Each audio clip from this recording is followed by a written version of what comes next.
It's always an issue with the Chinese tournament. There's not really a big deal, but it's obviously if we can avoid being demonetized, it would be better to make money.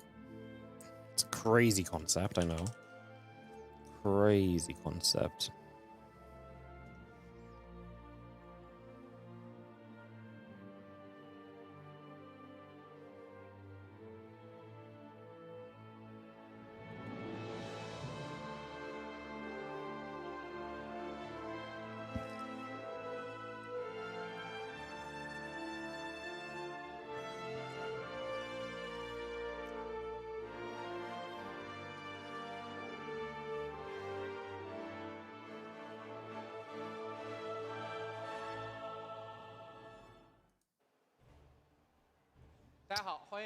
Oh, we stopped Chinese commentators. All right, well, that's okay, guys. Hello, hello. Oliveira and Yeshi gonna get put to work. B 组第3场和 C 组第3场场间开奖，给中奖的观众送上星际快闪店送出的小礼品，还有黄哥的毒奶祝福。线下观赛福利多多，也欢迎有条件的线上观众在后续几天的比赛来到现场观赛。然后下一场比赛是 Neeb 打 Impact 的。在这场比赛开始之前，我们来声讨一下孙哥。刚才我去找了一下现场的目击证人。我听说，因为是这样的，我们前期不是把嘎姐给打残了嘛？是的。然后那个嘎姐就说：“你给我点兵玩玩吧。”然后听说嘎姐用6个凤凰甩了孙哥30条飞龙，所以我中间我一直我说怎么优势那么大，怎么飞龙没了？我是 Neeb 一直在打双线嘛，怎么侧面航母的同时还有凤凰能把孙哥30条飞龙甩光？后边我听说是因为嘎姐她觉得她没兵，她要玩一玩，然后玩着玩着把孙哥30条飞龙全甩光了。那这不还是嘎姐操作好了？嘎姐操作太好了啊！对。Sorry guys, I'm just 对，其实中期 waking up a little bit still. My apologies. 孙哥人口不高。但是后期孙哥一直是200人口孵化，那还可以，孙哥立功了。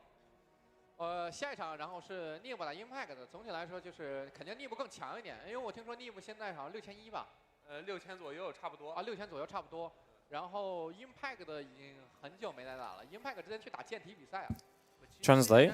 Oh, they're just yapping about how cool the tournament is. Probably. What's up, Fiskers? Thank you so much for the 15-month resub on the Prime. Coming in bright and early.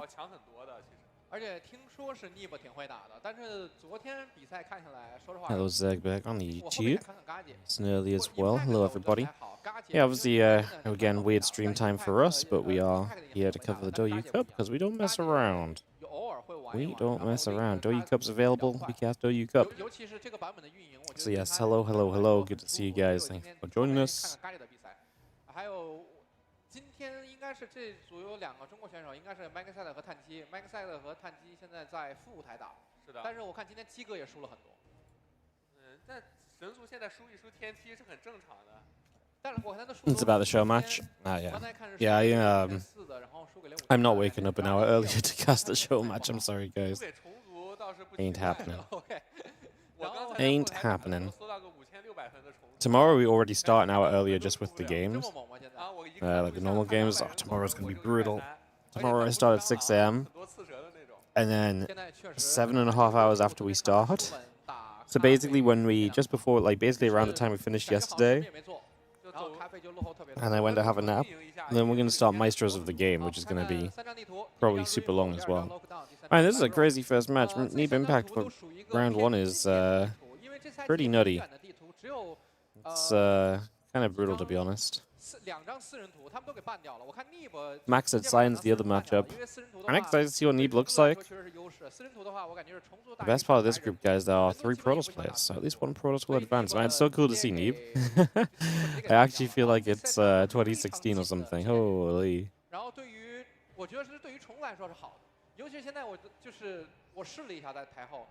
虫族打2矿蟑螂狗一波的情况下，他只要前期助卵，然后把 How's my night going? It's nice. I didn't sleep well at all. I woke up like every hour. This is a tournament for pros from a different time. Yeah, so basically what happened was that this event had to happen this weekend because this is the weekend of Douyu Carnival. And when they tried to organize it, the problem was all the pro players were playing in Maestros of the Game.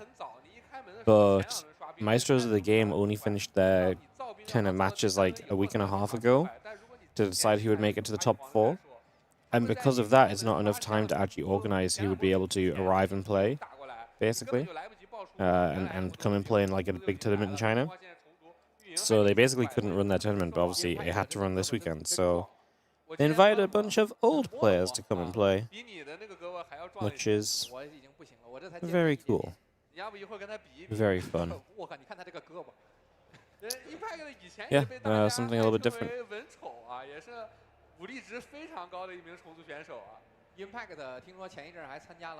And yeah, so yeah, all of these guys, players from the past. Impact has not played StarCraft in a hot second. He used to be a very cheesy, roach-based kind of Zerg. He probably loves the patch, actually. Haven't heard of Impact at all since he left. I have no idea how good he is. I have no idea. 我觉得他们两个应该会稳一点。好，出生在地图右下方蓝色的神盾选手就是来自于美国的 Neeb。地图左上方红色的虫族选手是来自韩国选手 Impact， 也直接给标注上了文丑啊。没有，是他自己改的，好像是。Impact in the upper left, Neeb in the bottom right. First match of the day is underway. Again, good to see you all. Thank you for joining us. Hope you're all having a wonderful night, morning, evening, wherever you may be in the world. And yeah, excited to continue bringing you guys some action here today. I think we should be in for a pretty fun time as we kick off and get into it all. So, yeah, I mean, I think they're gonna do 2 matches at the same time again to start us off, but maybe later on for the second group they'll go 1 by 1 again. So kind of similar to what we had happen yesterday. Can't wait to see what Neeb's got prepared. Yeah, I mean, I don't know if you'll have much prepared at all. The biggest problem is going to simply be the fact that these guys got thrown onto a new patch 4 days before the tournament, including when they had to travel and stuff. So, like, nobody knew that this was going to be the patch they played on. They were not intending to play PTR. And especially for Protoss players, the entire game changed. So, it'll be interesting to see if Neebs cooks something up. I just genuinely will be interested. Let's see what happens. See, Impact is already starting up with a kind of a gas pool before the hatchery, so he is going to be a little bit more on the aggro side of things from the very first few minutes of this one. As you're going to throw the Nexus down, again, hatchery is building on the natural as well. We get that going, and a couple more lings are going to be starting up. This probe comes out, going to be heading back down to the bottom side of the map. Take a few moments. They were going to play on PTR if the patch wasn't live. Oh, then cancel my... Then what are all these freaking noobs playing on the live servers laddering for?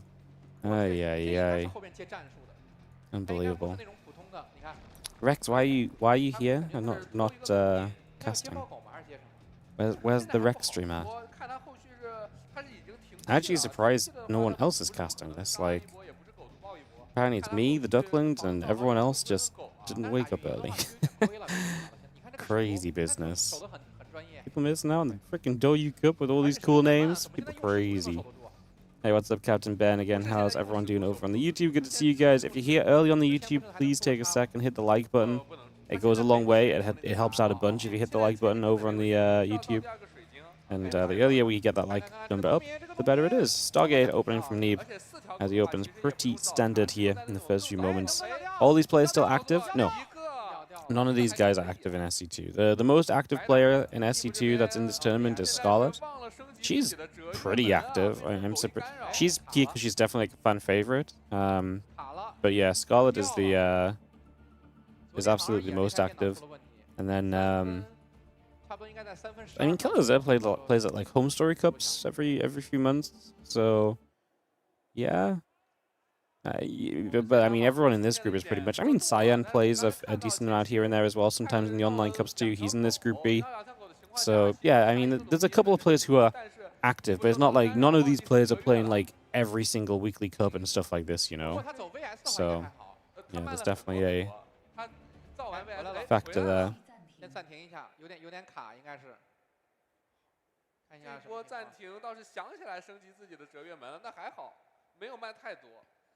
Alright, well, Neeb lagged out. I imagine they're just going to take a moment here to figure this out. Because it seemed like he unlagged, but then obviously maybe if he was AFK or he missed something, or maybe he didn't get to control for a few seconds before he lagged out, it's possible that they regame. And not necessarily from the start, but you regame to...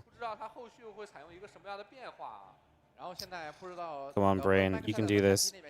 You can regame to essentially just the point they were at before Neeb lagged, so it's pretty likely to probably happen, to be honest. 也不好说，这两个人的 PVP 风格有可能会打得比较久。我觉得是现在是最主要的是看 Impact 的后续会怎么接，因为我感觉他现在如果接正常打的话，已经挺亏的了。是的，尤其是后边他守那个先知，还有先知使徒的一个骚扰啊，然后去打房子也不行，就比如去真的是虚空去戳。Did they run one game at a time today? I feel like it's probably going to be the same as yesterday, where they're going to run 2 at a time. Yeah, apparently Cyan's already up 1-0 against Maxed. So I imagine they're going to run 2 games at a time. And then I presume their plan is to maybe do 1 at a time if they have time for Group C. I think it's designed like this because they have to be done by a certain time, so they can't run 10 best-of-3s. I would also imagine that's why they maybe ordered the matchups the way that they did. Because the casting the entire Group C would be good. Missing a PvP or 2 in this Group B, I'm not so crazy about.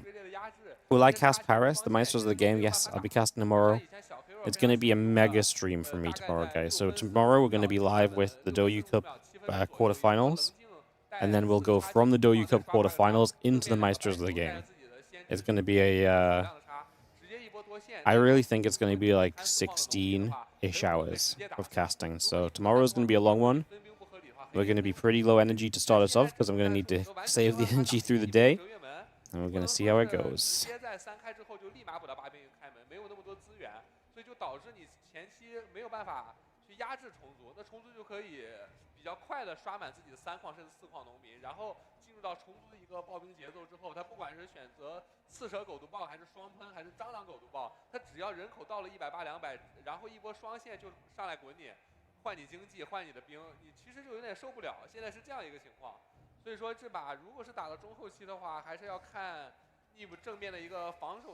Am I gonna get 8 hours of sleep before it? Yeah, six to 8 probably. I got like 6 hours last night. I had very disrupted sleep last night, but I'm not sleeping a lot anyway right now because of the heat, so it's kind of whatever. I mean, I woke up naturally before my alarm on this one, so. Guys, my sound's blipping out, so I'm just gonna do a quick reset on my audio thing, just in case it's that. So I'm just gonna be quiet. You'll lose in-game sound for a moment too. I'll be back in like 30 to 60 seconds when it turns back on.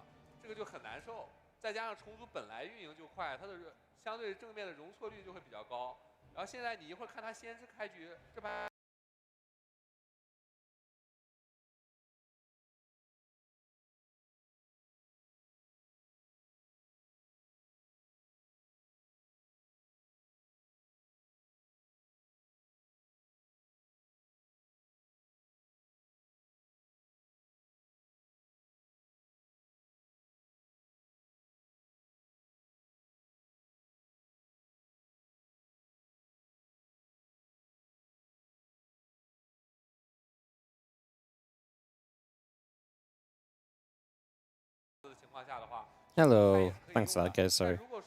Yeah, for some reason my audio thing just like starts to like crash after like quite a long time, like 48 hours or something. It starts to like crash, so I need to yeah.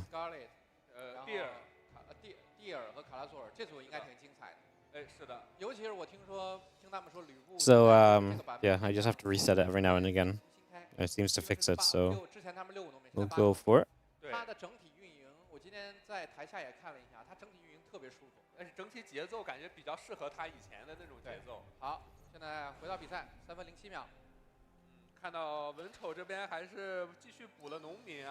Alright, so we get resumed. Not much has happened because at 3 minutes in the game in this patch, nothing really happens.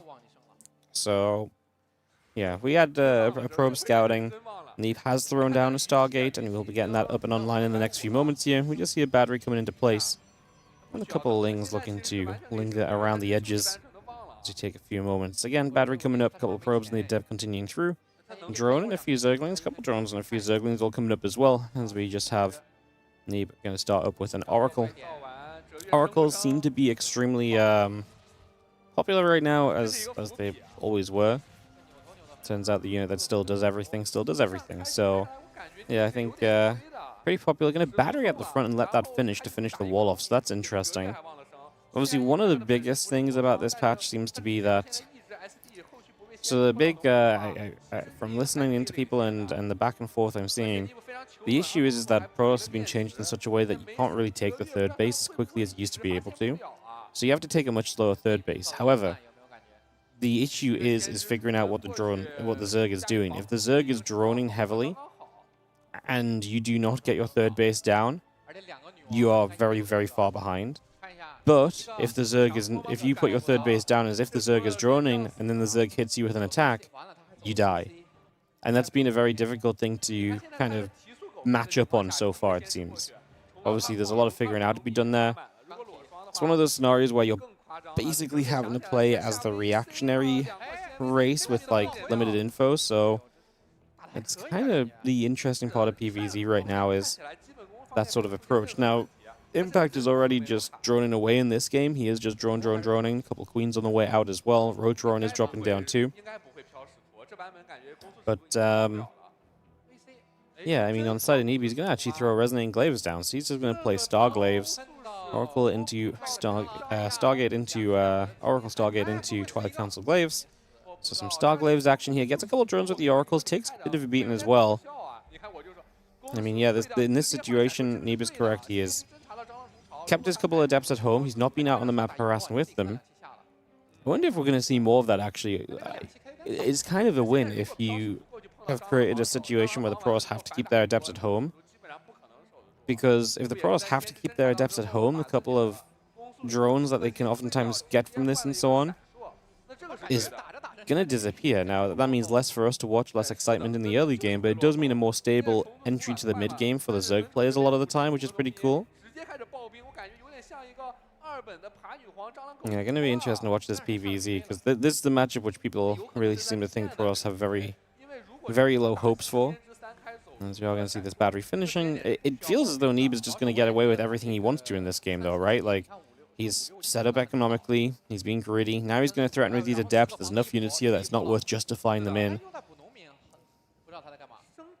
He's just had that +1 missile upgrade coming through, a couple of roaches in the lair continuing to come on up. A few Zerglings moving around on the map again. +1 is starting, but Blink is already halfway done. That's going to be the main thing. That Overlord speed. Okay, we're going to see a Hydra Den as well. I was going to say, Overlord speed usually suggests some aggression, but in this case, we see a Hydra Den. So we'd be kind of more headed towards Roach Hydra here, which doesn't really line up with, like, the Overlord speed aggression I'm thinking of like, Dropper Lords and stuff like this. This might just be a case of, obviously, Overlords are now slower to help with scouting early game. And because they're slower, obviously that can affect your scouting mid-game, so maybe Overlord speed is something which we actually need to go into a little bit more frequently now, just to guarantee our scouting information throughout the early stages, right? So if we can get in and actually get that scouting, that's huge. Just confirm what the Protoss is going into, try and know exactly what is going on. And do you see a bunch of Zerglings making their way around the left-hand side? And they've been keeping up the pressure. They've been trying to approach in. Neeb has been very passive as well. He has not moved out onto the map with these Stalkers that you'd typically expect to. Again, this tournament is very interesting because we don't necessarily... It's a new patch with players who we don't know how much they've been playing or how much experience they have. So it's one of those situations where it's like, okay, like, is Neeb not moving out because this is truly how we play the new patch and we just sit back passively? Or is Neeb not moving out because he's not confident because he doesn't have enough practice and preparation? You know what I mean? Like, there's a lot of things to kind of question here. As Neeb's follow-up is maybe going to be a bit unique. The Robo Bay, the Colossus is on the way. He is going to be going into some big splash. That's going to help a lot against the Hydras. The Colossus don't love hitting the Roaches, but splash damage is splash damage at the end of the day, as we actually saw something cancel there. I think we canceled a Hydra to build more Roaches. Against Immortals, you would rather... Against Roaches, you'd rather have more Mortals. Against the Hydras, obviously the Colossus is not a bad choice, so... That's where we're going to be sitting, as we just... And we do have the Overlord speed, remember, so some Dropper Lord play can come around. One of those bases could be interesting as well. Needs to move about, getting a couple oracles gathered together. You're going to be seeing the feelings drop in, but Neeb just blinked up to the high ground. I was already going to be in position to deal with that. Push that overlord away. And Impact now going to strike. So 60 drones attack. I mean, having a Colossus out for this is huge. Like I say, the Colossus kind of wants to hit the Hydras, though. Would be ideal. You're going to see there's a little bit of a dance where Impact's going to threaten the natural, and Neeb is going to try and, stay down towards the third base. He has the choke point in his favor. You can see this one Colossus. As soon as he gets onto the Hydras, it starts melting things. Corrosive Bowels will force you back a little bit here as Neeb. Stasis Ward goes off on just a couple of roaches. That's very well handled. We do eat a couple of Corrosive Biles. New Colossus is about to pop, by the way, so we're about to have 2 Colossus to help us out here. Stepping forward now, these Hydras and Ravagers still taking a beating. A few more Zerglings running in, another Stasis Ward popping. Zealots on the bottom side do not have charge, so they're going to be pretty slow to arrive, but they do eat up a little bit of attack time on this army. And Neeb does not care too much about this position, right, on the natural yet, because, yeah, okay, obviously you don't want to lose all your probes, you want to protect your natural. However, it's not like we're losing everything straight away, and now Neeb picks his moment to blink on in. He's going to activate here. A couple units on the top side. Is that Colossus safe? It looks as though it probably can get away. Is there any battery healing left? No. I was going to say there is a second battery with energy, but it was a bit further down south. And Impact's going to type GG as Neeb just has what he needs to take down game 1. Defense is good.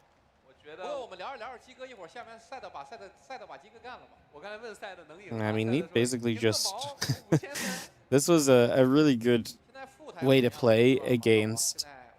This is a really good way to play against someone who just wants to attack you on 60 workers. You just sit there, you never put your units in danger on the map, and you just wait for him to attack into you, and you actually have, like, splash damage available. It's crazy.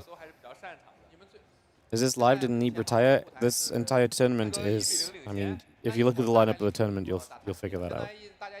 The entire tournament is full of players who are retired.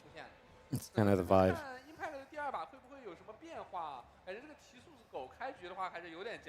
You saw onside side Neeb. No, Neeb was just on onside when he left StarCraft, so he's just going to wear that jersey for this tournament. They didn't sign him. Unless I completely misunderstood this.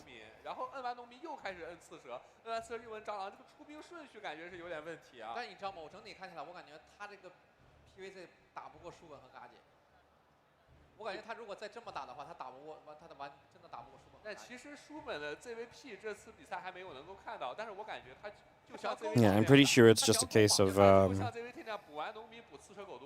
like I say, Neeb's going to play this event. The onside guys were like, hey, do you want to wear a jersey for the weekend? And Neeb was like, okay, sure.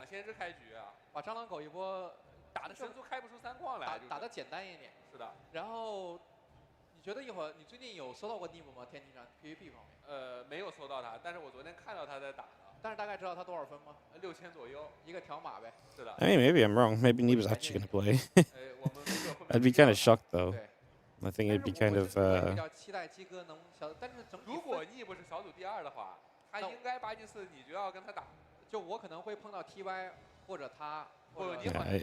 I'd be kind of shocked if he was going to come back and play without actually saying anything himself. Pretty sure that's just him representing for this tournament because he's already here.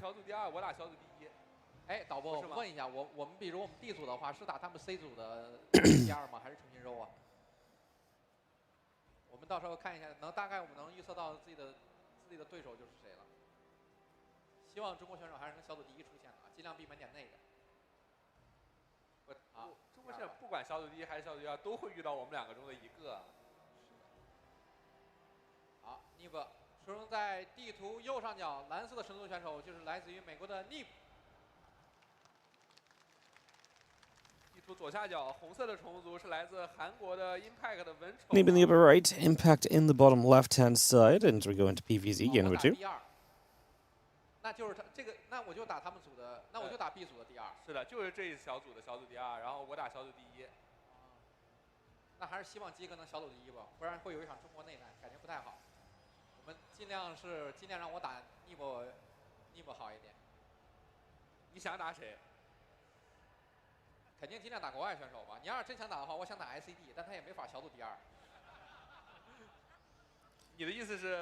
Few drones on the way up. Again, first minute or two. Building some workers.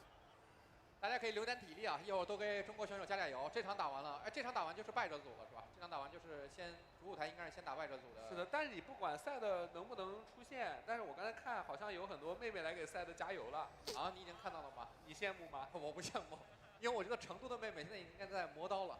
On Wikipedia, yeah, I know it says on Wikipedia, but like, I mean, he did join onside, but like that doesn't mean he's necessarily going to compete. Is all I'm saying. That just means he's on onside again for this tournament. I mean, maybe he actually plans to compete, but like, I'd find it very strange for him to say absolutely nothing about it and to drop his life to come and compete in a game which is dying. So, yeah. I mean, maybe I'm just being skeptical, but Shin joined as well. Yeah, but Shin's already actively playing the game. I'm not saying that Neeb didn't join onside. I'm saying that I'm not saying that Neeb didn't join onside. I'm saying that he's not. I'm saying that I'm pretty sure Neeb only joined because he's playing in this tournament and then he's going to be done again. So, StarCraft has always been dying. No, StarCraft has not always been dying. StarCraft has always had a very healthy amount of competition and prize money to play for. It's been maybe declining. I actually think for the first time ever, I would say StarCraft is dying right now. Like, everything that's happened over the past year has been miserable for StarCraft, unfortunately. It's pretty rough to say, because we kind of love the game, so... But we'll do what we can. Keep it going. What's up, Ellie? Oh, I'm working.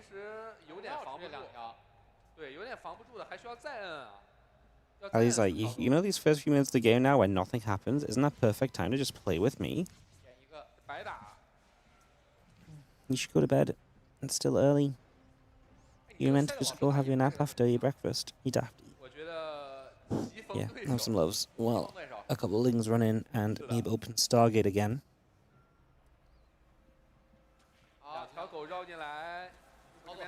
A few probes pull forward, a couple of lings gonna get chased away.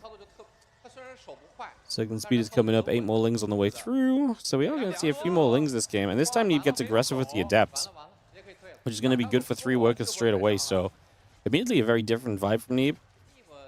To be fair, okay, I guess what I failed to reconsider as well, especially because we had the little gap in the early game last time with the pause, is that obviously last time Neeb was up against Gas Pool into Hatchery. So he was probably a little bit more afraid last time to do anything. Oh, he nearly saved that Adept, that would have been sick. Last time he was up against a Gas Pool into Hatch, whereas this time it's a little bit more standardized. So I actually think that it's probably a reason why he gets a bit more aggressive this time around. This is on old patch. Nope. New patch is live, and this is live.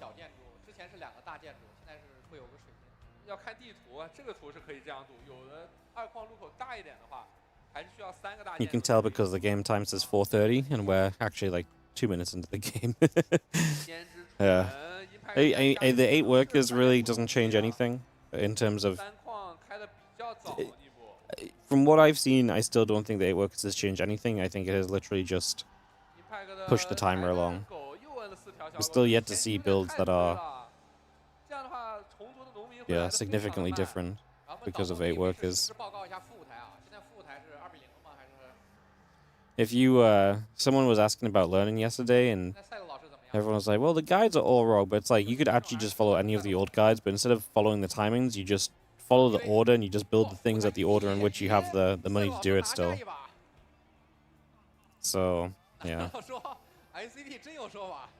Just ruined everyone's build orders. I don't even think it's ruined people's build orders, though. Like, I mean, maybe I'm wrong, but like, it really just feels like you're doing the same build order. You're just...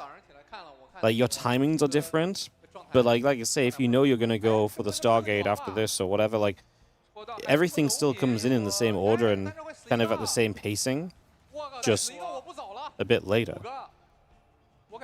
Which, kind of what I said was going to happen. That's why I hated the 8 worker stop, because it's kind of, Because it's just stupid. It doesn't do anything. Neeb's dominating this game, by the way. As he gets 5 more draw runs, he does lose the Oracle. But those first 2 Adepts did major damage, and he's just doing more damage on the way. He's now up by 8 workers. And it's not like Impact is committing to an all-in or anything. He's just horribly behind on workers. And he's going into like a lair, Bane Nest, melee upgrade, etc. So he's getting into a bunch of upgrades and setup, but the reality is like he needs to be all-in if he's on this work account right now. And yeah, Neeb rebuilds the Oracle, yep, which is smart because he's playing against a melee upgrade. The Oracles are very important for keeping the Stalkers alive.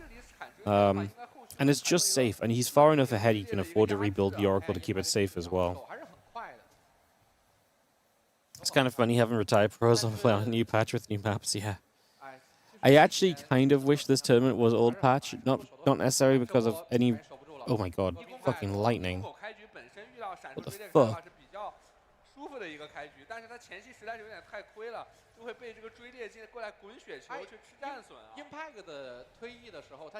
Holy shit, that was just a massive lightning strike. I wish this was old patch, not because I hate the new patch or whatever, but actually just because it would have been, I think, more interesting, more easy to tell where these players are at on the old patch that we're more familiar with. So it would have been a little bit more interesting, you know what I mean, to see that whole situation. I think that would have been kind of cool. Whereas this is a new patch, so I feel like it's like harder for me to understand where the players are at and to tell more of a story. Obviously, like, it's exciting to see games on a new patch, right? But I think it's actually a case where I'd like to see old patch for this, not because, like I say, maybe I don't like the new patch, but because I actually think it'd just be more easy to tell where the players are at, although in this game, Neeb has been absolutely dominant. And he's going to just shut this down with the Stalker push, guys. There's not much else to say. Now in every 50 games, you can make an 8 pool at 8 racks. Yeah, honestly, like... Yeah. I'm trying not to think about the 8 worker start, because it actually annoys me so much. I actually think a lot of the rest of the patch is interesting, maybe cool to play with, but the 8 worker start just makes me want to bash my head against the wall.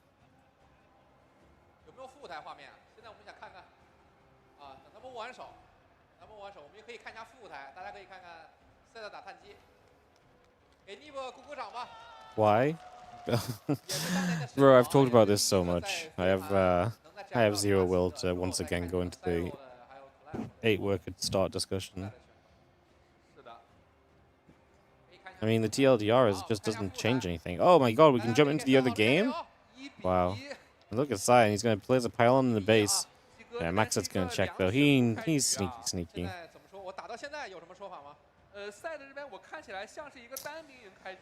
I mean, my super TLDR, in case you're really interested, is that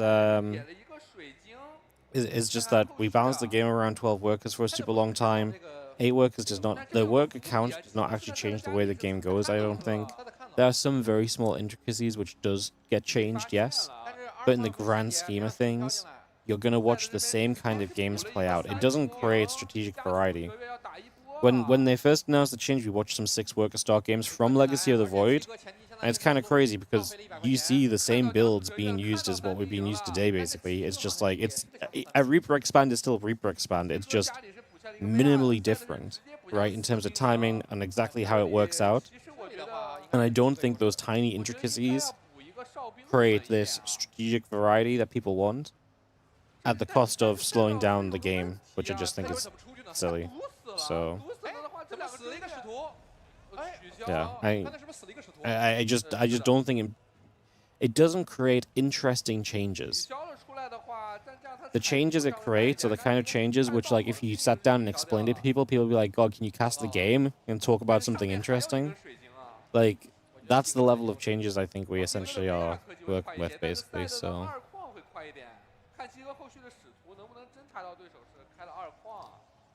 Yeah, I don't think it forces us to rethink at all. Honestly, like, super minor early game stuff does not make you rethink. It's a slight recalibration. And then in like a few weeks when people just know exactly how Reaper Expand works in this patch, it's still going to be a Reaper Expand, you know? So stuff like the Warp Gate change makes you rethink. Like, there's a lot of this patch does make you reconsider things and does shift a lot of things up. I'm very specifically talking about the 8-worker start, which I think is absolutely, like I say, to me, it's just unnecessary. So I haven't TLDR'd this at all, have I? See, I'm ranting about it. I'm ranting about it straight away. I can't hold back from shitting on it. I'm sorry. 我说实话，感觉这个局面赛的好像有一点优势啊。赛的农民数量是领先的，2基地也要快一些啊。Nothing major introduced you to 8-worker start, good or bad? Pretty much, yes. The changes we're seeing in the game are very much so from the other changes that were made in the patch, not the 8-worker start. I think if they just changed 8 workers and tested that on the PTR for a couple of weeks and did not know other changes, people would have realized that we're actually just watching the same game. Just, you know, slower, you know?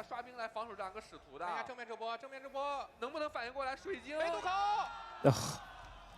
Max gets the adepts in. That's disastrous for Cyan.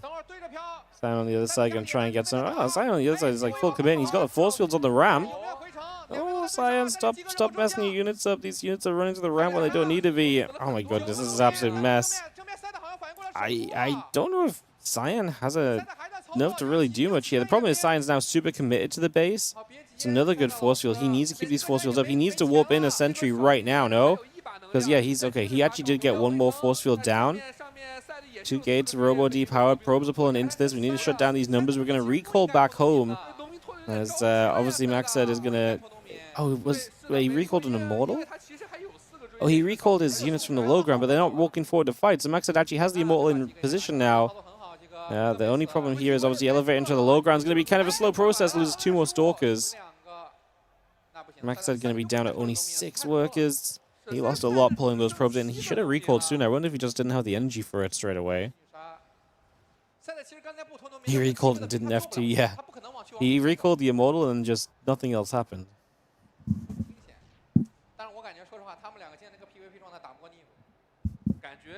Nothing else happened. It's kind of crazy.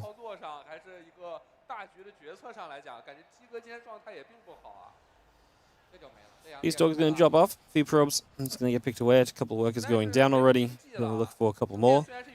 And you see other units stepping forward. That prism loads up, pulls away over to the upper left-hand side.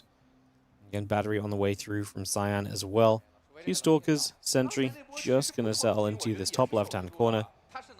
And you have one more adept warping in on this natural as well. 2 stalkers and the Immortal will gather together here.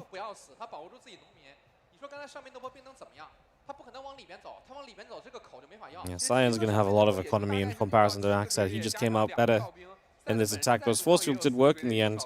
I think, I don't know why Max had chose to pull the probes when he did, like...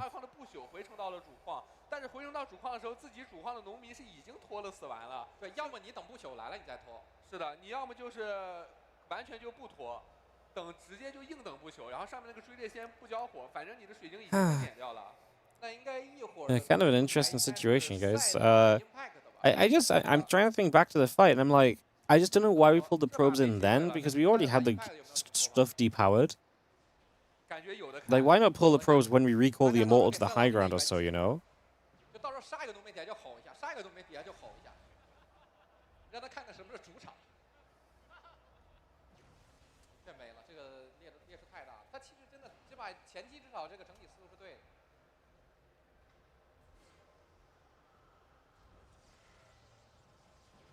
Couple of adepts going around. Adepts just going to try and shade about a little bit. Immortal, Pylon, and the probe. We'll continue in for a few moments as we have our Stalker just going to be fighting that one Pylon, taking some more shots.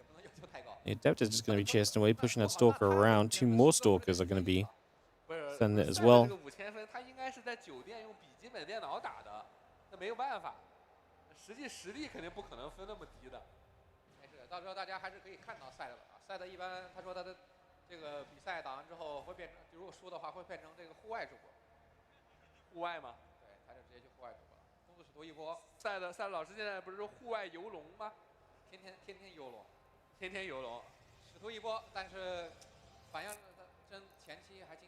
Gonna see a couple of Stalkers coming around, and Glaive's coming up as well.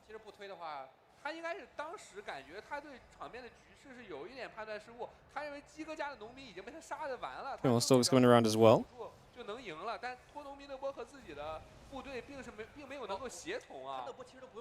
他就等再轮一兵，就是只要把那个立场，你的不朽慢慢那么多追猎，他打不过的不朽的。Probably just going to push you up. Force on the ramp. Max said is going to say GG. He doesn't have enough. There's pretty much just no way. 惊险获胜啊！其实一开始那波双线互捅的时候 And that's going to be that, guys. So, opening matches go like that. So, Cyan advances to play Neeb.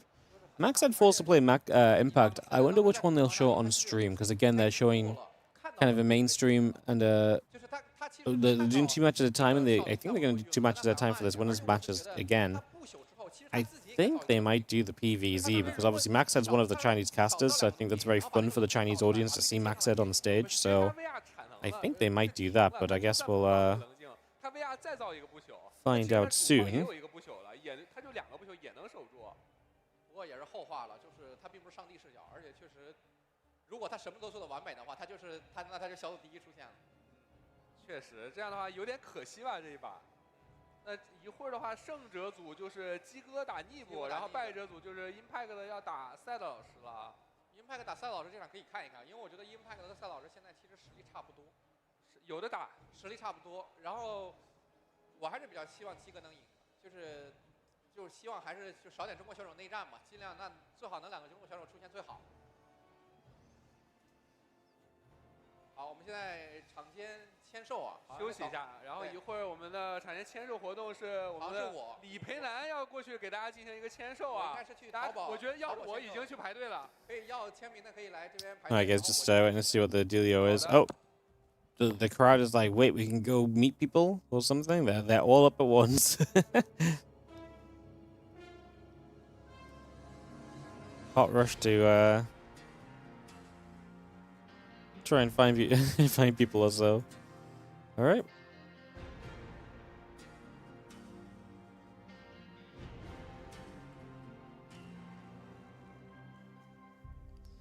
We're going to see more action from the winners match. Yeah, I think it's more likely. They did the losers match yesterday, even though it was like Oliveira versus Yeshi on the winners match.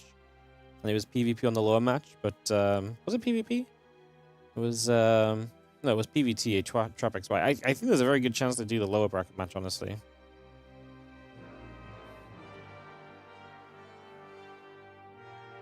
Yeah.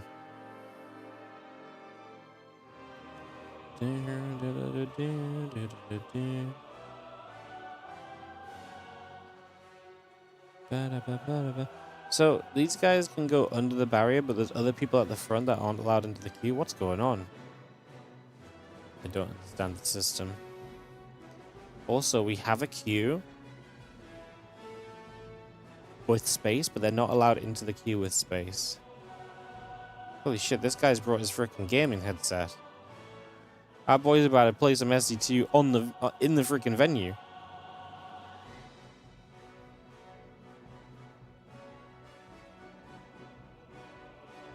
Legend.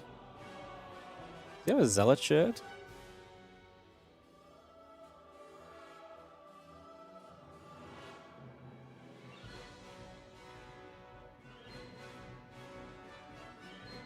I see this guy's shirt. I feel like he's got a Zealot shirt that look cool.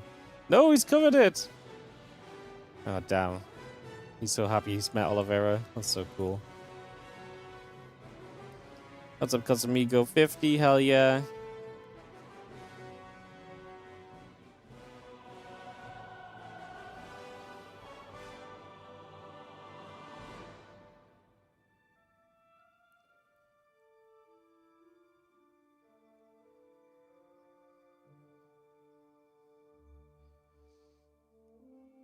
I hope Oliveira's getting commission on all these freaking Oliveira shirts.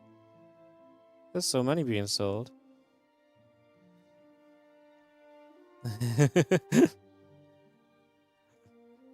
And now the vloggers are here. Oh my god, it's like a real event.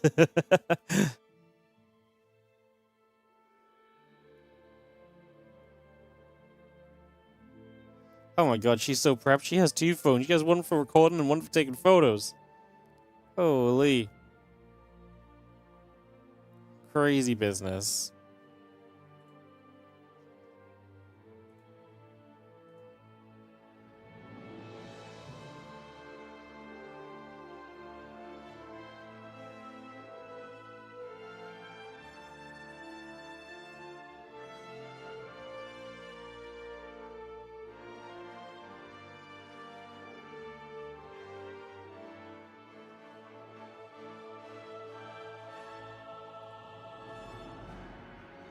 She's streaming, maybe. Yeah, she's the host for all the Chinese events usually.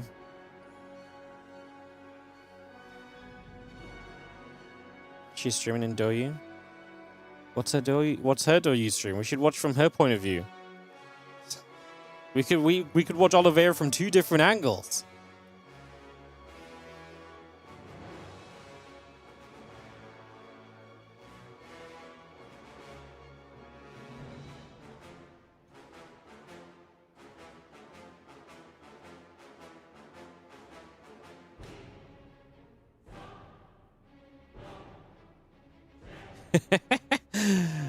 This guy on our right is just like, he's like, I've got no idea who I'm waving at, but I'll wave as you told me to wave. That's funny.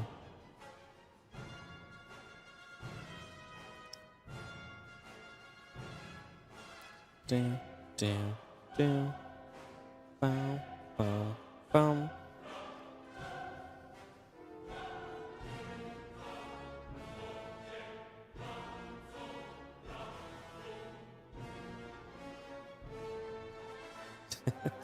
It's becoming chaosy. I feel like the longer we stay on this screen, the more people come into the camera frame, man.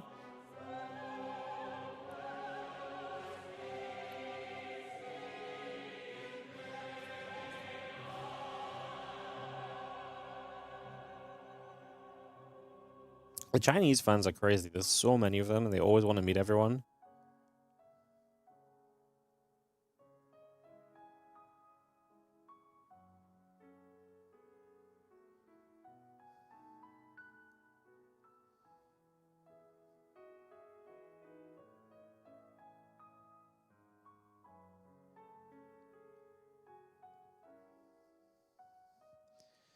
Beautiful. Again, I hope everyone is doing well. Good to see you guys. I'm not sure what the time frame is for the next match.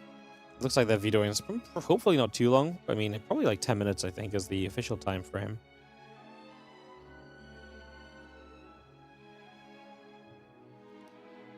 This music makes me so happy. Yeah.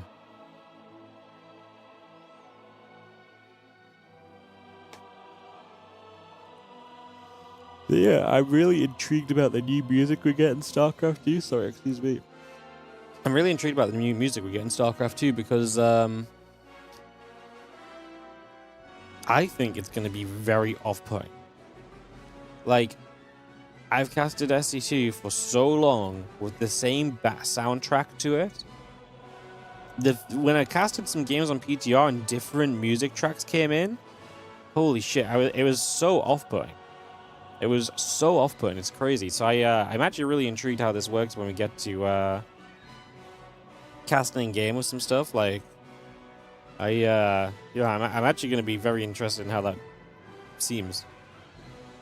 Because, yeah.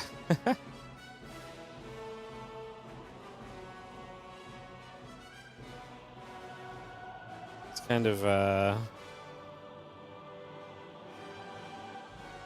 yeah.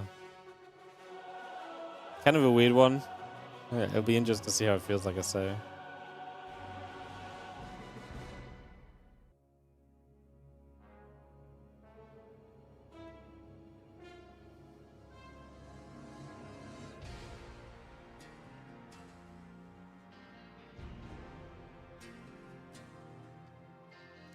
It's on new patch. Yep, new patch.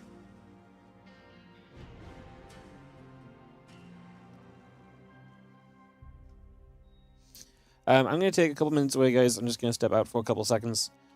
I'll come back. I'm just going to mute the sounds just in case they play a video, which gets me copyrighted on YouTube. So when I come back, please remind me to unmute the sound for you guys. I just don't want them to like randomly start playing music videos while I'm gone for a couple minutes, okay? I don't think they are, but just in case, so I'll be right back.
Alright, guys, I'm back. We get some sound back. Again, how we doing? Welcome to the Douyu Cup stream. Early in the morning.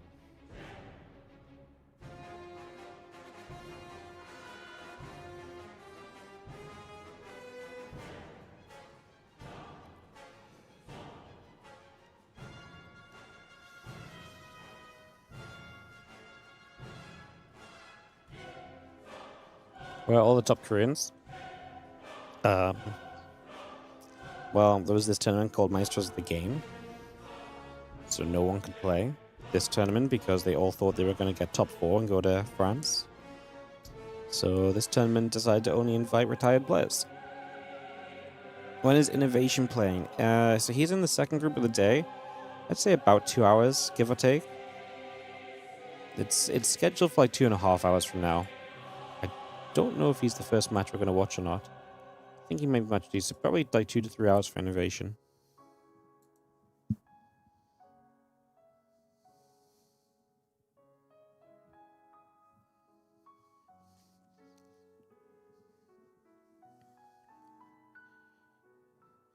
Oliveira giving Max some love.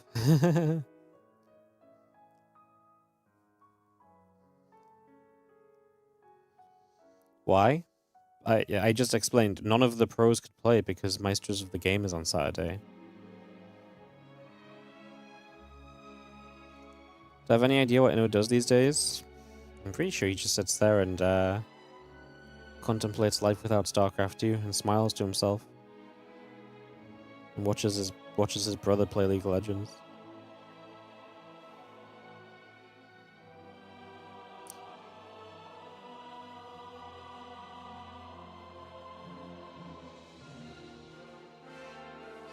But yeah, no, like I say, like, this tournament was going to happen this weekend no matter what. It's part of a bigger thing. So basically, because of the Maestros of the Game only figured out that top 4 going to France, like, less than 2 weeks ago. So the Douyu Cup realized we cannot possibly, kind of run a big tournament because we don't know which players are going to be in France and which are not. So they cancelled the entire rest of the tournament and they made this Legends event instead. I would not have any faith that any of these players are going to start playing again professionally, guys. This is very much so a one-off event for these guys. A lot of them do not really care much for playing StarCraft 2 full-time again, pretty sure. Could I give an overview of the changes? Yeah, the game is slower. You can camp on 2 and 3 bases much more easily. Protoss have to basically are Terrans now in how they build things, but the entire race is balanced around them still having warp gates. And Zerg can build more units, and Ghosts do different stuff than they used to again. I mean, but Ghosts working differently is basically just a given with a patch. So, yeah.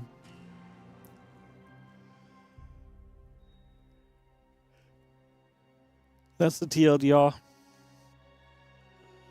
That is the TLDR.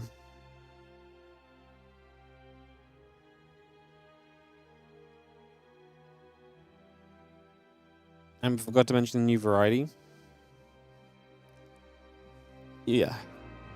Well, I'm trying not to meme too hard. I'm trying to give like an actual genuine response. That's very genuinely my TLDR of what has changed. If you actually want to know like how things are, like that is kind of how things are. Is it Chinese journey? Yep. This is live in Wuhan. 0 workers, 50 minerals. Yeah, that sounds good. Oh, excuse me.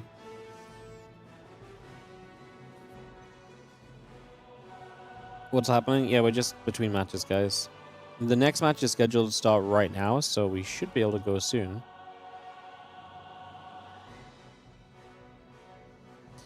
We may as well just start with 20 workers.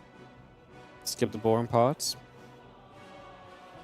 But then you'd have a flood of minerals, and everyone would just have to throw down a barracks and an expansion super quickly.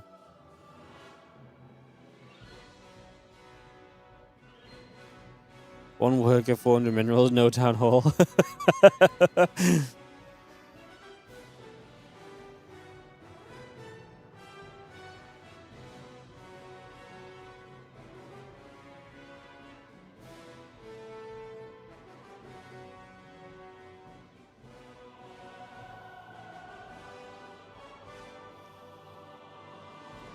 Both workers start in the middle of the map. Now that would be variety. Which base do you decide to take? Do you go for the closest? Do you run further away for safety? That would be variety inducing. Yes. It's like the RNG of AoE with how you can spawn, but like with the control of StarCraft that you can actually still pick your base. Start with a gold base. We had that in Prion Terraces. You guys remember this map? At the start, Legacy of the Void. I think originally you actually did start with a gold, but they changed it, so you only have a natural and a 3rd gold base. Yeah, I think they changed it. Oh, this was the OG version. Oh no, this version had a...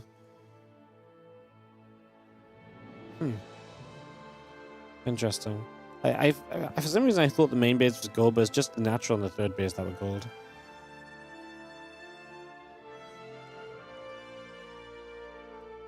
Very cool.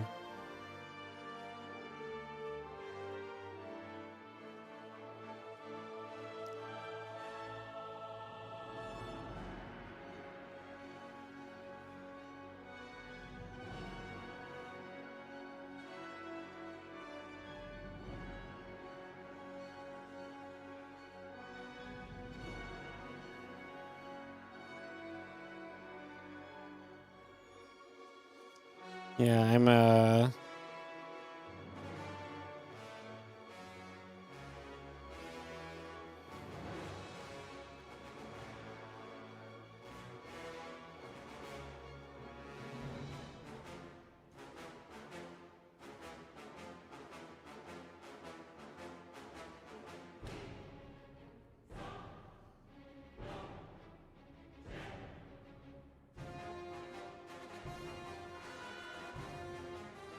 Yeah. I kind of scared to keep talking about the patch. I feel like everyone's gonna hate me if I keep talking about it. Next one is like, wait, what? Yeah, I'm here. I'm not. I'm my phone. I wasn't on my phone. No.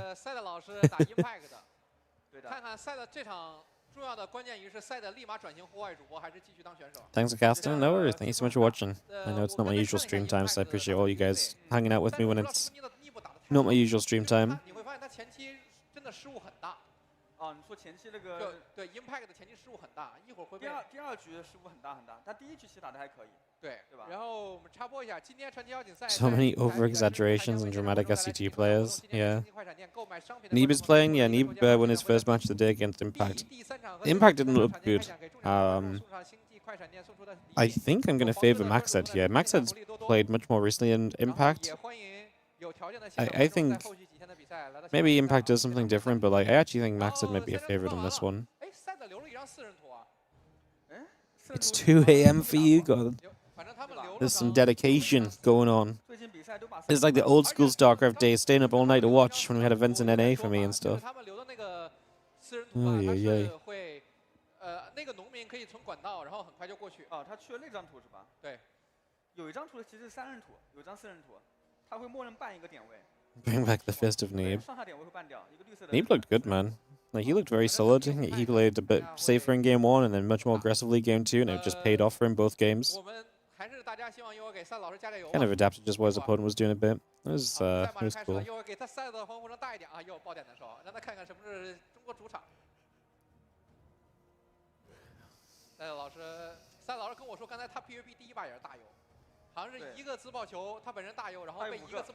You know, I think the reason there's so many over-exaggerations is because everybody over-exaggerates. Like, people who were praising the 8-worker star were over-exaggerating how great it was going to be and how much of a difference it was going to make. And to have any chance to talk back to these people, you also have to over-exaggerate your point, otherwise they don't listen. And so the entire patch is then over-exaggerated.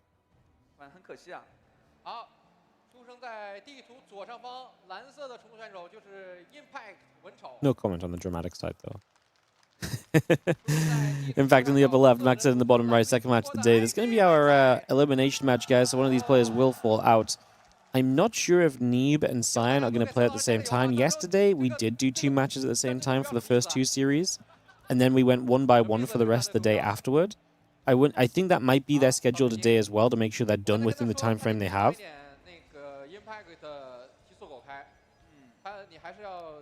So yeah. Most arguments pro and con have little to do with 8 workers, but with it being very new. Well, originally, there was a lot of talk about the 8 workers, because a lot of people thought it was going to be game-changing, and a lot of people knew it was just going to be stupid and pointless. And yeah, now it's not worth talking about because 8 workers has not really changed anything. Hence, we should go and put it back to 12 workers because, you know, why slow down the game when it doesn't change anything? But, yeah. There's a lot of people using that you don't like new things, Strawman. There's a lot of people just saying stupid shit in general. Honestly, my favorite has been just realizing that I am actually our StarCraft's public enemy #1. It's actually crazy. I didn't realize I was so unpopular.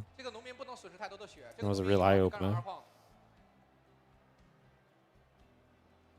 I have one stream discussing patch changes and talking about what I think, and I gave them ammo for years apparently. It's crazy.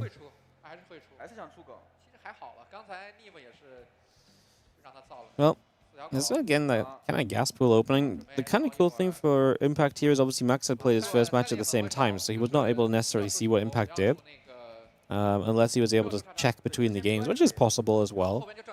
So there's a possibility we got to check between the games a little bit of what he got up to.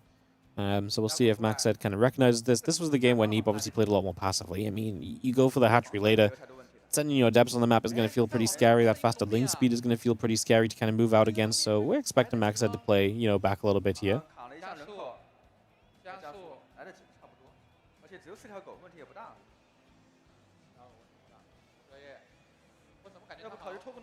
Half the haters. Yeah, I know. I just, I can't help but fight people, man. Like, I don't think it's fair that they get to just chat shit and be stupid without anyone telling them otherwise. It's dumb.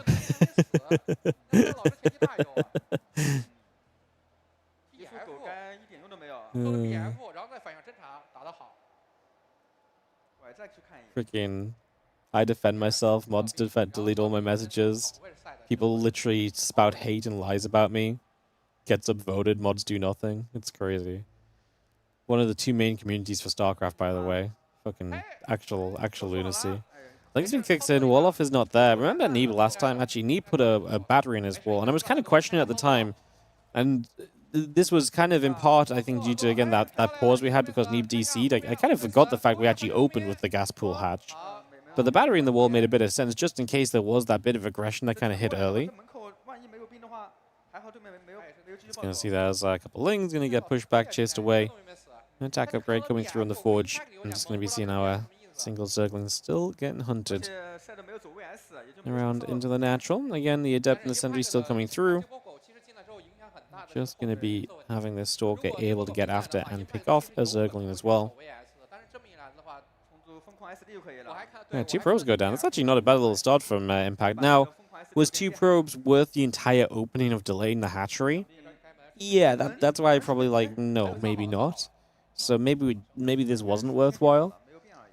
Overall, considering he'd already done it, getting 2 probes is pretty nice. But like, if Max had just had a wall off already, now obviously it would have been early for the wall off. You're going to see the Roach run from Impact. He was very late to be aggressive in the game against Neeb, considering how defensive Neeb was being. I think a 60 worker all-in that Impact did against Neeb was just way too slow, you know? It was just too slow to really get anything going, basically. So yeah, a little tough.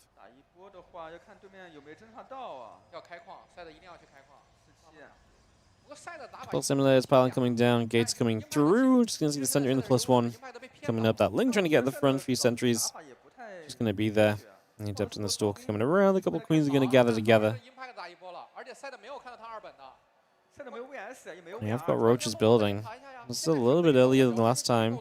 We don't have Overlord speed here, though, right? We don't have less. So are we just going to build roaches and send an attack, roacheling it up?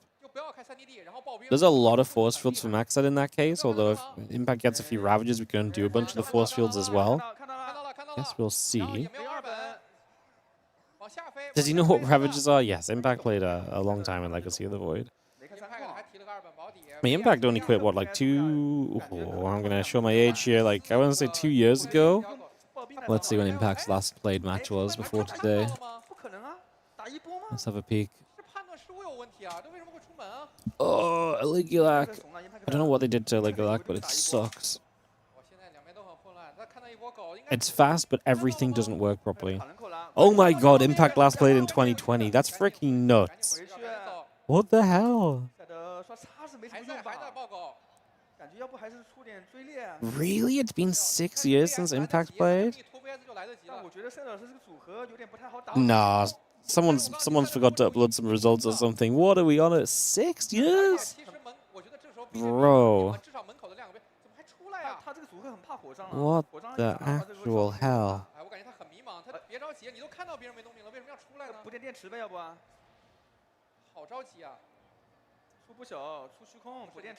That's absolutely baffling to me.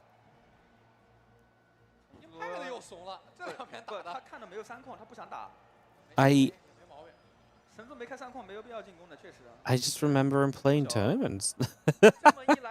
Oh my god, this is actually like yeah, that's actually baffling to me. Holy crap! I thought Impact was playing for like a lot longer.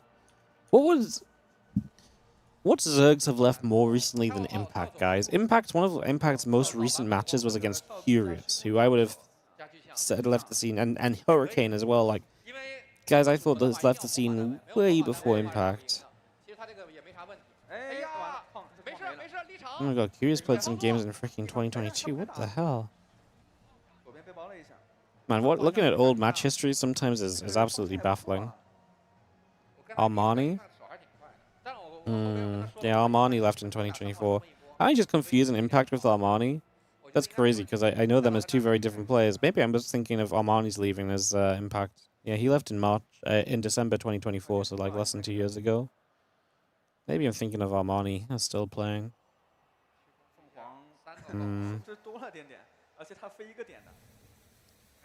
Sorry, I'm getting distracted with history here instead of... I mean, Armani didn't play that much, though. He only played in like some of the bigger events for a while up until that point, too. Crazy. The 10 Sentry into Void Ray build. Do you think this is just super safe against Impact? I mean, Impact's now going Hydras, and I guess the Colossus are very good against these Hydras. The Colossus are going to be necessary here. They're going to be super important.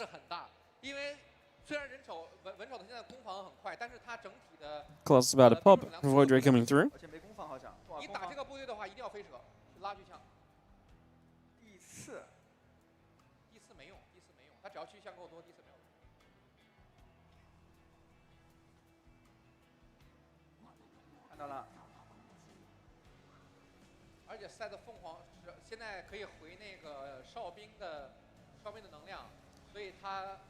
Like it's coming up, a few Hydras on the way, Queen coming through, just going to be seeing the Mystical Augments and still coming around. Obviously, I mean, getting to Lurkers, we're going to see a bit, just to see what's going on.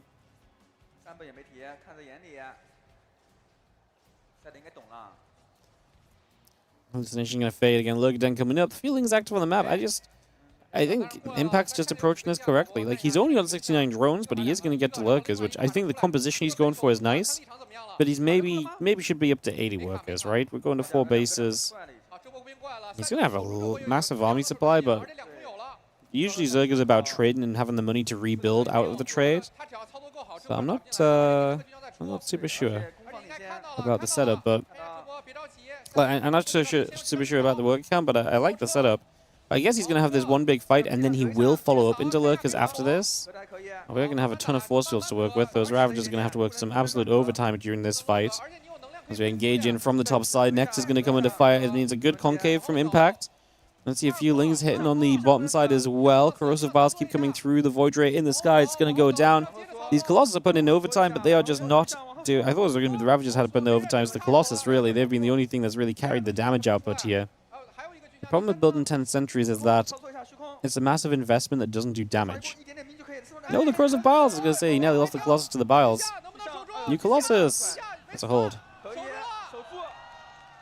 Wow. I'd say nice hold, but I don't know if it was actually nice. I actually think it was pretty messy from Max Head. But he's going to be fine now. He's going to be, I mean, it's nice in the sense that he's going to be able to see him through to the next stage of this game. He is going to live on forward, so that's going to be a pretty big deal.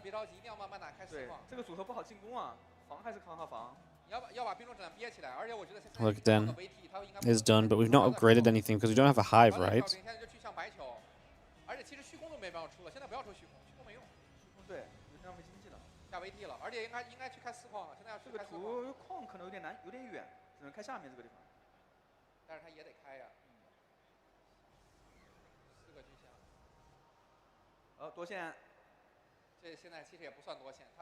He's else moving around, trying to see what's going on. Again, plus 2 missiles, plus 1 carapace coming up.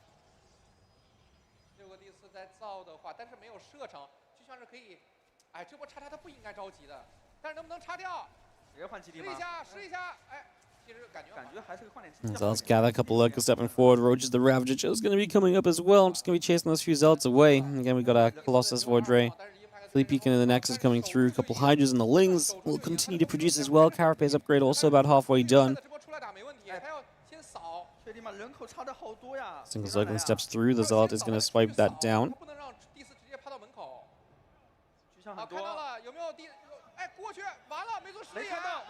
Ugh. That positioning is not great. Impact did trade decently initially. He's rebuilt very well. Let's see if you can deal with the Void Rays, because the problem is the Hydras are stepping into the Void Rays, but by doing that, you're putting the Hydras into range of the Colossus as well. I like this. Step back, let these units move into your lurk, because... Oh...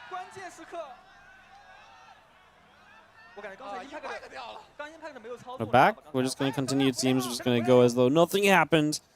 This is going to be seeing this army still trying to engage through. Impact still has a lot of stuff, but there's a lot of techier units still alive. Look at those couple Colossus. Super low from Max Head, but living for the moment.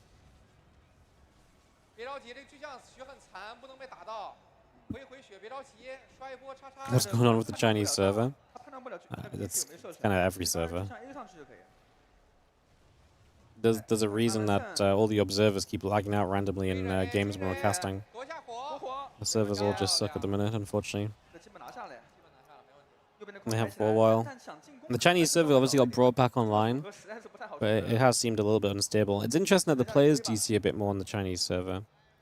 I guess the thing is that when we see it on, when we're casting, if the players are lagging so bad on like the NA server, we usually pause before it becomes like the lag out, so you don't see like the DC as much.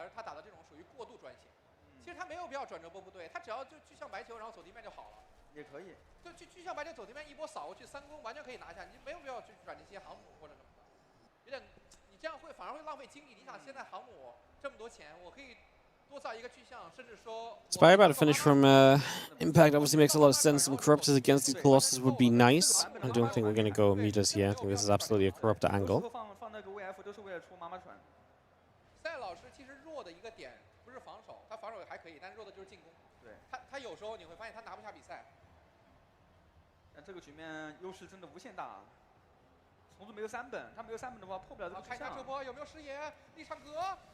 Gonna engage through again. Couple of Colossus shots coming in. Hydras, Roaches taking some damage. Ravagers stepping through. Corrosive Bars to make the space. Can we actually get on top of these Colossus? I mean, obviously playing with all of these force fields are keeping these Colossus very safe for a long time. Corrosive Bars are going to start landing in, actually connecting. As we are going to have a carrier in the mix as well. The Void Rays helping out a lot too. Impact is rebuilding once more. This is exactly why Impact, when I mentioned 80 workers, would have actually been incredible, because this has turned into the kind of game where you need to fight, rebuild, and then go fight again, you know? So the fact that we've not been able to have that happen has been pretty roughy in the grand scheme of things. Do I know what the viewer count is on Chinese streams? I do not. Viewer count is a very difficult thing to Yeah, view count's a very difficult thing to get right. 哎，这波还是要小心一点。有电，哎，往前走，往后走。On the Chinese side of things, big fight in the middle. I think we're too Hydra heavy.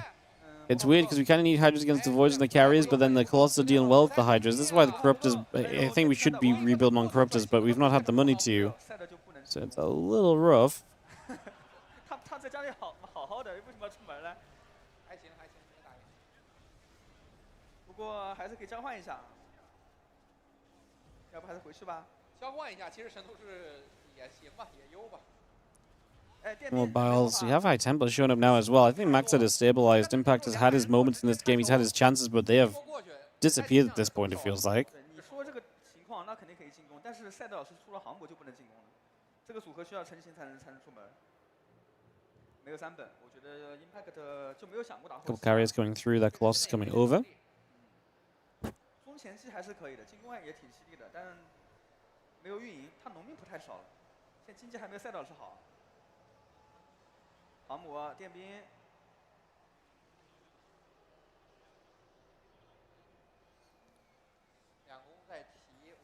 Taking a couple moments to calm down. 没有，我觉得赛德老师思路还是正确的。Impact is going to try and go again, but I really think we've got ourselves a.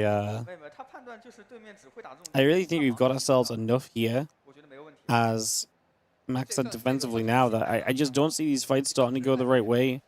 For Impact out of nowhere. 等你来送啊，不就是强者心态吗？等你来送啊。这个基地掉了，其实也无所谓了。这波航母成型了。哎，这波航母有一攻。Interceptors trying to launch through. Ravagers going to be there. Storms are going to come down. Good storms. I mean, Impact's going to sit in them. They obviously last a very long time now as well. I'm going to have to back it up. I mean, Impact took a little bit of a supply lead, but as the units start to drop down, he'll not kill anything extra. These are all big units from Maxed, so the tail end of the fight, you're not going to be losing much when you're going to be killing more. So that supply gap is going to close in again, and Impact is still just building another round of roaches. Don't think he's going to be able to get enough done here. These few Hydras trying to get on top of those carriers. He's going to kill one, so he does get one extra carrier. But yeah, you can just see it's not turning out to be enough here at all right now. Not turning out to be enough at all. 感觉其实这把游戏就很快，咱前期就结束了，但是打得有点复杂，又15个火山狼一变。哎呦，赛德不能中火。哇，这把还能 A 一会儿，但是航母马上2攻要好了，2攻的航母其实是个质变。A few more Ravagers going to morph in. He's going to start pushing through a couple moments. 你看他这个部队老站在不应该站到的地方，你知道吗？这个部队就不应该站在那里。你要是想打防守，你就老实防守。 Grizzle dropping down, a couple of these probes dropping. 全火上了，又砸到了，别着急啊，赛德，这人口，哦，一波火，哎呦。 Again, Storm in place, a couple of Ravagers are still going to be stepping forward here. I mean, it's been a really cool game as Impact just continues to build very cheap units. And again, I feel like Impact had enough. I mean, obviously, if Impact doesn't keep the pressure up. Oh, GG. I was going to say, like, Impact's been aggressive enough that, like, I think it's kept Maxed back a little bit. And if he lets up on that aggression, it obviously becomes a very awkward situation. So it's kind of been a little all over the place. GG's, that is going to be the first game going to Maxed, though. He takes the opening map here of this series. Yeah, Corruptors would have been great, but like I say, if he does stop to build Corruptors, maybe the lack of pressure on the ground changes how things go as well. So yeah, kind of a tough question, perhaps. 所以我觉得赛德这把拿下其实还是挺重要的，很关键。而且我打下来感觉应该没啥问题。对啊，看文丑第一局，包括他刚刚打Neeb也是一样的，都打前期啊，10分钟以前还可以，10分钟以后就不会打了。 听起来有点像某位真的传奇的选手，星第一的传奇选手，打到后面有点不会打了。哎，我问你个问题啊，大哥，这个是有点场外话，你上次怎么星第一输给黄哥了呢？没有啊，我后面赢回来了呀。你后面赢回来了吗？对啊，波1赢的，然后波3输了，但是波5又赢回来了，属于2比1。那你觉得黄哥星第一怎么样呢？黄哥星第一可以啊，很强。其实我前天我问了一下嘎姐，我说你现在还有想法跟 F91的打一下星际1嘛，嘎姐说跟他打太简单了。这么跳？对，嘎姐就说了一下 so easy， 觉得打这么。Alright, guys, just waiting for this next game to start up. We're just running some ads. Again, help support the stream. If you guys are enjoying it today, do consider. Yeah, do consider subbing up. Obviously, we're up early, bringing you guys some content. I know not a lot of people from my usual streams are around at this time, but if you are, say consider supporting. It goes a long way. I appreciate you if you do. As Impact and Max said, game number 2 is lining up on Fear and Faith. I think this is the first time we've seen Fear and Faith in the map pool. Mana with the 28 months on the Prime. We always enjoy Wardy. Appreciate you, mate. Thank you so much for the 28. Much appreciated. As we get ready for game 2 here in a few moments' time. 赛老师后续怎么打？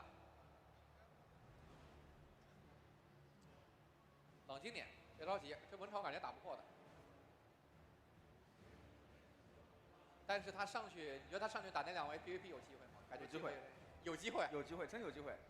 就你刚才看了副舞台全场，好，出生在地图左下角蓝色的重组选手，就是来自于就是 Impact 文丑。 Impacto, can he get himself a map on the day? He was very close in that last game. Like, there was actually a pretty good hold from Maxed in the end. He's always going to be the fan favorite in the scene. Oh! Oh my goodness, guys. He is gonna A-pool. This is a 4-player map. Is it? I'm actually not sure on the ladder versions. Is it cross-spawn only, or is it certain spawns? Does someone know? I didn't check didn't think of checking because, yeah. All right, 8-pool. Max said scouts at 13. He pylon scouts. I mean, he pylon scouts cross map. That is game winning. I think. That should just be game winning.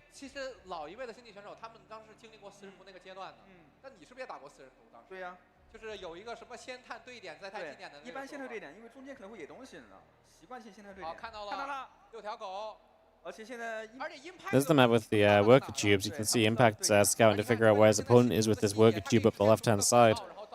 But yeah, what a great cross map scout from Maxed. And who scouts cross map first? The guy that wants to check the furthest away point first? I don't know. Like I say, this is such a... It's not over, but Maxed has all of the information in the world to make this work, right? Oh. I was going to say, does Impact looked as though he's going bottom right. That would have been terrible. He's going to go top right. I guess because the Overlord just showed up bottom right and saw that it wasn't there, so he thought it was bottom right as well with the speed of the scout. Maxed doesn't have... he doesn't have another building, but he does have the Zealot. Oh my god, this is...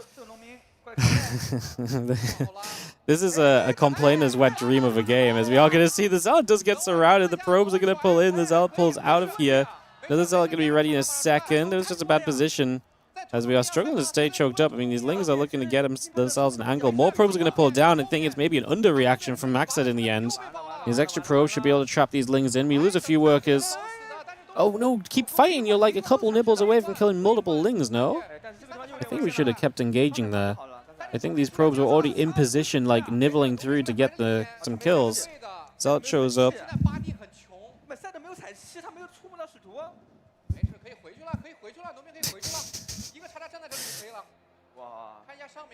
Yeah, this is like absolutely like peak StarCraft 2 gaming that people like to complain about. 4-player map, randomized spawns, 8-pool with worse scouting options. Oh, that's so funny. You think this did enough? There's no way. We're down 3 drones. Well, we're down 3 drones, but we started the hatchery already. Maybe we did enough.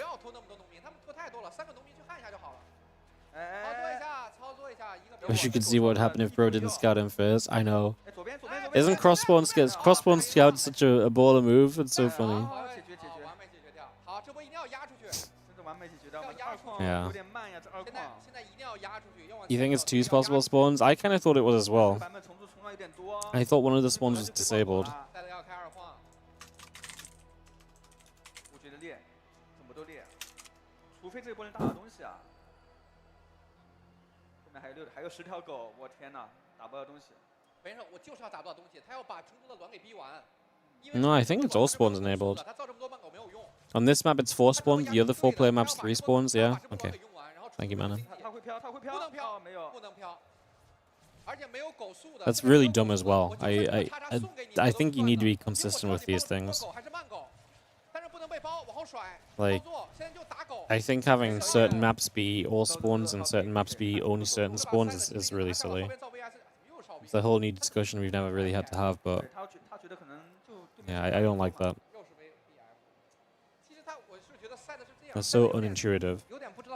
What's the other 4-player map? Old Sun Temple. 他是没有女王的，你直接走空军的话，成都是真的解决不了任何事情，而且他必须再花钱去做你的防空单位。对。再飘还看到狗。Which close spawns disabled on Old Sun Temple? Is it top to bottom? 现在还是优势，啊，现在其实没有那么优。真的优吗？我觉得不优啊。他就是得走 VS 才能把这个优势给打下来。再飘。往回飘，很稳。啊，然后往上走。狗速快好了。 It doesn't say which one it is on Wikipedia. It just says one spawn is disabled.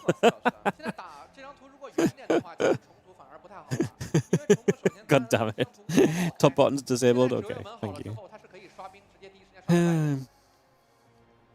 Probably won't need to know that for another week when we'll finally see the map crop up in a random best of 3 somehow. Hey, maybe in Maestro's in best of 7s we'll see some of it crop up, to be fair.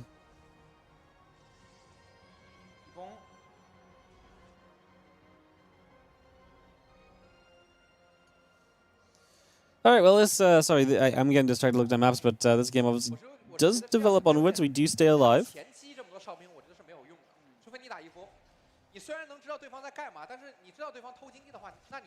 can see that hallucination hanging around, a couple things moving about, Rotoron setting up as well.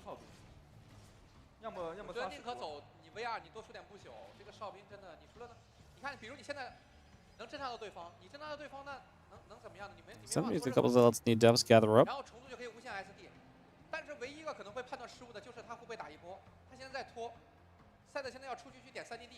You don't remember some of these names at all? Oh, that's crazy. Maxed's been... When was Maxed's last official match? Probably not long ago at all. Maxed was pretty active until more recently. Yeah, Maxed played an official game in March. Yeah, he still plays like Chinese... Oh, okay. What the hell? He played a Kung Fu Cup a week or so ago, but then he didn't play since 2024? Am I just forgetting the last 2 years of StarCraft? Have I just ignored, like, ever since ESL Pro Tier wrapped up, have I just ignored the fact that these players have not been playing? Like, this is... What is wrong with me? Jesus. I thought Max had still played a game here and there, you know? Oh, God. That's crazy. Cyril hasn't played in 3 years. That's probably what it is. I cast Cyril as much as I cast Maxed.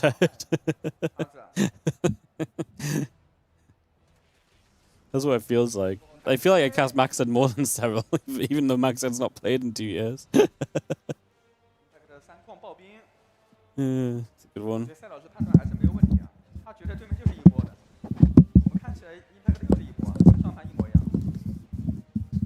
That is a good one.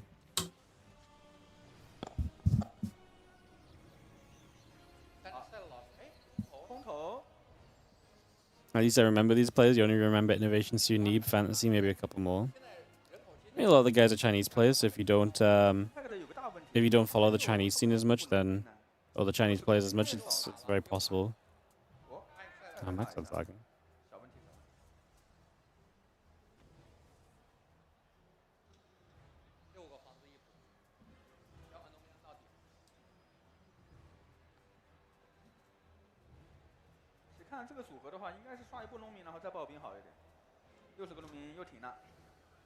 服啊。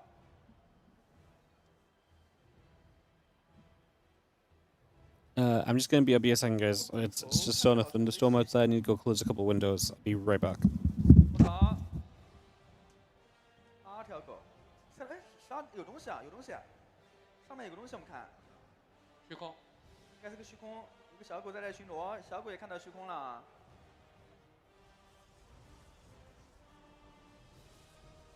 哎，我感觉这把这波的很难守，这把的这波跟上一把的质量是完全不一样。但是要看协同怎么样，目前来看 ，Impact 这边没有协同啊。而且这张图的话，我看一下展开路口吧，其实这张图路口有说法，看赛德能不能把握住这个机会。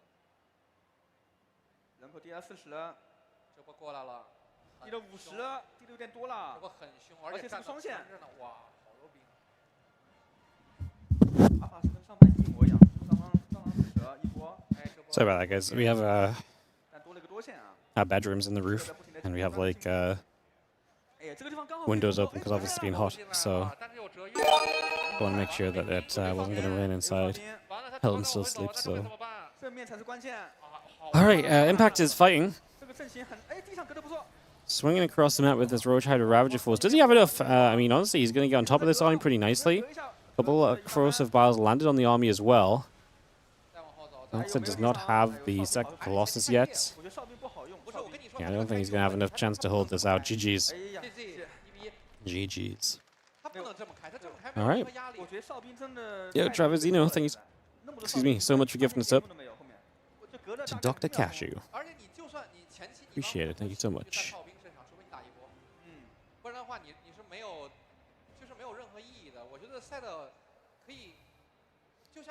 Appreciate the support. Alright, guys, game 3 coming up. Was there a result on the other matchup?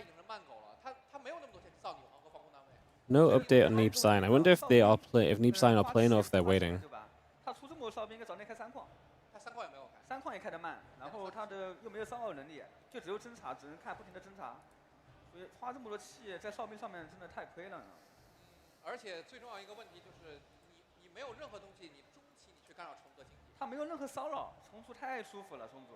就是你的先知，你不一定其实要去创造东西操作那么好。先知可以放陷阱，对吧？实在不想骚扰的话，你也可以去做侦查。对，你可以把你的气交给先知啊，你先知可以去做侦查，可以去杀。你要操作不好，那就不要杀农民，要不就点陷阱。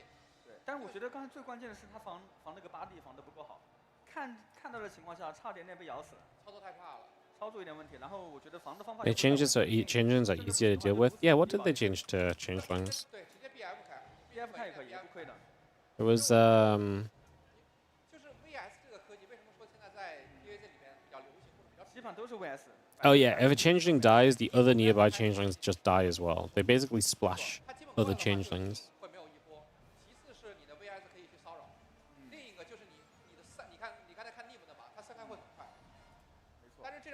回来了一个2人。Good change. Yeah, it's whatever. That's needlessly tough. I guess it was it is an APM test. It was very cool to see that you could kind of spam overseas and it has an impact on the game, right? But yeah, it was a cool thing that people were utilizing, but it was not really a. Yeah, I guess it wasn't really that big of a deal at the end of the day. Oh my god, can you guys hear the rain through my microphone? Holy shit. It is like absolutely torrential outside.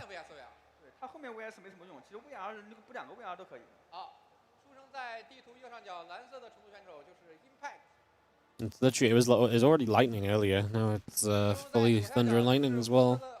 I have to close my window. God, it's gonna get warm. Alright, max impact getting going. They nerfed Rogue, yeah. They nerfed Rogue. How could they? How could they do this to my boy?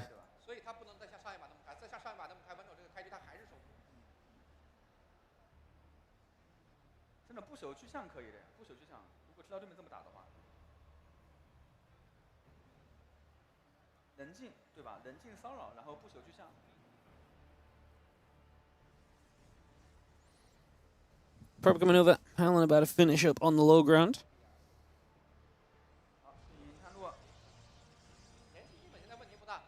现在最重要的是他中期会有一个什么样的转变？至少我觉得他有，你对吧？你都知道他只会这么打了，你就走 VS 开慢慢打，要么你就真打一个 VR 一波。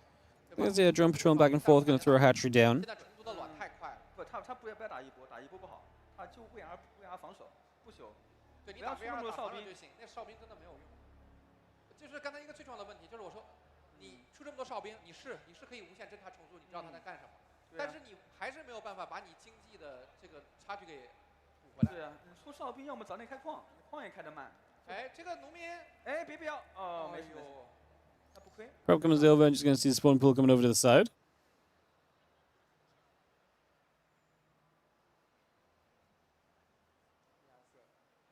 哎，应该不太可能被咬死，不可能。Hatchery going about again, just going to see the pool. Drones, Nexus, all coming into place. You remember some Smurf locking reinforcements and your natural changes when you start now and you have no idea what was going on? Oh, that's brutal. Oh, that's sad.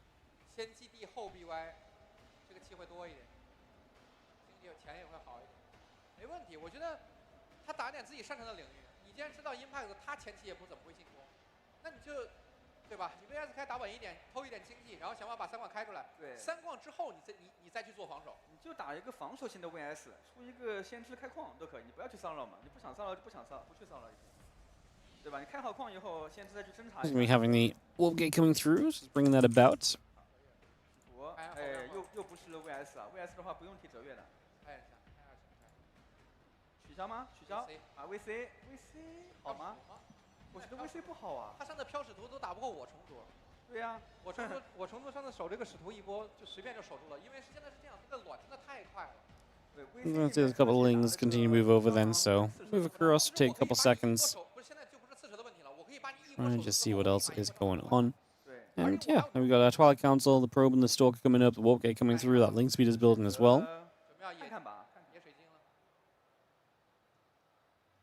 哎，不过应该无所谓，只是又被看到科技了。这个还是挺关键的，因为你这样虫族又不需要守 VS 了。对，这压力小很多啊。没事，慢慢打也能打，也不是说侦察刀不能打。哎呦，使徒又被换了不少血量。 There's only a couple of lings and the Queen gathering back around. Still got the Resonating Glaives coming up. And drones are coming through. Let me just take a little longer to get set here, but yeah, Glaives on the way from Max Ed. We get this started off as a bit of a different game plan for him early on.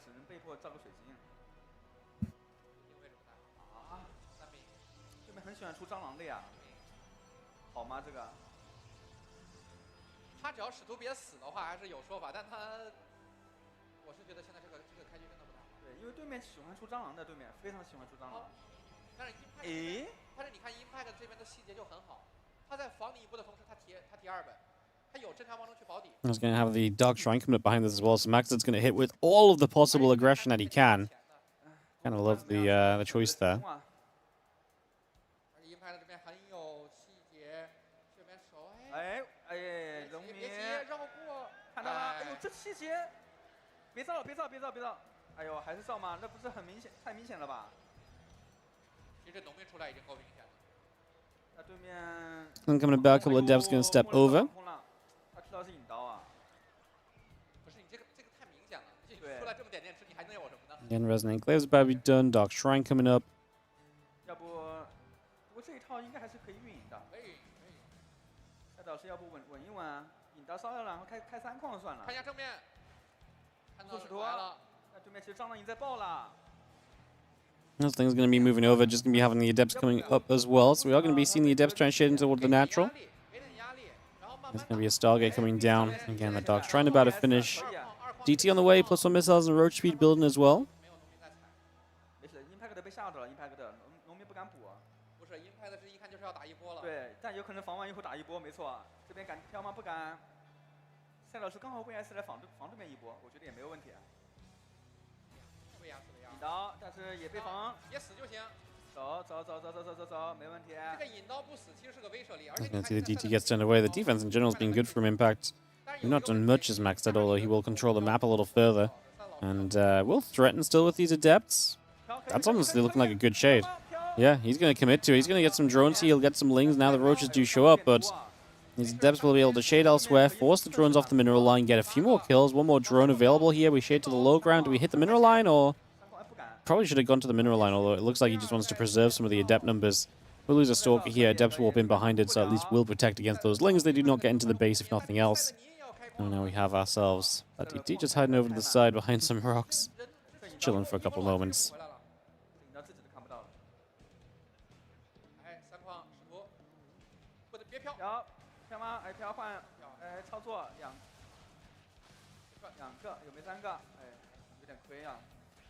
It's going to be seeing those lings going to get a grab on the pylon. Just going to pick that up. 但是这把的光束流又不一样。其实 Impact 这把他经济并不好。对，我觉得至少在上帝视角来看，赛德是个优势。安排打就好了。而且赛德有 VC 科技啊。但是要保住这个3基地。Feelings run in. Now this pylon going to be in some trouble. The adept stepping over. The Nexus is going to be finishing very soon. Still got the rubber bay coming up as well. 但是唯一一个问题，看赛德是没有攻防的。现在对啊，他没有这边攻防很快很快，两攻已经在吃了。不好说啊，不好说。但人口来看还不错啊，人口。哎，入口。没问题，防守没有太多问题。看了这个绕狗。And the adepts will stepping across, get in position. 这个局面肯定是不太好打的。刚才领先40人口在打赛。赛老师3矿踩起来。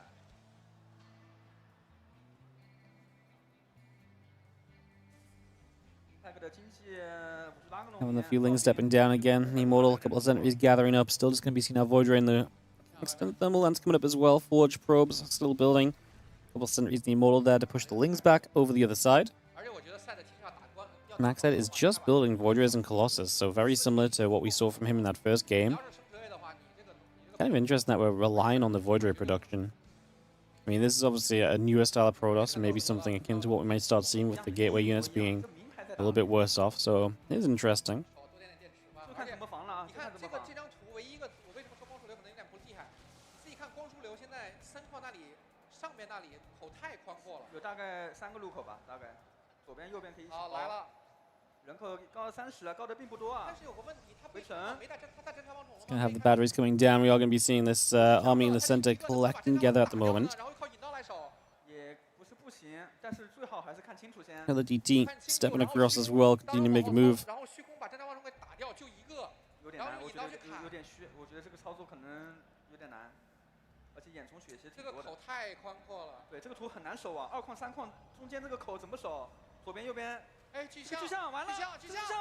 Oh, Colossus Nelly goes down. Impact is setting up, pushing forward. We are going to be seeing this army on the back right-hand side. Going to have to pull away. Defense looks good to begin with. Do not love the first 2 force fields there, unless he really planned to kind of step further into this, but then kind of just walking in trouble there. Colossus on the high ground needs to keep running. We're going to lose it. Obviously, Colossus and splash damage are very important. This Impact is seeming like he's just going to swarm on through. I mean, this is very akin to what happened in the game 1, just we didn't quite have ourselves the as much of a breakthrough. Like, Max had kept a lot of units alive on very low HP. Looks like Impact is going to survive through to another game. He's going to get pushed off right now, but I think in the grand scheme of things, we are looking pretty good here in this game for him. So Impact, yeah, definitely feeling good right now. Definitely feels as though things are going the right way in his favor at the moment. Again, Dark Shrine coming up is up and running. The DT's helping a bit. Max said he's going to have another wave coming at him soon. He just lost too many tech units, I think, though. Being able to survive another wave of mass units with less tech available is going to be extremely difficult, I would say. I think that's going to be really tough.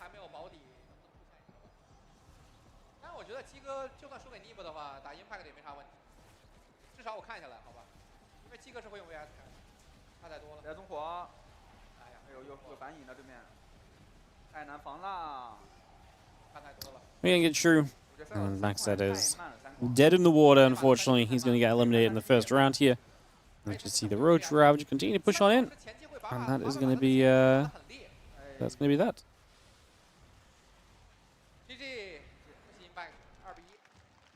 GG's. Impact advances on through into the decider match of this group stage. And unfortunately for Max, that he will find himself eliminated. So yeah, I'm not sure what the Neeb Cyan situation is. I'm not sure if we're waiting on Neeb here and Cyan to play, or if they played at the same time, or what the idea is. But hopefully we'll get some info in a few moments.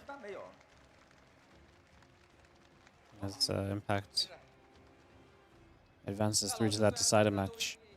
I don't think Neeb and Cyan have played, because otherwise I think they would have already started.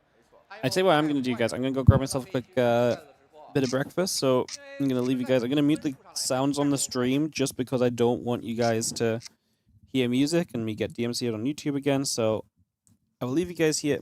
Hi, Ellie. Ellie just brought me a toy. So yes, I will leave you guys here, and I'll just be back in a few minutes. We'll be right back. I'll be around in case we go in game, but I'll be eating my breakfast. So if I'm quiet for 5 minutes, that's all it is. Be back soon.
Hello, everybody. I'm back.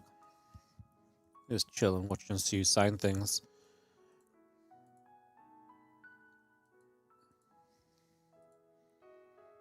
Like I say, I'm expecting them to play Neeb Cyan, but I'm not 100% sure. There's no update on the bracket, which there has been when the games have been played before, so yeah, I'm not sure just yet.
Bum, bum, ba-da-ba-bum.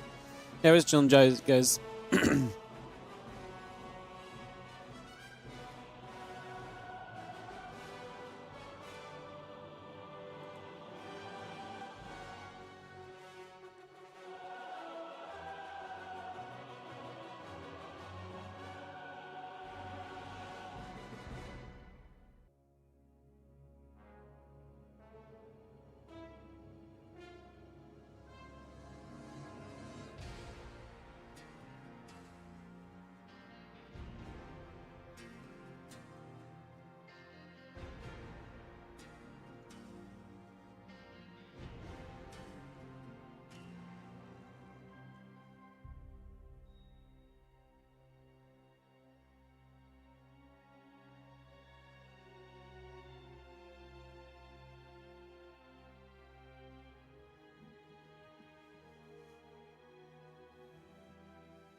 Excuse me. All right. Yeah, we're just waiting, guys. We're just chilling. Anyone's got anything fun to ask or talk about, feel free to hit us with it. Because we are just in the waiting game for a little bit.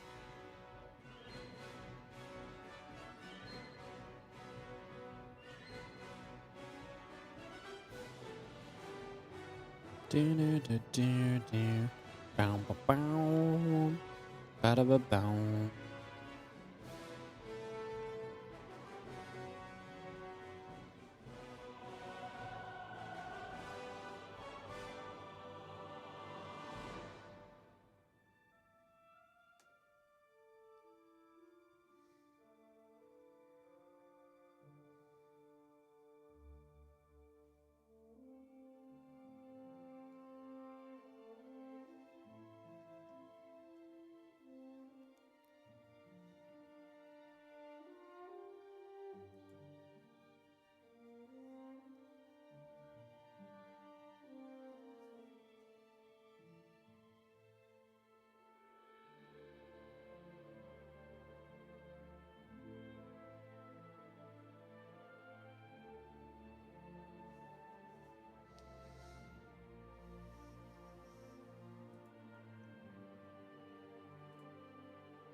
You want their autographs too?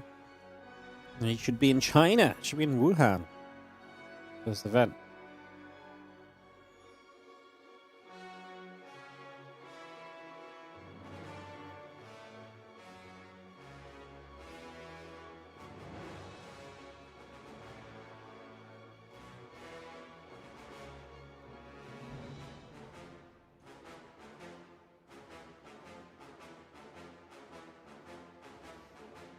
Here's that signing, that's Sue. That is Sue.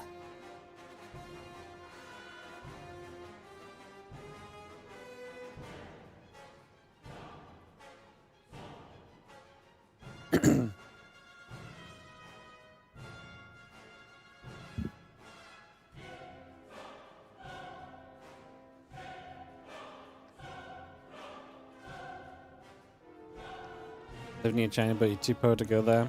Sad.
I feel as though that they are playing Neeb now, because otherwise I feel like it would have started on stream already.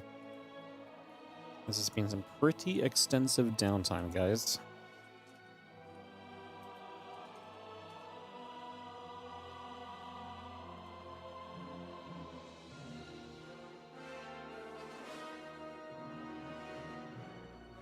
Do do do do do do.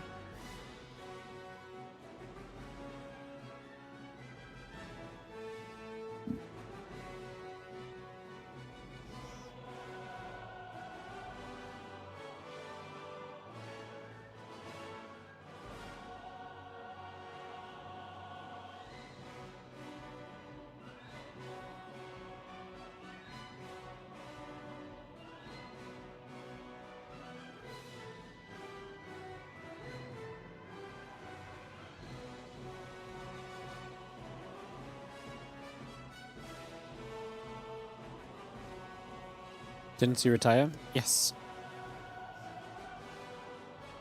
If you look at the lineup of the tournament, you'll notice all the players are retired. Well, coffee. It's coffee, right? Coffee in XY.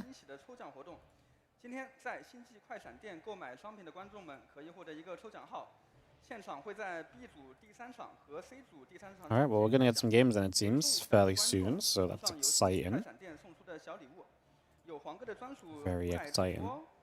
线下观赛福利多多，也欢迎有条件的线上观众在后续的几天的比赛来到现场观赛。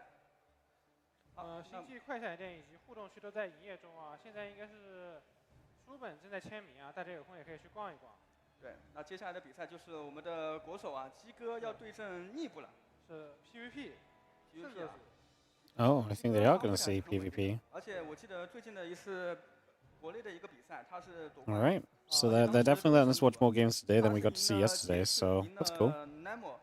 还赢了，反正全神族，就是8强8个神族，他夺冠了，说明这个鸡哥的 PVP 啊是非常非常强的。是的，这2天也是在后台看到他经常和解释在一起讨论，他们对新版本的开局还有战术体系应该是有一些自己的研究的。对， Yeah, it's going to be Neeb Science. We are going to get to watch the winners match of this group. 解释他的理解是要 So, yeah. 开哲远门刷兵。 Cool. 鸡哥的理解不是，鸡哥理解是造兵。 When I saw the lineup, who did I think was missing out of the players? I honestly didn't think anyone was missing. I don't think of things like that. I don't have a brain that thinks of what is not there. I just see what is there, you know? I don't really look at this line and be like, oh, where's Zest or something, I guess. But, so yeah. I only say Zest because a couple people already mentioned Zest yesterday and stuff. 他如果真的刚才能赢 Impact 的话，他是还是有机会出现的。 Kettler's God, thank you for the 92-month resub. Appreciate you. 再把逆补赢，说不定两个国手。 Thank you very much. 那这边逆补的话是很久没有他的消息了，不知道他最近状态怎么样。对他几乎没有打过小比赛。是的。看这边双方选手的话已经准备完毕了。哇。 状态感觉都很好。好，出人在左下角的蓝色的神族选手就是来自美国的尼布。尼布。用在地图右下角红色的神族选手就是来自于我们中国的三眼碳基。三眼。哎，这张地图好像是我们这次比赛第一次出现啊。是的，好像人族和虫族都不太。都会办这个图。对。 因为中间这个回血光环有一个回血光环，它是专门给神族设计的。 All right, probably coming across the map. 鸡哥先放了水晶，逆不是多按那个。 Take a couple of moments. 有区别。 Get set up. 鸡哥有想法，应该是有想法。是逆不农民领先一个身位啊。 Here on Rorschach, first time we've seen this map in the tournament, if I'm not mistaken, at least on stream, unless I'm very forgetful, which sometimes I am. I like this map. I found this one fun. People were not a fan of it when I mentioned it on stream, but I don't know. I found this fun. Heal and try in the middle, I think is kind of cool. As we get going into some PvP. Getting this underway. Gateway coming up on either side of the map. Getting started for a little bit. See where things are going to go.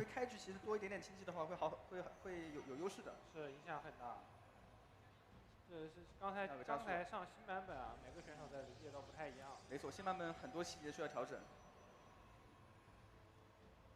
这边鸡哥是单气啊，鸡哥好像没有下二气啊，鸡哥要开矿。哦，逆不是一个正常的2兵2气，还是跟上一个版本的 PVP。 Well, Gary's coming through, and the assimilator's coming about, the probe's coming into place, and just have ourselves the probe Neeb heading across over to that far right-hand side, so it's going to be journeying over for a few moments here, getting on the move for a little bit. Just trying to see a little bit of what's going on in these early stages, so a little bit of movement, a little bit of motion. Get this underway and see just what exactly is going to be happening. 对，2期还是要下的，他应该算过的。我们看农民刚补要16个，然后再看2期嘛，比较合理啊。但鸡哥这边是一个单差值好像一定要照出来。哦。 So I can chase. Pro pulls up to that high ground. 但这个是不是稍微有点明显呢？有2气，没有2基地。2气单 B 机，这边逆补肯定是意识到了。嗯。但逆补这边是个2兵开局啊，而且没开2矿的。是的。算比较好防的开局。啊，鸡哥这边也还是 VS。 这个距离其实只是为了野而已啊，就是让对面看而已，这有点远。 You're going to see the Stargate coming in from Sion. He is proxying that, so he's going to get a little bit aggressive early. It's going to be interesting to see how all the aggression changes up in this matchup compared to how it had been for a while. 哦，要找到了吗？往这边再赶。农民看一下。先看黄金矿。啊，看到了，肯定能看到啊。这个地方感觉没有研究的特别的好啊。 但这个野 VS 不会造不好吧？你不是2兵啊，你不想压的话，不过对面可以不管，直接过去了，这边家里补一下，要不取消吧？哦，哎，进去了还行。We've seen the Adept getting in. He's going to get a couple probes, so Neeb going to take some damage here. This is going to be an awkward Adept to deal with. Stalker trying to chase it down, turns around for the other probe. 2 workers, 3 workers killed. And the Adept Shade's out alive as well, which is really nice. Stargate cancelled though because it got scouted, so Neeb. The reason he takes that damage is because the probe stalkers move out to go and deal with the Stargate. Force the cancel. Now Sion throws down Robo Facility and an extra gate back at home, so going to go into a 2-gate Robo setup. Interested to see what the next part of this looks like. 没钱，90块，100块。嗯，没问题。哎，没取消，不过能不能换一个呢？不行。刚好100块啊。鸡哥的选择应该还是开矿。吧。目前就领先2个农民，但基地慢一点点。而且这个领先一个 VR 的科技啊，看一下这波逆补的追猎反打，这个是单。稍微有点危险，差只有。Next coming into play from both sides. Yes, I'm just going to realize that after trying to proxy and not doing it, he's not going to be able to do much else. Everything's going to come up a little bit too late after that, so I'm going to mix that around again. Immortal, centering the Stalk, continue to come up into place right here. Let me get reset in this one for a few moments. Oh, force fields the Stalker's in, has a battery, which means that this is not a good fight for Neeb. He's going to have to step away from this one. Not going to be able to do too much there, so it's going to be him having to fall back on this. Take a few steps back the other direction.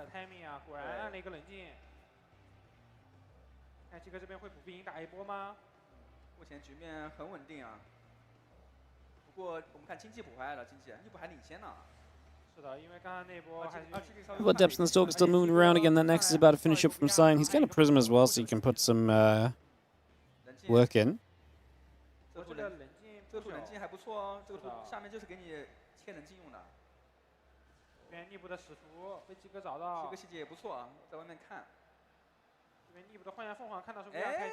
Two Depths trying Shade, not going to get very far. Going to drop a pylon down now also. It's going to take a few moments as the couple of Depths still stepping out of here. The few Stalkers going to chase over. Now going to see those Stalkers now hitting this Hallucination, and that's going to take a bit more damage as well. So Hallucination taking some extra hits. Again, the Stalkers stepping over. A couple of Depths being chased down. See the rest of this gathering together.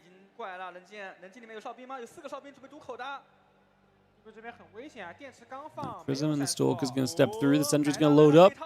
Going to make our way forward into this position.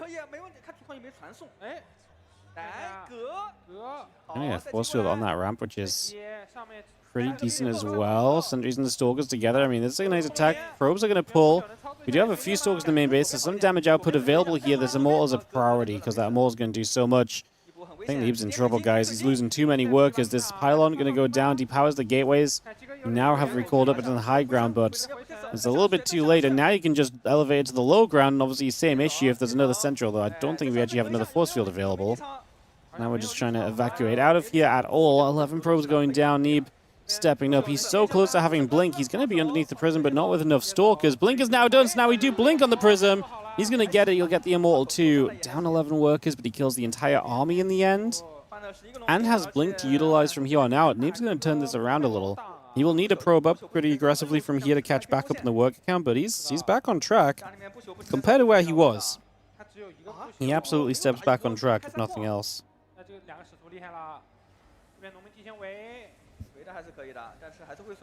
More workers going down, a few more workers pulling in. We continue to try and see a little bit more aggression coming through for a few moments. Stalkers trying to poke at the front. We do poke an Immortal's barrier off.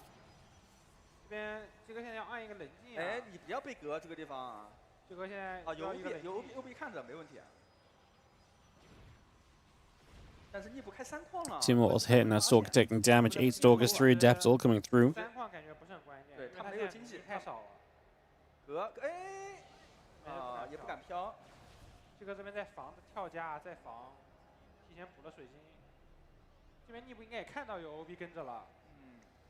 Just going to be having the Observer keeping an eye on things. Neeb is going to step back.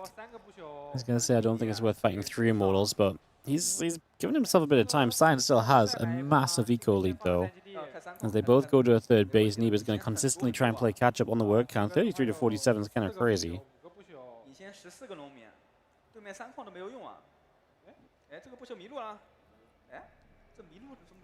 As Sign is already mining so much more.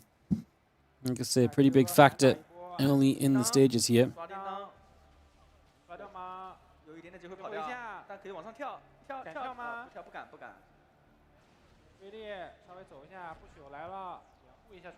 Well, Mortal's going to be in position. Stalker's pulling to the high ground. Other Stalker's going to come through.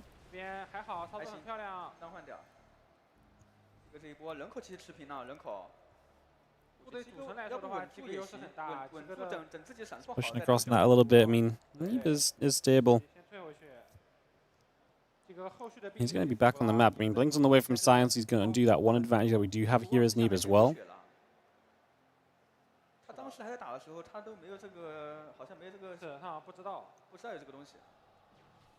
我感觉这边等会儿鸡哥8兵营开门刷追猎打一波，逆步挡不住啊，逆步的运营好像兵营。Probe comes over again, blink coming up, couple gates and the probes coming through. 兵营补了吗？到现在还是3兵营，应该是来看一眼4兵营。鸡哥判断自己优势吗？能不能判断？鸡哥肯定知道自己是优势的。鸡哥前面。And the stalkers. And the immortals gather up right there. Just going to be seeing a few stalkers still warping in. Neeb is going to see the pylon of science set up here. Obviously, you do not need a gateway to warp in with now, or to warp in quickly now. These stalkers peel across, but the rest of the Scion army is showing up. Neeb has good army supply, though. As you are going to see the blink in, but all of the immortals are going to be kept out of the fight for Scion. That's absolutely brutal. Yeah, the Prism shows up to try and help, but he just lost all of the Stalkers. That was a bad blink. It was great force fields. Now going to blink in. Prism goes down. Warping cancelled. Immortals are not going to hold on here. And it's just going to be a massive win for Neeb. What an engagement that was. Absolutely beautiful for him. That was killer. GG's. Yeah, that was absolutely GG's. What a fight from Neeb. What an engagement. Damn. Neeb's got hands, man. 其实不往前跳也没有太多问题的，他不跳就行了。他往前一跳，立场把不朽搁在后面，结果自己的追猎面对对面的不朽，面对对面的这么多追猎，直接送光了。是的，他可能觉得因为他幻象凤凰看到逆步只有4个兵，对，然后他8兵营开门了，他觉得自己兵力有优势，但是逆步其实4兵营一直在刷兵，没有停过。对他经济没有怎么补嘛。对，哎，感觉往后打也是优势。All right, well, Neeb takes the 1-0 lead. Game 2 coming up, guys. 只有这一个方法能输。你不往前跳也没有问题，不就往 Get that going in a few moments. 对，这把运营领先很多啊。而且当时视角我们看啊，他刚才我看了3个不朽，但其实下面还有一大排兵，还有下面还有一个不朽，他其实也有4个不朽，而且追猎是拉成一条直线。是的，阵型拉得很好很好。主要鸡哥的产能优势还没有开始发挥啊，他的8兵营刚刚开门。我目测鸡哥的视角里面，他应该是没看到下面，也没看到下面那一排兵，因为他的 OB 被打掉了。对。他觉得自己上面这么点兵往上一跳不就赢了吗？然后结果下面还有一大坨兵包过来。是的，然后冷静也操作失误了，不应该在那里展开的。没错，不展开可能还能操作一下，有点可惜。是的，这把很可惜啊。不过逆步也是表现出自己的一个韧性啊。他当时我都感觉他要打不了了，结果他还点个3矿，还能运营回来。但我感觉他其实运营不了了。但他确实是运营回来了，又能爆兵又能运营，确实有点。Game 2 will be on lockdown. Get this set up. Neeb bringing it back in that game. So just take a few moments here. Get this ready to go. 凭着运营往后，他们的差距会越来越大。对。这边鸡哥应该是战术其实成功了，刚才战术很成功。可惜啊。看他们调整吧，这把是真的优势很大。不过看完第1局，我发现啊，鸡哥还是有备而来啊，他第2局应该还会有自己的准备的战术啊。是的。要相信鸡哥。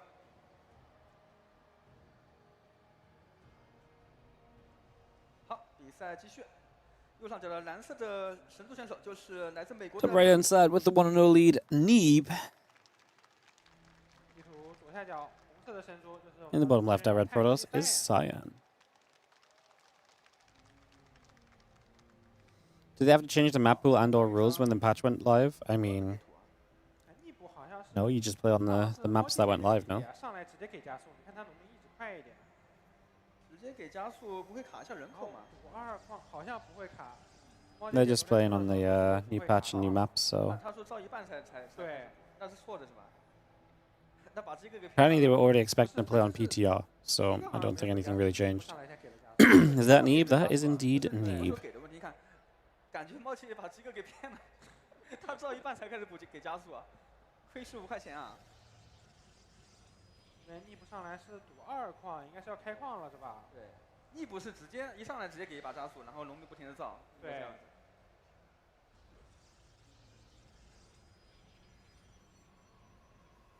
好，这边也是标准开局，但赌2矿啊，这个赌2矿是个高地。鸡哥这边暂时也是一样的，只是把建筑放在上面。鸡哥好像没有补第2根水晶吗？他没有补第2个兵营。 I see a couple of similars coming down, gates coming up. Pylon on the way as well. 他如果不补第2个兵营的话，可以下第2个水晶，没有问题。他钱没地方用啊。那感觉这把如果逆步开矿的话，鸡哥会很难受啊。对。好，这个还是要补 BY。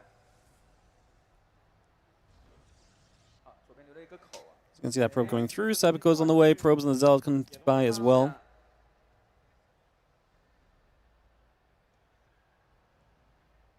12点吗？应该12点。这边农民看一下，这把又是一个野 VS 吗？没有，野绕了一下。哦，绕了一个路，找一下对面野东西。哎，还是野了。哎。 Gonna have that probe gonna 刚好跟尼布 patrol pylon on the way down. 但这个好像是对面的必经之路呀，别人只要探路就能看到啊。不，他回家会从右边走。往回走，会往右边走，对吧？我算过的吗？难道？好，看到双线，又懂了呀，跟上盘一模一样。对，一模一样的开局。这边尼布直接单矿在家里先下 VS。又也啊，不对 ，VS 碰 VS 了。又是 VS 打 VS。哎，这就不好说了。 Just gonna see that probe going through. Just gonna see the rest of this coming over. 感觉尼布是优势啊，他应该会直接造凤凰。他会直接防守。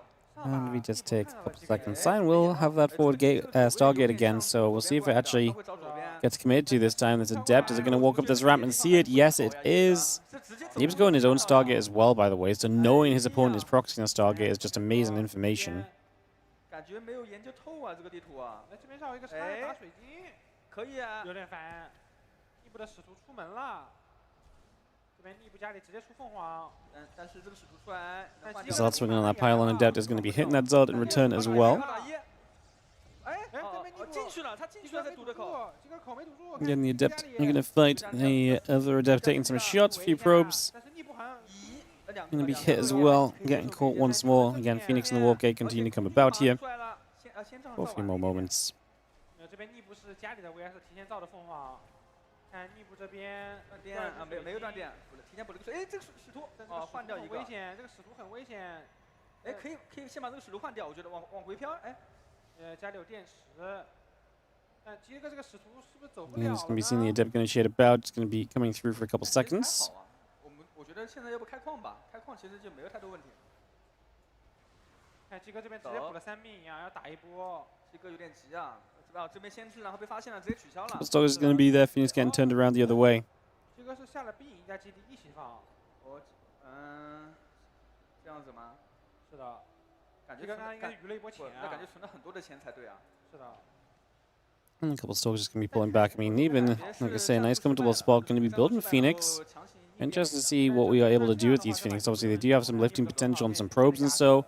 Sign is going to add extra gateways on, so he's going to obviously build into that kind of Twilight Council number pretty early as well. 是的，两盘野的位角度都不太好。对，尼布这边看到3命看到了吧？应该 VC 3命全部看到。尼布这边选择下 VR。我怎么感觉野在12点可能还好一点，对吧？是的，他野在路中间确实是太容易被发现了。哎，这个这两把感觉野的位置，说实话。We've seen the Geodeps is going to shade. A couple of Stalkers gathering up. 这个位置两把像野 VR 或者都是像野 VR 的位置。对。这怎么办呢？ 4个凤凰，这边很烦啊！再把几个外面的水晶清掉，这个还要多补一个水晶。Stalker's gonna hit that pylon. Damage coming through. That blink coming across. 这边尼布是无压力运营啊，但是鸡哥要一直防守尼布的凤凰，稍不注意就会被抬农民。难打。凤凰切进去了吗？ Can't get inside. Just gonna be seeing the Stalker's gonna be there. Those few Phoenix getting turned the other way. Just for the moment, getting pushed back pretty quickly. 可以飘进来，换一个，哎呦，双线2个。Let's see those Phoenix still fighting. A few Stalkers going back. A few more of these probes getting lifted. 8 workers going down. Sneeb's getting some value. Like I say, these Phoenix are going down, but value found. Sign's still only halfway to blink. As Neeb will have an Immortal coming up as well, so you'll get Immortals up. We'll get that going. 打一波对的，也只能打一波，没有其他的办法。这个图2皇是一个高地啊，他闪烁绝对也不太好打。对。尼布是现在应该是2个不朽了已经。高地能打进去吗？感觉不太好打进去啊。看这边有没有一个配合一个幻象的跳加，看有没有。这边哨兵带出来了。See now Stalkers and Sentries gathering up. Then Sign, as he gets the blink upgrade, will look to make plays. The Phoenix are keeping an eye up towards the main. The Immortals can move up there. Obviously, the Sentry from Sign would love to do something. Force field in a good place could be really interesting. But it's going to be hard for it to get in reach of the ramp as the 2 Adepts are actually going to commit. There's a bunch of units here, so I don't love that. He's going to kill a probe so far. He's not going to get 2 because of the battery. Is Sign just sending this? He's down a bunch of workers. He's not. He is building more. Oh, he's going to Neeb throw Dark Shrine down in the corner. Gonna start poking. Phoenix can lift up the sentry. This Immortal is caught in the front. The Stalkers will commit and will get the Immortal, which is a nice catch. Phoenix still lifting up some units where they can. The Immortal still hitting where it can as well. Neeb needs to just not get overwhelmed, especially considering some of his supply was up in those Phoenix. He now only has 3 Stalkers and an Immortal against what's about to be 13 Stalkers.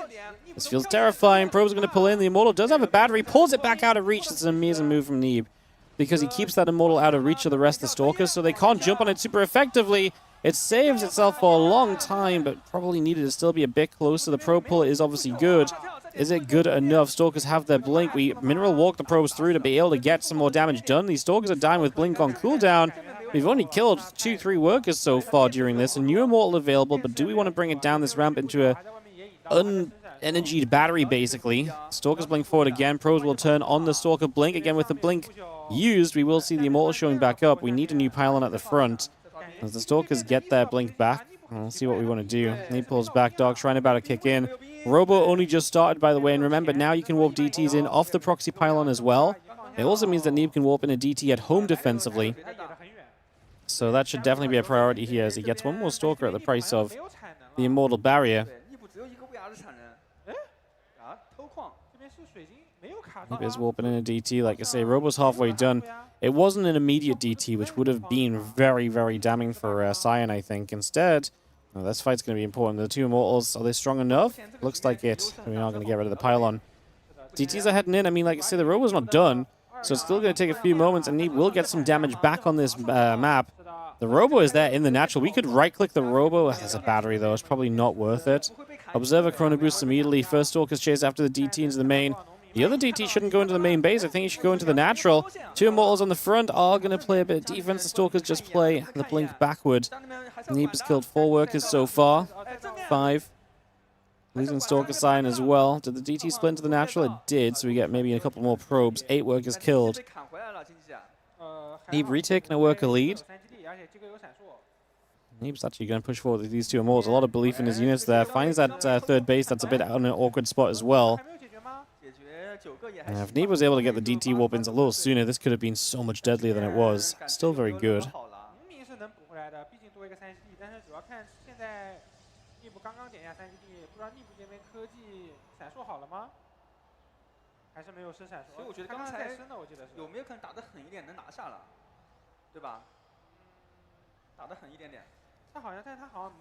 Next is coming up there, so Neeb taking his own third. Game stabilized a little bit. We still have the... I mean, we have Blink on Blink now, but there's more Stalkers from Science, so he should have a little bit more potential to get things done.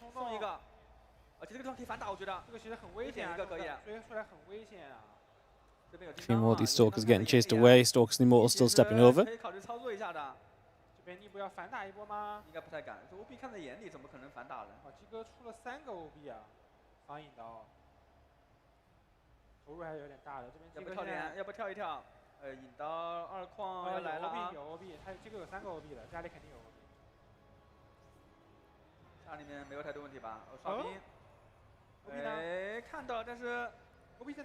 Well, Stalkers gather up, again, a few more Stalkers joined up. I love the Immortals still from Neeb. They're going to be a big core part of his army.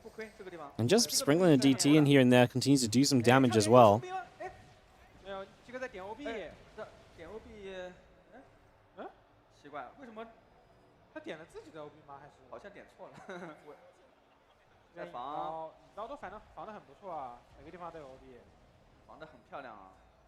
And 6 probes going down.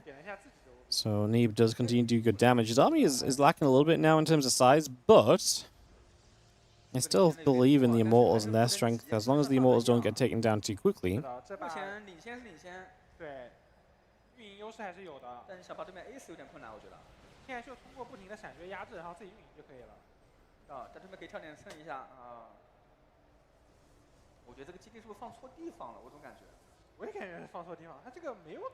And just sets up at the front, obviously. We've is this why he didn't take this base? Because he built a pylon and it blocked the Nexus? Is that the case?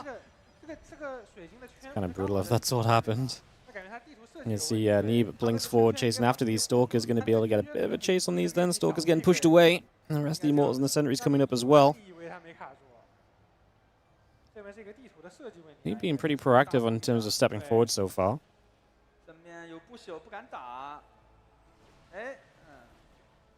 Stalker's Immortal's going to gather, gets the Observer up in the skies. OB 死了很多，双线又来了，很烦啊！还有 OB 吗？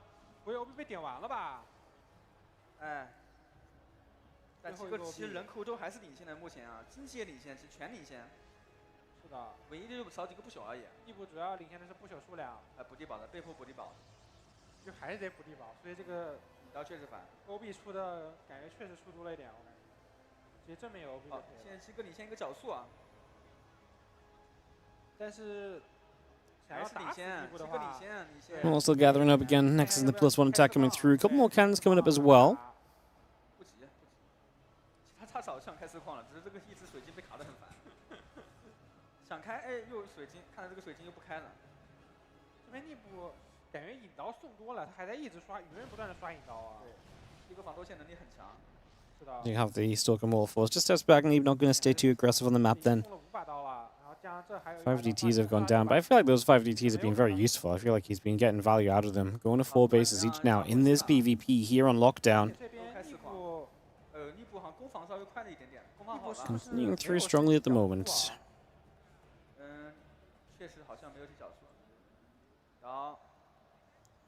I see that DT slips in, going to get in for the mineral line.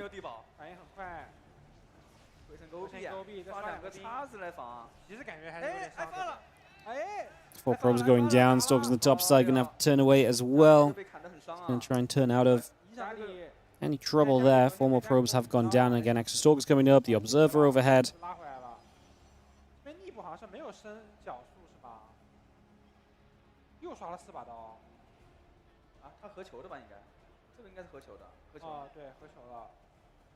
Units all gathering again. A couple of models and the Archons all coming through. I mean, I like that we actually have some Archons up from Sign as well. Neeb's starting to get Archons of his own. Sign just already has Zealots. Now Neeb is a lot higher on Stalker count, actually, which is interesting. We're going to see a bit of a different composition because of that.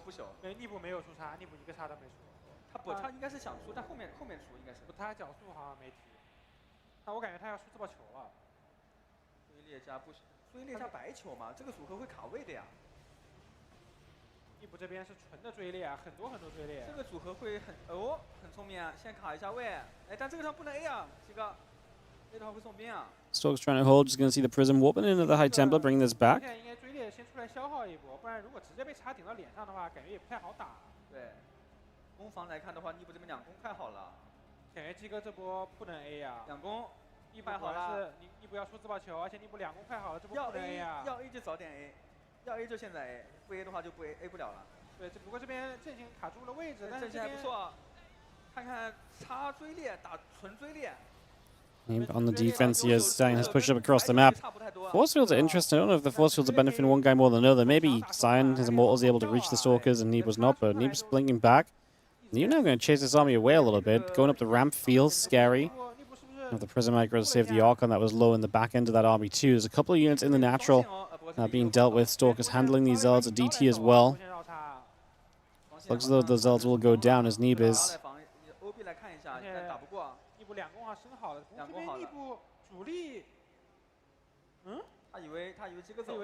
I mean, this army is still up here. Neeb's going to see now, oh, Neeb's in a weird position. Neeb's out of position, in fact. Is that the only force field, though? Well, if Zion runs, I was going to say, if he runs up in the natural, that's cool, but at the same time, all of his tech units are in the back, so Neeb can just grab those freely to start us off in this fight. And like I say, going up the ramp's a little bit awkward, but he blinks in. Oh, it is messy. The Immortals of Neeb are now fighting Zealots in the background rather than the Stalkers on the high ground. Neeb already lost 18 workers as well. He's winning the army fight heavily, but he lost a lot of economy in the process. He's massively winning the army fight, though, so this might be a case where as he blinks in, tries to get the extra couple units that are recall, and I mean, Neeb might just have to go across the map, but there's only 2 Zealots and 3 Stalkers left in the game from Cyan. Neeb is going to lose a DT, unfortunately, letting that wander in. 63 to 33 army supply. Cyan shows up with a couple more units. Neeb turns around for it as well because of the big Zealot warping, but at the same time, I was going to say, that's a lot of units to commit to, right? So if all of those units came in over here, that would have been a big thing. Cyan's going into Disruptors 3 at a time. That's a massive turning point.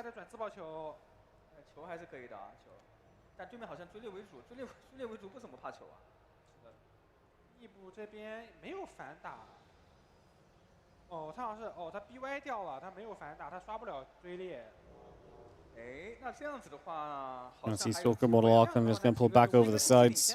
然后慢慢的在追啊，作战部队也追回来了，而且补了那么多 VR 出自爆球，科技还不错。攻防是落后了攻防，但是我觉得自爆球球不看攻防，不太影响。主要是鸡哥刚才把逆布的 BY 打掉了，然后逆布又没有升角速，所以逆布直接刷不了兵了。我逆布真的角速提都不提。Stalker's moving around. Immortals gonna be here. Neeb coming out of this, still ahead on army, but down on workers. I really felt like he was gonna make a shove. Now it's gonna be tough because there's gonna be so many disruptors available. 我觉得鸡哥已经慢慢的打回来了，这个经济很好，经济。是的，这边只要有球就看球的操作了，看躲应该是看逆布躲球的操作。 看逆布能不能躲球，看球。Like I said, disruptors are going to make it very difficult. Attacking into disruptors is going to be a challenge. We lose an Archon there as well. As Neeb, is he just committed to sending this? He is up. Of course, you can see disruptors on cooldown now. We are going to see these rocks going down. Neeb will take a second to pick through them. Being able to see the disruptors on cooldown is obviously very powerful. You know exactly how many disruptor shots you have to deal with. Another Archon goes down. Could have gone the Prism. Neeb is bleeding out units. This disruptor switch has been spot on. 是的，逆布经济不太好。鸡哥出来打吗？鸡哥反而在进攻。是的。哎，球又放完了，球一定要有保底球，我觉得。如果每发球都打得。 Turn around again. Blink into the disruptor shot is scary. 但目前局面来看的话，鸡哥。Neeb is again. He's down on economy and he's not really rebuilding workers. So if he doesn't go soon or do something larger soon, it's going to be an issue now. Cyan chases forward. A lot of Neeb's units went down to the low ground. Now he's going to come in from the other side. The disruptors are going to start firing all across the board, but a lot of them get denied. Neeb kind of rapping on this force here. Now the disruptors are gone. There are 3 new ones that just showed up. They're going to start connecting on the back end of these Immortals. Neeb is desperately chasing those few Stalkers down. They're going to recall to try and get away. We kill one of the Stalkers. Well, we reset the disruptor count down. That's huge. 3 disruptors does not buy you necessarily enough time here. We're going to try, though, as Cyan fires a few shots forward. The Immortal falls there as well. Stalker's making a grab on this. One more disruptor shot. Now it's all on cooldown. Is that enough? Remember, Neeb can blink on top of these units, too. Knocks down the rocks. He's going to have access to multiple bases here.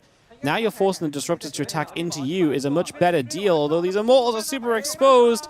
As Neeb blinked across, all of his units will not fight at the same time here. Bad position for Neeb. Him blinking across was a big danger. He is going to, honestly, not get the disruptors in time.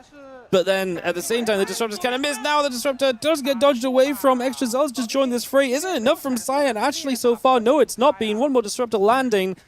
The Stalkers are still trying to do their thing. Trying to trade out. It looks like Neeb's army is going to get it done in the end. That's absolutely ridiculous. New disruptors have arrived. 3 disruptors are out once more, but all of the disruptor production is apparently taking up all of the income of Cyan. Neeb going to finish off this base. I mean, if Neeb does a lot of work equalizing the economy here, that alone is very good for him. Archon going to live. Kind of a big deal. Disruptor coming back off cooldown. Nice shot. Man, I really don't...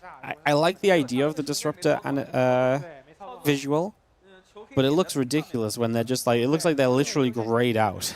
It looks... I don't know. It's kind of interesting. I don't know if it's just like jarring because I'm not used to it, but like it just looks so overly grayed out. And I understand that's for visual clarity to help you understand the moment, which is the whole point of it in the first place, right? Playing forward, going to get a disruptor, not the one that comes off cooldown though. Army supplies are dead similar here, so this is going to be interesting. We dive in, we get the disruptor. Zealot in the back, we're trapped behind the Stalkers. Neeb is going to have another base up, by the way, as well. He has a blink away from this disruptor shot, too. Continue to trade well. He's also +3 to +2, so in these moments, in these fights, he trades very well because of the upgrade lead as well. Having to step back for a few moments.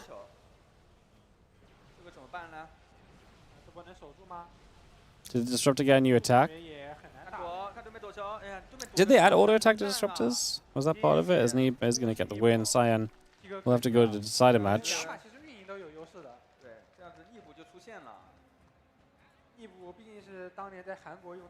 It's not an actual attack. It's just a it's just a phantom attack. Yeah, micro attack. Yeah, but they did add it to disruptors. Yeah. Yeah, good games, Neeb. Some messy moments, but some well-played moments too.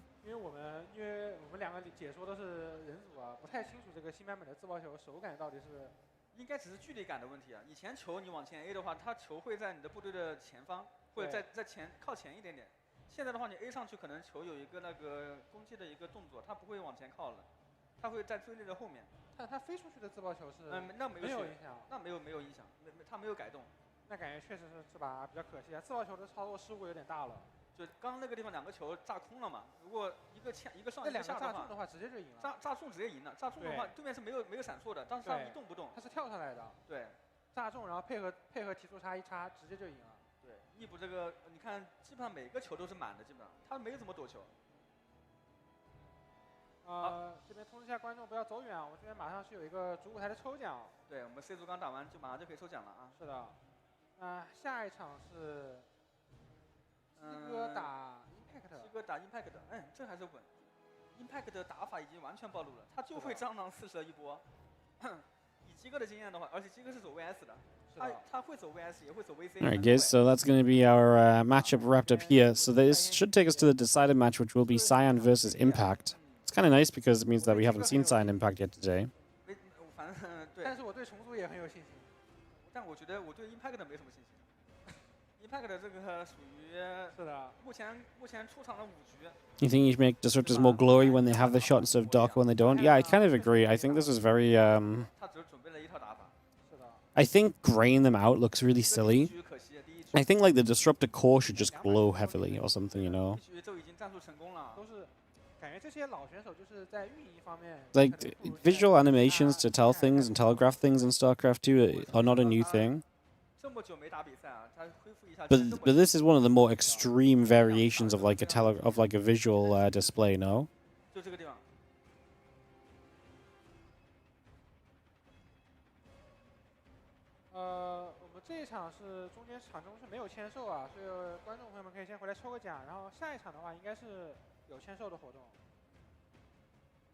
This is a fun game. A lot of big moments. It's a fun series, actually. That first game was really fun. There's some great... That fight from Neeb was excellent. And the second game was really fun, too. I felt like Neeb was in a great spot, just... became awkward and then obviously ended up in a bad position with the fight. And I do think he had a better moment to take advantage, but he didn't get across the map soon enough. The Disruptors made it very close as well. GG's. Guys, I'm going to be a couple minutes. I'll be back with you all soon. There's more StarCraft coming up. It should be Cyan Impact coming up next. Shouldn't be too long. I'll be back with you shortly. I'm just going to mute the stream. Sorry. I'm just going to mute the stream as well. To just in case they start playing music and stuff. Back with you guys shortly. BRB.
What's going on?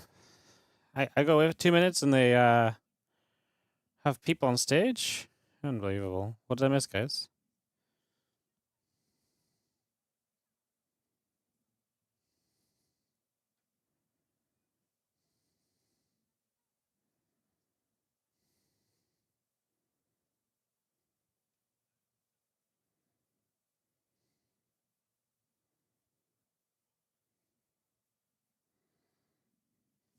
I don't really know what's going on, but we'll chill. There's a prize draw. What's up, Dark Ones? How you doing, mate? How's my Chinese? Yeah, brilliant. I can say shishay. Probably incorrectly. 就是我祝福所有的观众玩人族，就是要到对面的基地门口去下地堡，是吧？不要学 Sky， 我跟你说，他是个菜鸟。好，来，谢谢，可以跟我们的黄哥，你到台下可以去录个视频。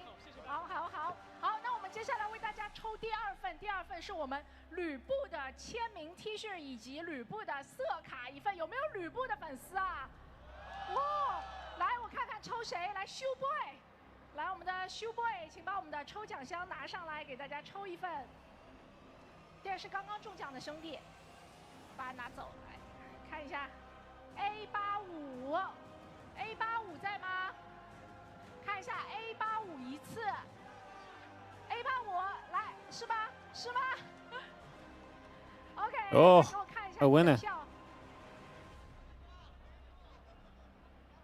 好，核对成功 A85， 来问一下最喜欢的竞技选手或者主播是谁？ You win a prize draw, but you have to come on stage and talk. Seems terrible. Bad deal, that. Love the streams, Wardy from Sweden. Hell yeah. How you doing, mate? Thank you for joining. 哎呀，不愧是 F91的粉丝。好的，那么我们这边的话也是恭喜你获得我们的奖品。我们到这边，黄哥来，黄哥上来，由黄哥来亲自给你送上奖品。然后黄哥，你有什么想让黄哥祝福你的吗？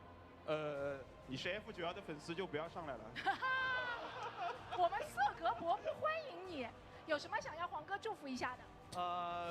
This guy's like, I want to make sure I get this prize bag. What did he win? A cool bag, as you can see. 今年明年都顺利吧。都什么？都不顺利啊！就祝大家这个看直播的，还有在现场观众，今年明年都不顺利，好不好？谢谢黄哥，谢谢。好的，那我们的抽奖环节告一段落，等一会儿还会有，我们稍事休息一下，一会儿回来。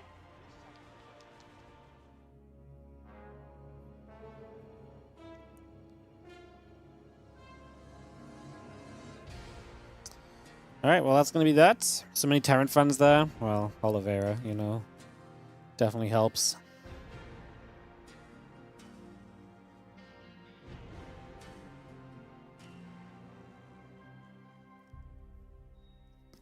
Turns out when your world champion is a Terran, all of the fans are Terran fans.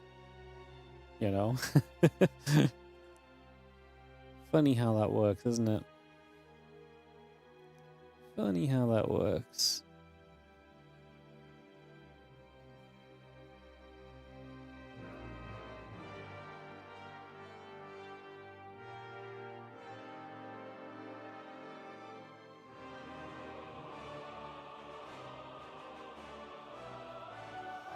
Boom, boom, ba ba ba ba ba ba boom.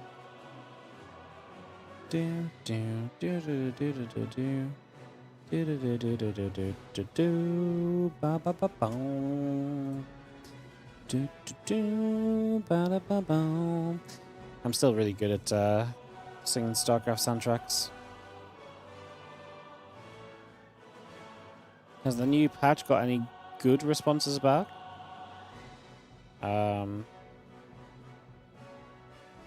Yeah, it's new.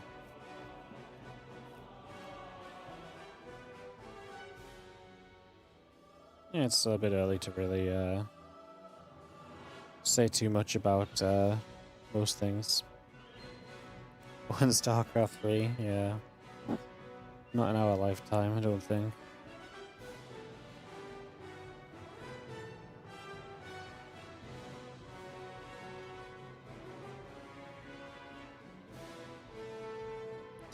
Really interesting what the StarCraft FPS shooter thing will be.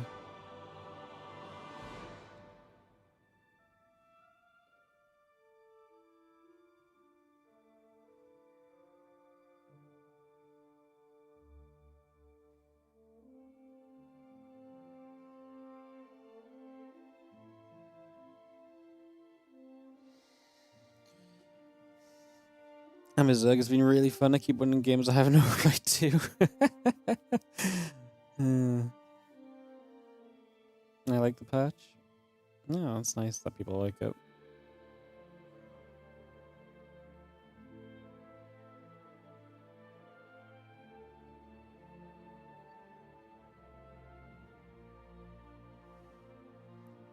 I think it is honestly like some of the things I think have come from the patch are kind of cool ideas, but I think the way that's being done is horrific for the game.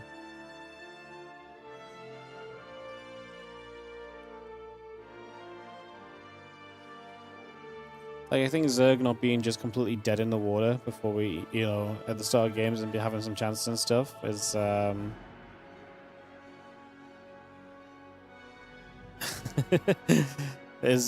think that's really, I know that Zerg was dead in the water, but I think Zerg being able to be a bit buffed and stuff, like, Zerg just got nerfed and nerfed and nerfed. I think the Zerg getting buffed a bit's cool, but, like, I do not think the state of the game is good at all.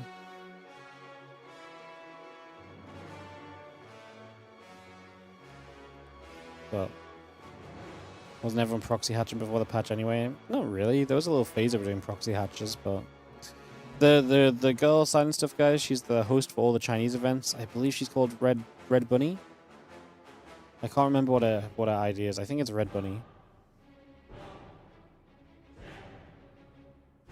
But yeah, she pretty much hosts all of the events. Is it StarCraft music? Yeah, it's StarCraft music. We're good.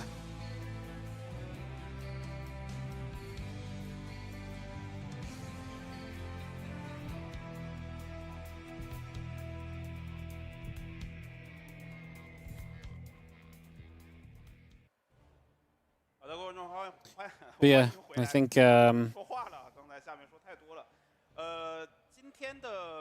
I don't know. We'll see how the patch turns out. I just wish they'd turn the workers back to 12.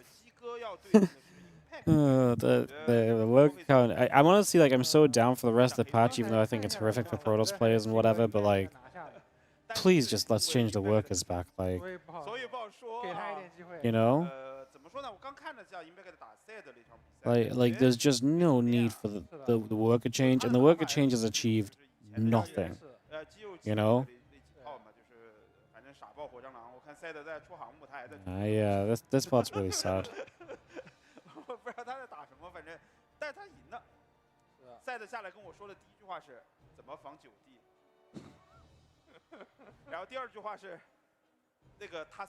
Impact Zion going to be the decided match of this group, and then we'll be heading into group, the final group after this as well.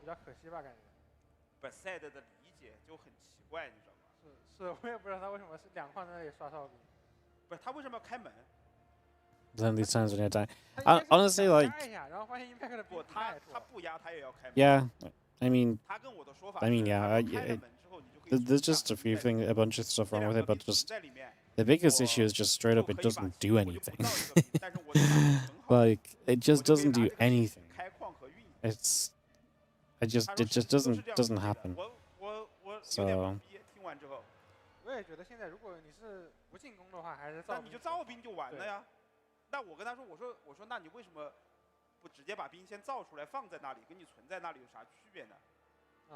然后他就跟我说，那我存在那里不花钱啊，我可以把这个钱拿去运营啊。我说，那你没有兵啊。然后他说，那哦，可能我没想到。I feel like a rusty donkey.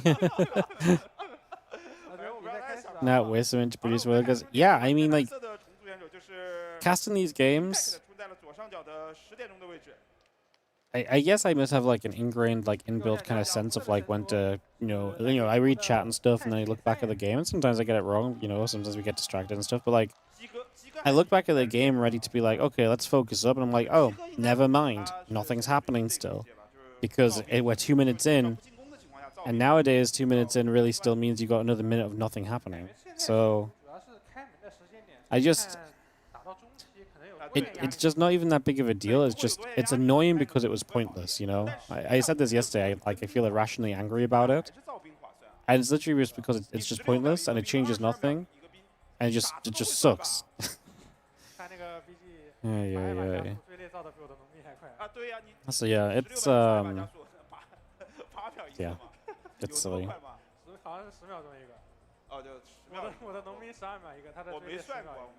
It's just silly. Slowed down the game a lot. Yeah, but it slowed down the game without actually having a final result of it, right? Like, it's not like it slowed down the game and hence the entire game plays more slowly. I wouldn't say it slowed down the game as much as it delayed the game. Does that make maybe more sense? As like an explanation.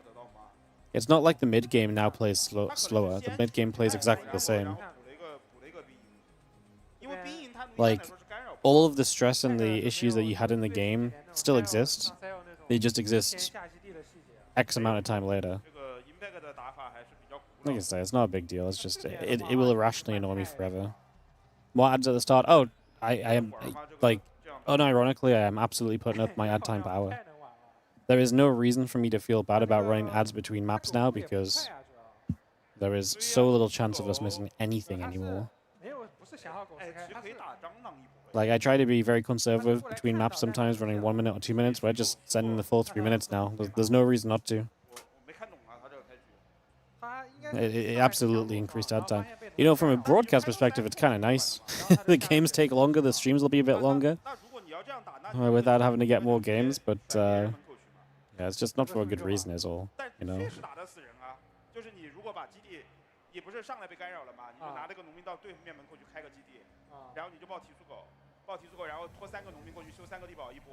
Variety of ads. No, it took away the variety of ads. Before you got a mix of 1 minute, 2 minute, and 3 minutes. Now it's just going to be 3 minutes every time I get to press the ad button. We're going to be rich. We're going to be making dollars more per stream. It's going to be crazy.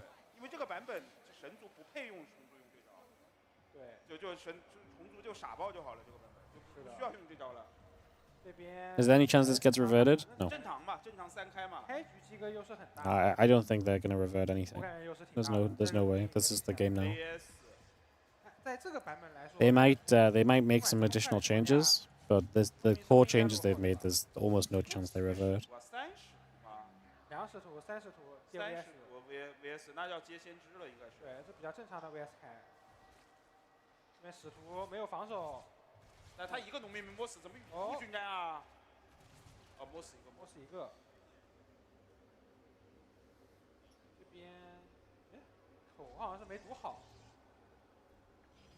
There's a little bit of aggression. Obviously, Impact has been enjoying this kind of gas pool into hatchery. We saw kind of a good, I think the Impact versus Maxed series was a really good summary of what to expect from Impact. Which is like, the guy's going to get to like, he's not going to like all in you off of like 30 workers. But I think he's going to just be very mid-game unit focused.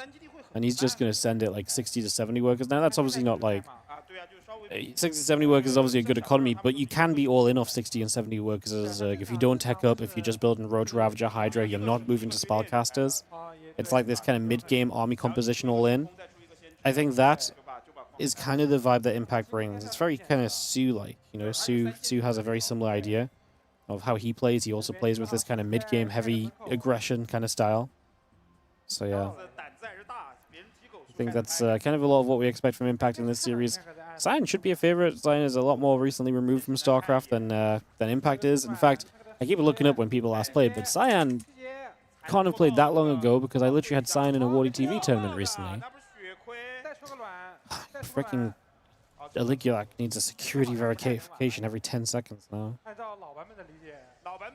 Yeah, Cyan has games throughout June, May. He's not playing like every day or anything, but he's playing like a lot of the Chinese tournaments every week, so he's got to be pretty in tune with... In fact, he's pretty much only playing Chinese tournaments, but he is playing Chinese tournaments, which is obviously a pretty big factor. So yeah, I think Cyan's got to be a favorite coming into this. 这边感觉是防守细节上还是有差 I 距 keep 啊。 hearing the patch did nothing, followed by the patch slowed down the game. 这边这个家里 VCBF Well, 就打得其实 okay, the patch obviously did stuff because, for example, Protoss works completely differently to how it used to. What we specifically say when we say the patch did nothing, I think people mean the 8 worker start did nothing. 应该是要造决裂。 And the 8 worker start slowed down the game in the sense of it takes longer to start doing the same things we did before, which is essentially the same as doing nothing, right? Because like it didn't change the way that the game plays, 哎，鸡哥 and if that makes sense. Which is why before I was explaining is it kind of like the 8 worker start didn't slow down the game, it delayed the game. Because it doesn't make the game play more slowly. It doesn't make people think about whether they're going to expand or not. People still just expand. 上个版本已经追猎在追猎和死在跳舞了。 So if that's what you're talking about, then that's my explanation for it.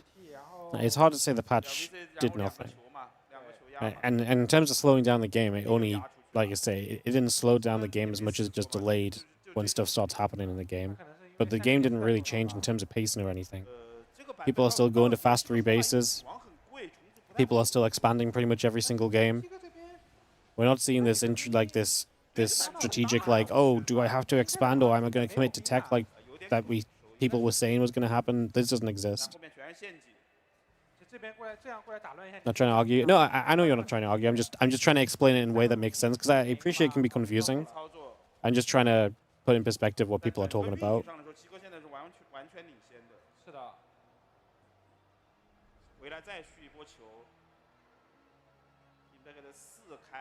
I think 那这个版本 PVZ 还要生闪电吗？ people thought the 8 worker start was going to make it a lot more like HOTS and stuff, but the reality of HOTS was the game was just less figured out. 现在这个 People really do know just how to expand quickly nowadays. It's been a skill that people have built upon for years upon years. If anything, the warp gate changes and Protoss being completely different has much more of an impact on how people will expand because now it's much more difficult to expand maybe with how your gateways work and stuff. Like this has a much larger change or impact than like the work count. So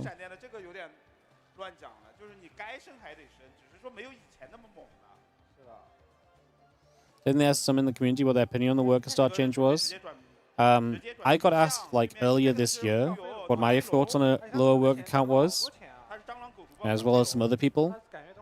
And I'm pretty sure everybody I talked to that got asked about this gave negative feedback on it. And then they put it on PTR anyway, so that's part of the reason why I was so mad when it first got announced too, because it felt as though like people came out and asked feedback. Literally everyone was against it. Not everyone, there's some people who were for it, but everyone I talked to was against it and gave that feedback, and it didn't matter at all. Didn't matter in the slightest. So what was the point of me giving my time to talk to you if you're just going to ignore me and everybody else? Ignore me, like especially if I'm in the minority and I'm wrong, go wild, but like ignoring everybody is kind of crazy. So yeah, Science is going to kill Impact. Impact, I think you saw some of his flaws against Neeb. He just doesn't get up to the economy as quick as he needs to, and he's going to get some good Banes rolling in on the picture-in-picture. He just does not go away to fight this army at all, though. He's just going to roll over and die. He's invested into mutas. That's not exactly going to save you against these 3 Archons as well.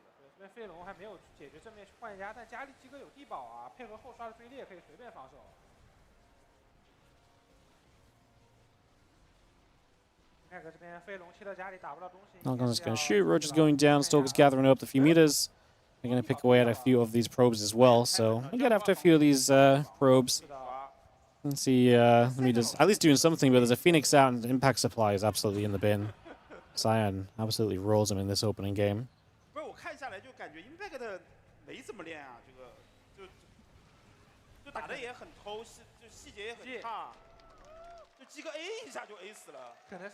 Warp gates are a necessity. I think I talked about this a lot yesterday, but I think the thing with Warp Gate is the entire game has been balanced around Protoss being able to warp into fights.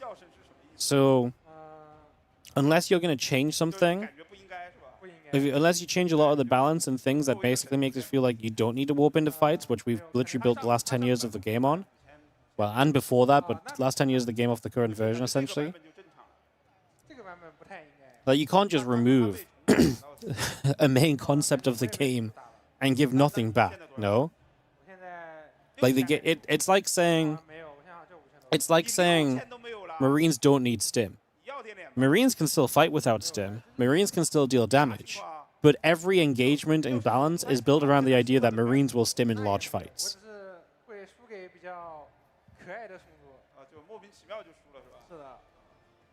Now, stim might be a bit of an extreme example, 就赢不了。地不能敌。哎，但我是真觉得虫族现在中期到 but like to me, it's a similar sort of concept 中期这个爆发力太夸张了。是。 where it's like 运营也领先太多。 you're saying the same thing. It's like, yeah, pros can just produce units normally, but the game is designed around them warping in 太 units. 适合他了，而且这个人绝对在摸戒指，他绝对练的。我跟你说，什么没有练，什么这种有的没的，但是他绝对是猛练的。是的。 Actually, upgrades for gateway units would be cool. But isn't so much of the issue with Protoss is that so much reliance comes down to gateway units? When Protoss as a race was originally designed around big, pricey units, and the gateway units were kind of worse because they were meant to be supporting to get you to bigger units. Like, gateway units are already very freaking good, no? Do you remember when?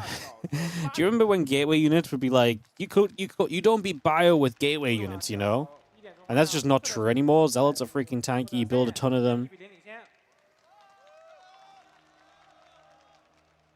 现在 Impact 的主要工作是好像是健美。 The problem is that gateway units are the easiest thing to make better to help survive the early game, which became a problem for Protoss. But in doing so, you made gateway units such a so much more of a core thing throughout the rest of the game. 不是练着玩的，他是职业健美的那种。 Yeah, I mean, Protoss has its issues. 现在是水晶探路好像。 I'm not going to disagree with that, but I think targeting Warpgate is... I think targeting Warpgate the way they targeted it was wrong. I think it was too broad of an attack when there was more specified issues to target. Gateway units are good when you swarm like a Zerg. Exactly. But why is Protoss swarming like a Zerg? Like,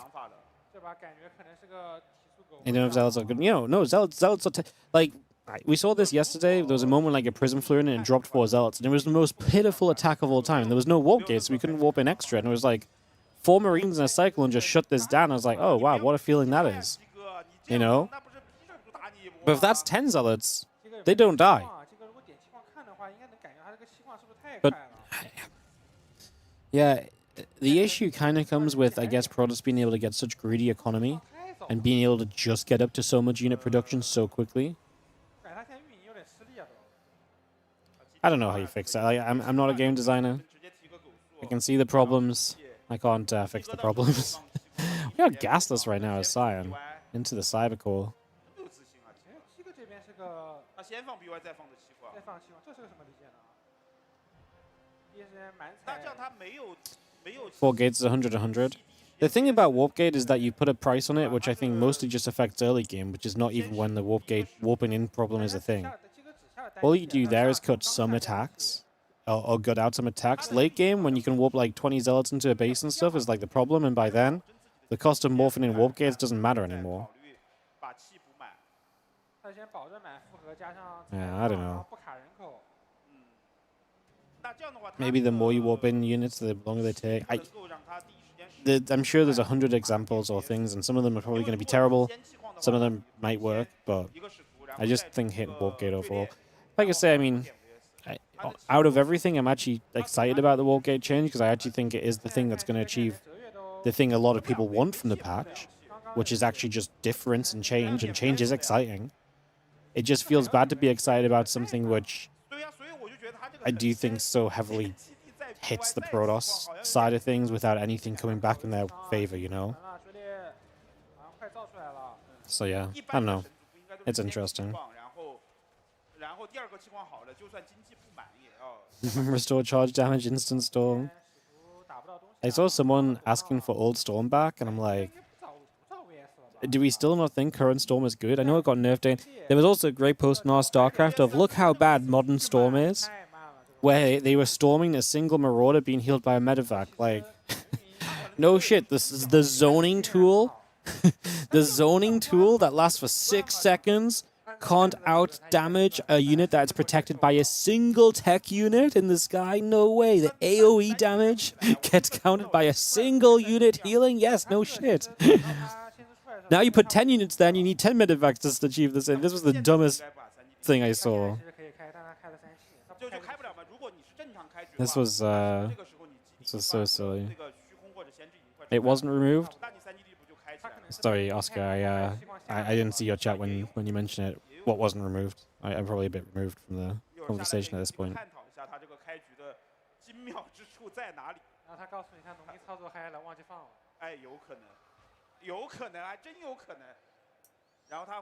The issue of late game zealots is mostly because Pros has the map, and now Pros has weak early mid games, they can't just take the map.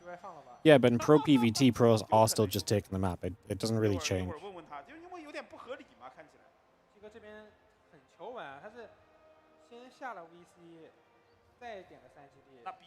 Like, if the Protoss survives, they still then get to a point where they just take the map. It's just harder for them to survive. But if they survive, they then just take the map. Like, there's no change on this, you know?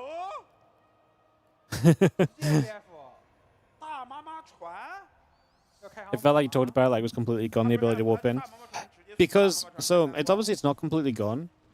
It's still extremely and this is kind of part of my problem with the whole thing, is that it's still there in the most problematic ways, but it's removed when you maybe need it most to help you defend or to give you options earlier in the game, because it's so expensive early to have in like good numbers. So like it's there, but like by the time it's there, it's like it's still just very much so what it was before. But it makes Protoss a lot worse earlier in the game, I think, which makes it very tough. I don't know, I still need to see a lot more games as well. But I think it is very expensive. My whole point is that you're basically now forced to basically spend a lot more to be able to do what you were before without any benefit given to you. But the patch was kind of built around, the entire balance is built around you having these tools available without spending this extra money. You know?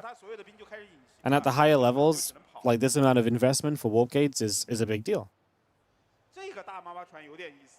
So yeah, no, obviously it still exists, but I just think the way that it's been changed hits the wrong parts of the game. So the worst part of the patch is Wardy streaming from casting to complaining the entire game.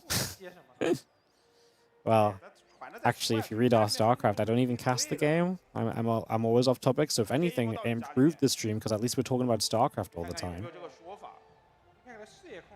Yeah, I mean, it's really tough because I'm just...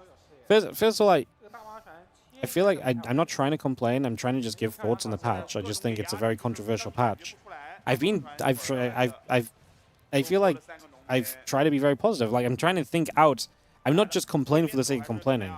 To me, I'm thinking out, like, how the patch works, how the game works, the consequences of things, you know? Like, and it's like a hot topic right now. It's not like I'm just saying, this is it, it's the end of all times. I'm just trying to talk through different parts of the game. And yes, it's going to sound a bit complaining maybe because the general outcome, I think, is negative. And that's my opinion, so maybe it does come across a bit like that. But I'm really not complaining. Like I say, I actually kind of like that we have a patch and stuff that's new.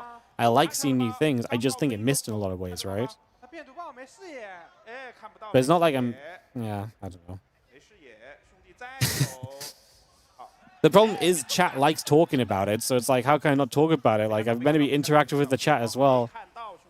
Meanwhile, we have a mothership that snuck around the map. Is Cyan gonna mass recall into his opponent's base?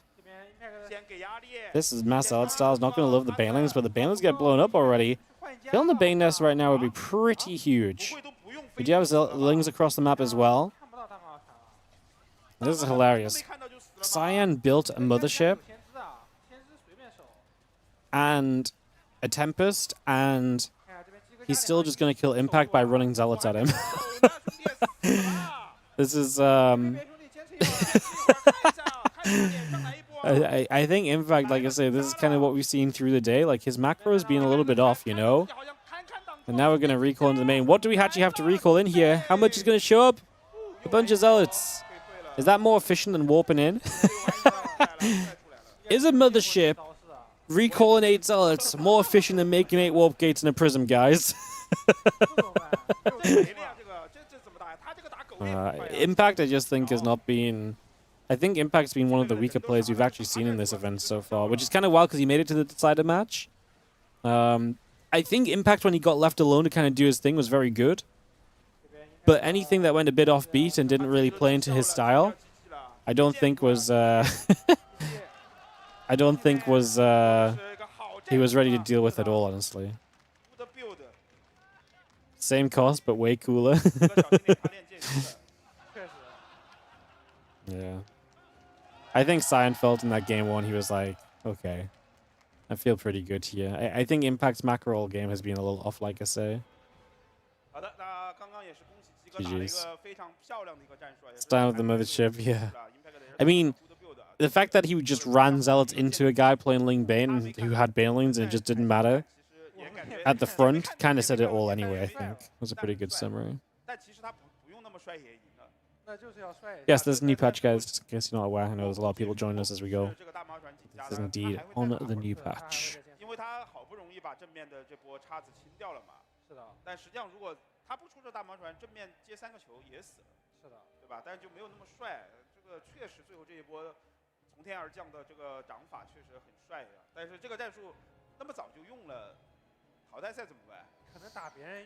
I really like, I'm really interested to see if Zaun still plays like fast mothership stuff, because Zaun was one of the guys who was very constantly going early motherships in PvZ.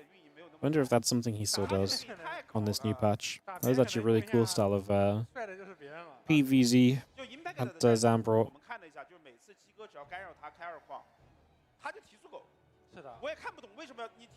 Oh, StarCraft told me I was banning anyone who brought up the patch. How the hell is that discourse happening? Yeah.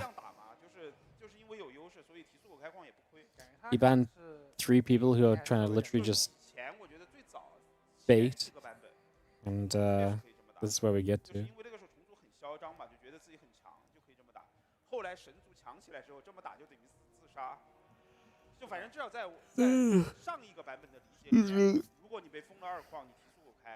Alright, that's the first half of the day done, guys. Make me a mod and I can make Reddit streams come true. Oh god. The day Helen becomes a mod is when you guys thought slowly was bad. The day Helen becomes a mod is the day you guys need to hide behind all of your anything that you have.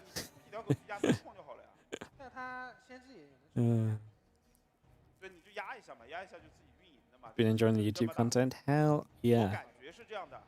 The YouTube's been doing great. We are on the push towards 50,000 YouTube subs, guys. So if you're not already subbed over there, do consider heading over. Give us a little subby-dub. We're on 49,126 subs, so we are on our push towards 50k. So, yeah, if you're enjoying and you're not already subscribed on the YouTube, do consider checking that out. Greatly appreciated. Okay, now I actually don't know who this is who's signing stuff and taking pictures.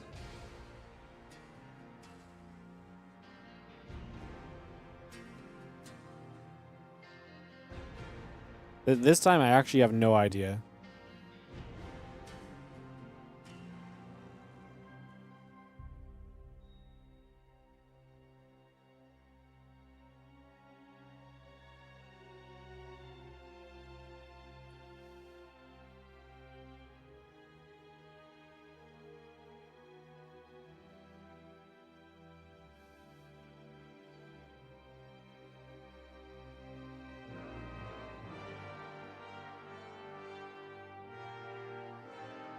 What's the next match? Next match should be Scarlett versus Kelazur. We're going to be heading to Group B. Let's have a quick peekaboo over here. So we don't just have players advancing, we also know who they play. So Oliveira is going to play Cyan. Neeb is going to play Yeshi. Second place of Group C plays Su, and the first place plays TY. TY is a bit shaky. I actually think first place of Group C probably has a pretty big advantage over TY. Yeah, this Group C is the one I've been most looking forward to. Scarlett versus INnoVation. Scarlett versus Kelazur. Easy to get Kelazur and INnoVation mixed up, both legends. INnoVation versus Dia, and then moving down from there. So I'm really hoping they do these matches one by one, which is what they did yesterday. Fingers crossed. When did we start this group yesterday? We did start 10:30. Yeah, I'm really hoping we do these one by one because this group's awesome. It would be a real shame if we didn't do these matches one by one, I think. I think it'd be a real shame.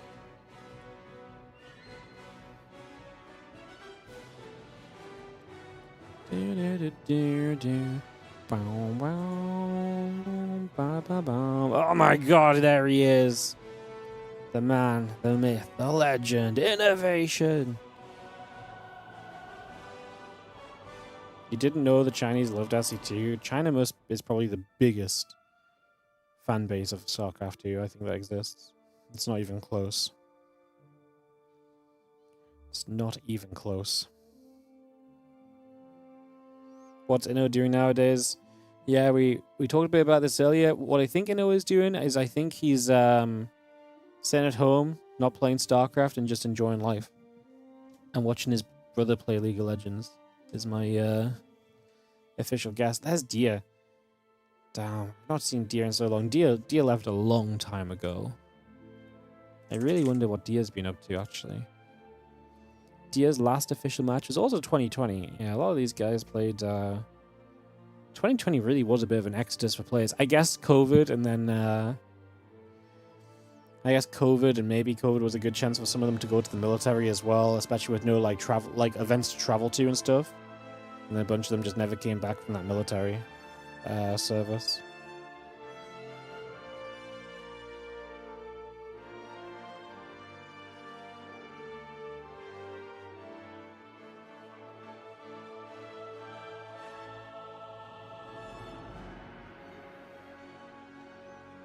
ESL contract's done. No, 2020 was the start of the EPT. Yeah, 2020 was the start of the EPT. Because that's when COVID hit, and it was really sad because literally the start of the EPT got hit by COVID. And so the entire plan for this big EPT circuit got thrown into disarray.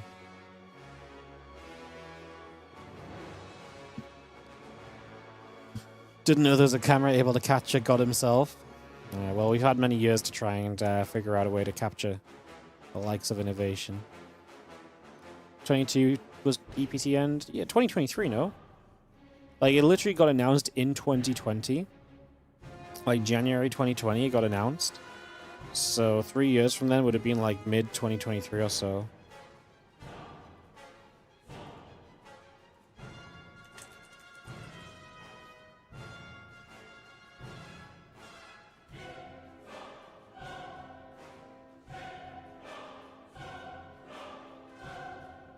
Yeah, and then it went to eSports World Cup in 2024, sorry. Yeah.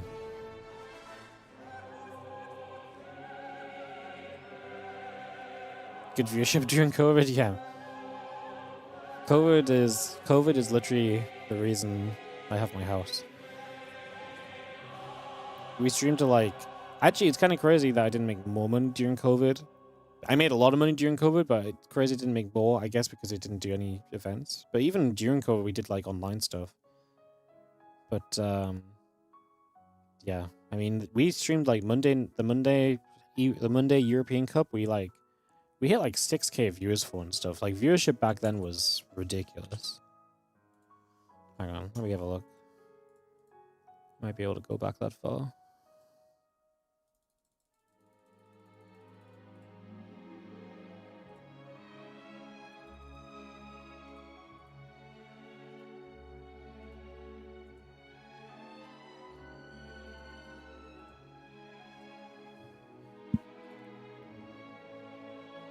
Ad money wasn't great back then. That is true.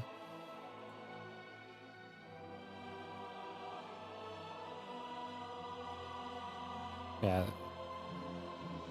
First COVID thing was crazy. Hang on. Let me make sure I'm not showing you guys anything on stream here that I don't want to show. Max views, followers, subs, average viewers. Yeah, our average viewership in 2020 was 2K.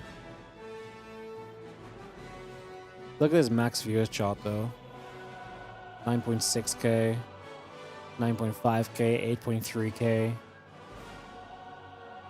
But obviously after the summer, like stuff dropped off a bit. And this is when like EPT and stuff started to finally organize like online events. But like in this period here, it was like spring championship and so. Like obviously we streamed like every single day pretty much. It's like 3.6, 3.1, 2.8, 3.9, 2.8, 4.2, 3000, 3.6, 3.6, 3K, 5.8. Oh yeah, because it wasn't even Monday night EPTs, it was Sunday EPTs. 4.3, 3.7, 3.6.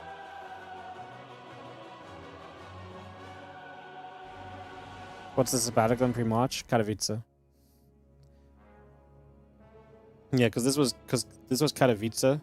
Even before COVID, like the viewership was obviously very good as well. Like, it's because I was covering a lot of good stuff before. This was TLMC, I believe, the week before.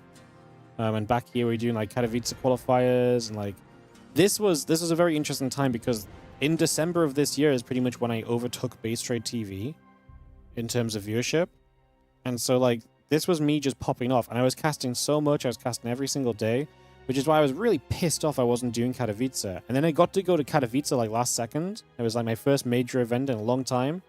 So I got to go to Katowice last second, and because I went to Katowice, I casted so well at Katowice, and it was like, I actually did cast so well. I was super good.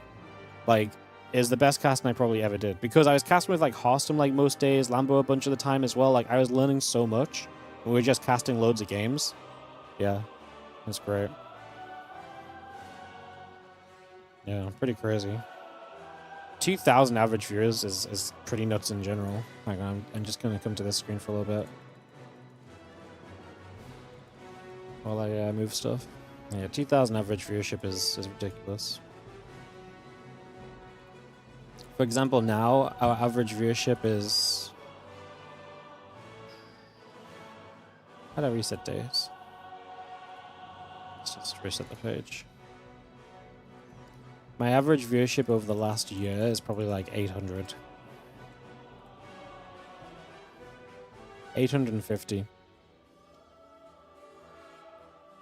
And we've been above 2K viewers.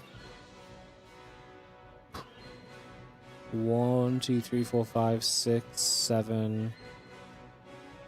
We've probably been over 2K viewers less than 20 times since the start of 2025. It's kind of crazy, the drop off.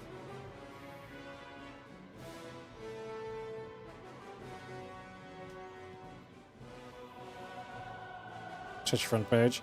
I stopped applying for front page because if you go on Twitch front page now, you're not allowed to multi-stream.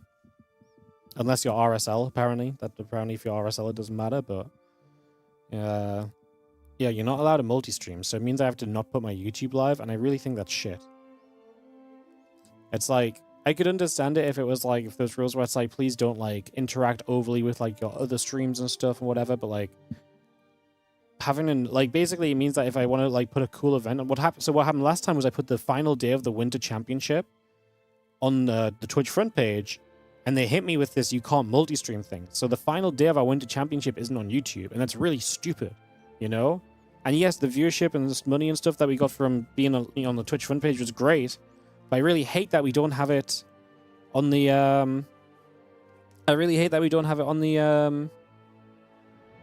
YouTube, because now it's not archived on the YouTube either. It just sucks.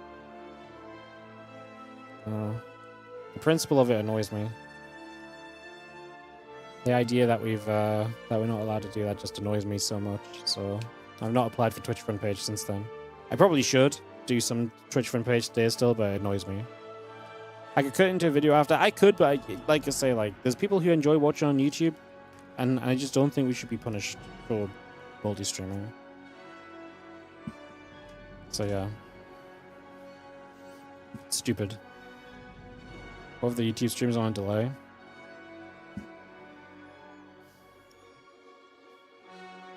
I don't know. I didn't read that much into it. When was that? You think they changed the rule? I think it was... So, I did multiple front pages, like, last year. So I think it was, like, the start of this year. Because the first one I did this year was the Winter Championship. And when I got the info about the front page, the first thing it said on the thing was, do not multi-stream. And I was like, oh. So, yeah. It's just stupid. You know, I can understand it, though, because I can imagine some people, right? The problem is the streamers. I can imagine some streamers are like, Twitch front page, and then they're like yapping onto their freaking kick chat or something the entire time or something, you know? But it really sucks for really sucks for us who like we would use it very legitimately, I feel like. And just like I just wouldn't talk to YouTube. I mention YouTube so little anyway. Yeah. Hey guys, I'm gonna have to mute. This is a INnoVation. I'm pretty sure there's gonna be an INnoVation like song, tribute song from the Chinese community. I can't let this play on, otherwise my YouTube gets demonetized for the entire day. So I'm gonna have to mute it up. I apologize.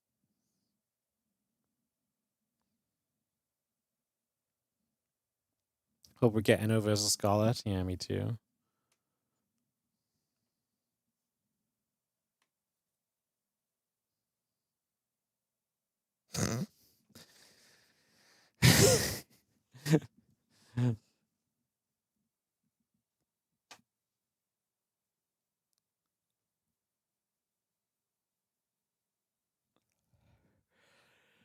The music makes this kind of funny. Not gonna lie. Are we playing a new patch? Yes.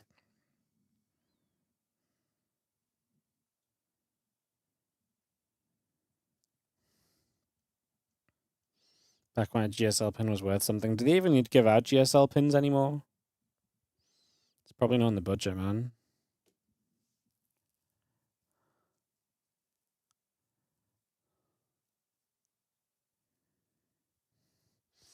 INnoVation, so just in case you're unaware, INnoVation is like an absolute, like, he is the peak of Chinese StarCraft 2 love. Like, he is like, well, the absolute pinnacle. Like, outside of obviously like Oliveira, I think INnoVation is like the most popular player in China.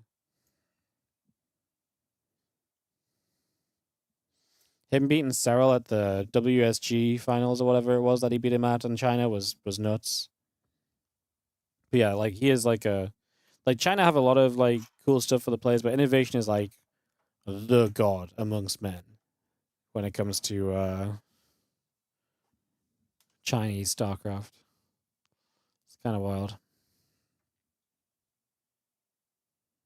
Will there be any predictions? No, we don't do predictions on the channel that much.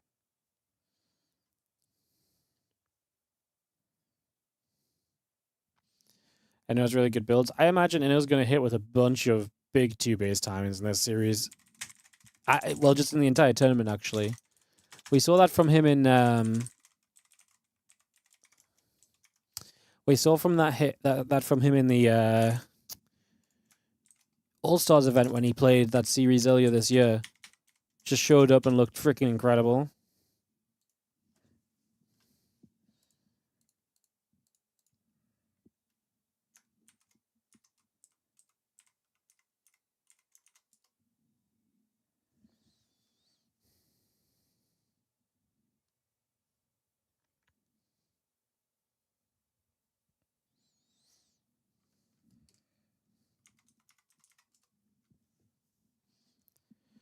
Do, do, do, do, do.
And he has been active all this time, but in the Chinese server? No. No. INnoVation has not been active. He played the Legends event in like the Legends Show match in the All Stars event earlier this year. Other than that, he's not played in a hot second. 好的，各位观众，欢迎回来啊！那我们下一场比赛就是吕布要对阵清本了。这场比赛也是 Not in a hot second. 吕布跟清本已经很久没有出现在大家的视野中了。对，这次我们其实邀请到吕布也是挺难得的，毕竟之前他其实没怎么练习，然后他刚邀请他的时候，他跟我们的回复是不是很想来，因为他觉得他很久没打了。 然后过来可能很丢人，是的。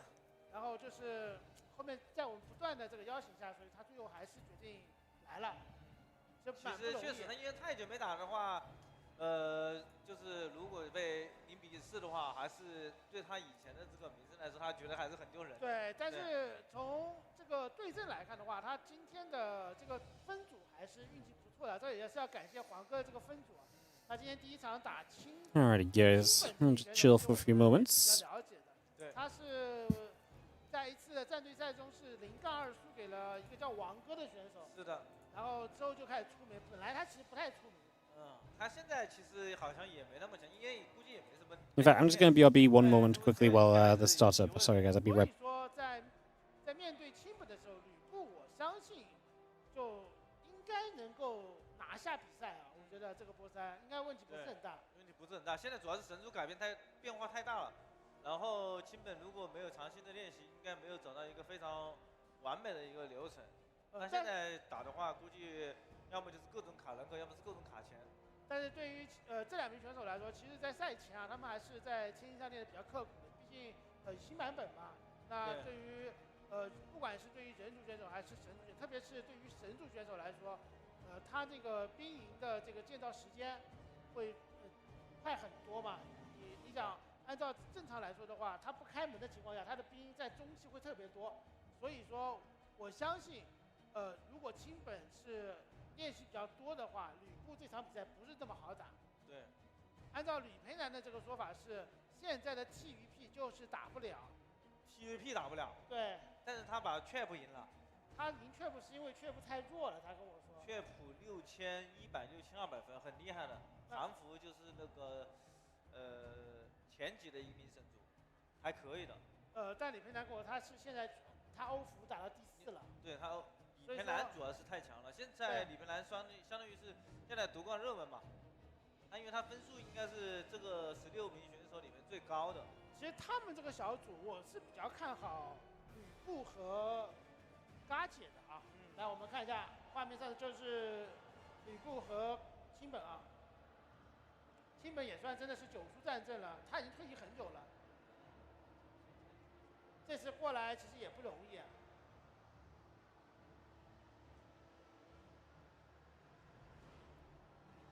好，比赛已经准备完毕了，我们进入到双方第一场比赛。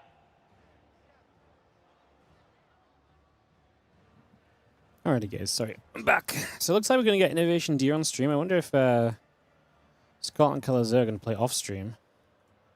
I think they probably are, you know. I think they probably are. 正常来说不应该是就镜头推往前推，对不对？然后选手两边选手一放，然后就已经开始造龙妹了是吧？已经开始了，对，正常应该是这样子。我的。没事。 All right. Take a few moments. Where's the original stream to this? It's on Douyu. You can find it on the Wikipedia if you want to. But if you're looking for, there is no like main English stream. Just me, Cranky Ducklings, I think, are the only people live. But we're all casting off of Douyu. Because the Chinese server, we can't get online on the Chinese server.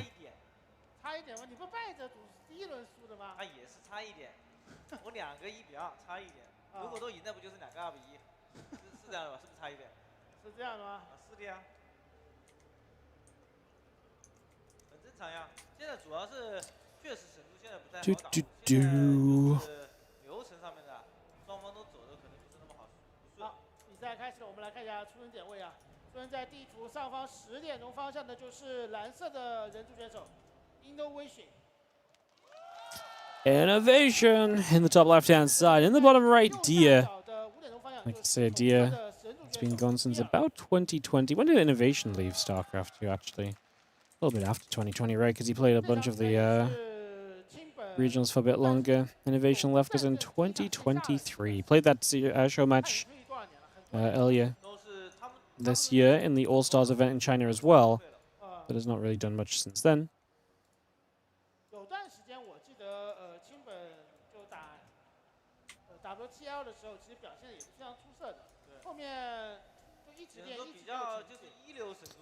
We get into this game, Barracks on the way up, and get this started. Look to see what's going to happen as we take a few moments.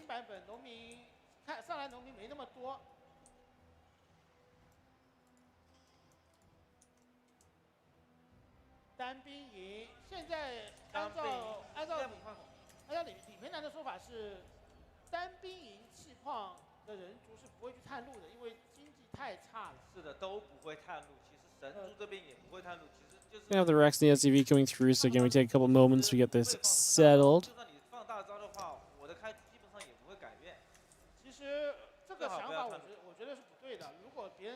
We'll see what INnoVation and Dia come up with. I'm genuinely excited to see what the heck Dia does. Like, I have no idea what to expect from Dia. Like, does he play at all?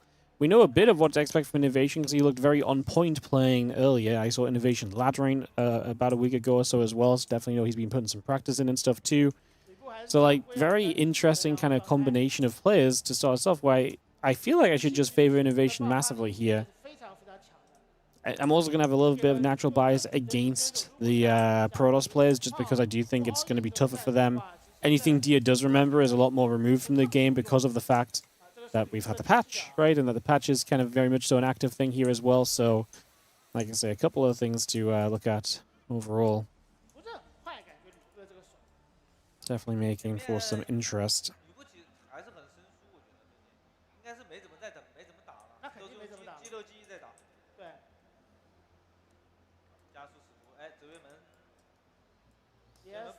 Well, next is on the way up, commencing the building. Stargate coming through as well. We'll bring this about for a few moments.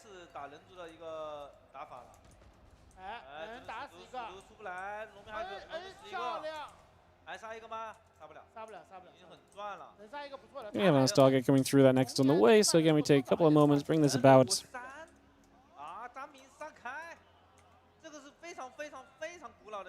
It's going to be having again Stargate, a couple of depths coming through, so looking pretty reasonable for a few moments, and seeing where this phase of the game is going to take us. Triple CC from INnoVation. CC is going to go straight to the economy, it would seem. Seems to be his game plan, which don't really disagree with. Big Eco seems like a very reasonable starting point for this.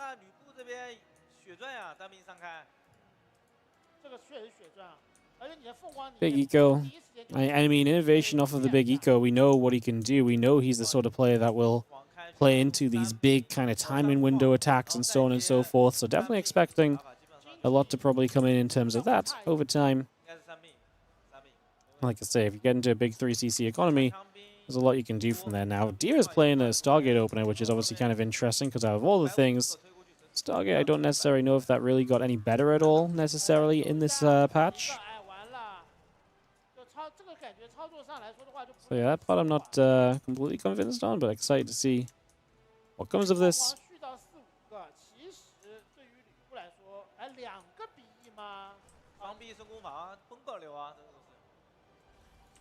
Now got the engineering bay, the single engineering bay at that as well, so bringing that around for a couple seconds.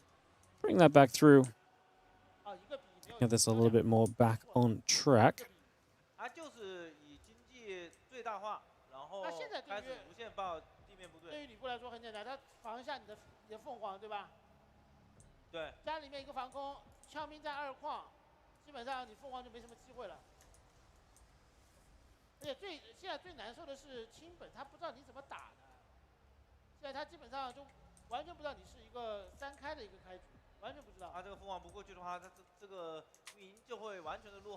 INnoVation just heading into everything you'd expect him to right here. Bring a lot of this in. Bring a lot of this up. And a lot of those numbers on the way in his favor. Just going to be having, like I say, a big bioforce coming off of a big economy. Seems to be the game plan from INnoVation right now. Honestly, like I say, I kind of like it. I think this is very reasonable. I think this is very decent. I like the position we're putting ourselves into here, essentially, so I like what we are getting out of the situation right now in the innovation front. 现在凤凰呢，过去最后杀几个农民，杀这个农民也杀不到几个。5个凤凰了，那这个时候凤凰肯定得出门了，再不出门的话，主要这个时间点，如果是空投的话，就已经不太会来了。 He's gonna have those few Phoenix coming back around. Stimpak Combat Shield +1 continues to come around here, so again, bringing a bunch of this into place as we just have ourselves a little bit of everything coming online in the next few moments. I mean, the Phoenix are going to keep on trying to hold map control. INnoVation doesn't really care. INnoVation's entire setup here is basically, I'm just going to sit back, I'm going to macro. I'm just going to do my thing, you know? Sit back, macro. He's got the triple CC coming up, which we've already discussed a little bit as well. And we'll see that continue to progress here over these next few moments. As you see, Marine's going to step forward, an observer going to get caught for a second or two as well.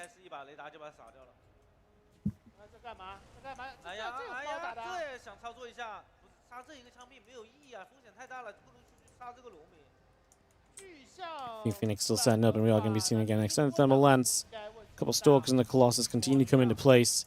Continue to bring a lot of that online right now. Just going to be having ourselves the push straight to Colossus here, and the Marines are moving across. If these Marines can stim and jump onto the first Colossus, that would be pretty incredible. That would be a pretty good starting point, honestly. Be interesting to see if that is the plan, as we are going to dive forward. There's going to be a jump on the Colossus. Colossus is going to go down, so we are going to catch this. That is amazing for INnoVation. Runs this low ground. So much of this game plan from... so much of this game plan basically relies on the entire idea of, hey, I can just sit here and I can do my thing and, you know, basically kind of use the Colossus to defend. Now we're going to be minus a whole bunch of workers already. 13 probes going down, and INnoVation just hitting extremely strongly right here, right from the very get-go. And, yeah, put himself into a very good position very early on. Not much to really criticize on that front. This really does put him into a good spot. I mean, ton of worker damage done. His upgrade's already looking great as well, and he continues in that kind of vein right now. Continues to settle in the grand scheme of things, and we'll see what else happens over a few more moments. As we do see, the Phoenix is still going to be back on the map. They were just obviously not back at home to help us out at all either, which didn't really help things in this case. So, unfortunately, no additional love found there. A bit of Marine Marauder coming through. The Twilight Council coming around. The Colossus is coming up as well. Continue to move around with this. Continue to settle.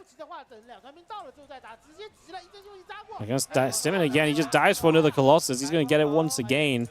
Colossus cannot stay alive so far. It's not a good sign. INnoVation gives up a few more units to make it happen this time around, though, right? A little bit more committed from him. A little bit more of a, you know, let's just send it and see sort of what happens moment.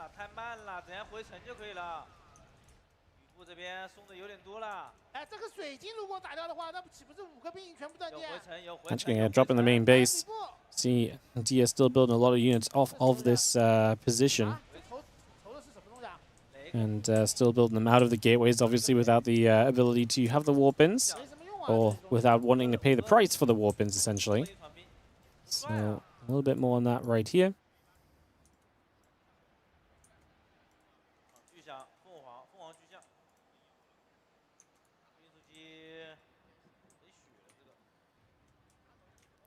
Have ourselves the army now just regathering up, so we take a couple moments, reset back into position for a few seconds, decide what our next step of this is going to look like. Just going to be seeing the couple Vikings, the Marines and Marauders continue to come along as well. A little bit more of that then coming into action.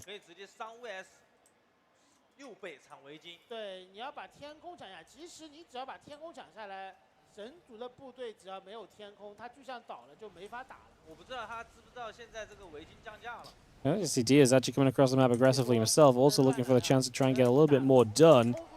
How successful is that going to be? I mean, INnoVation sits in a little bit of a spread. Dia's clearly not comfortable attempting to attack too much further forward.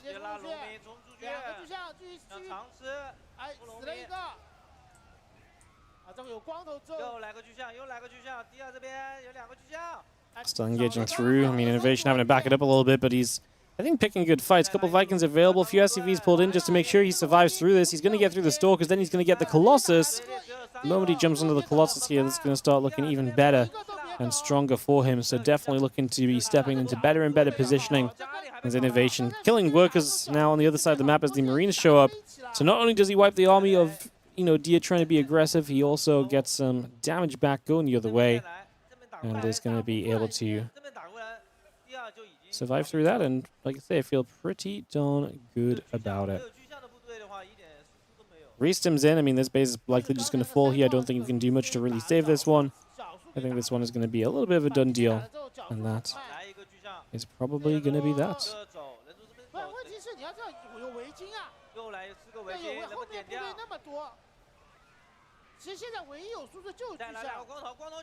But against him through, I'm just going to see the Colossus and so going down as well. INnoVation with a 60 supply lead is just seeing us through to the end of this game. Bunch of the Stalk is still going down Zealots as well. Dia has to say GG. INnoVation takes this one and is going to be able to take that down.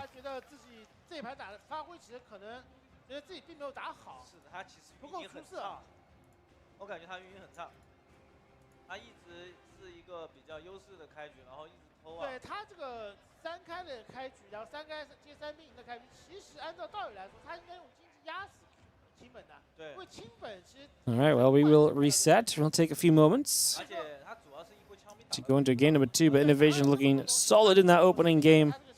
Looking very good to begin with there. Very nicely done to start us out.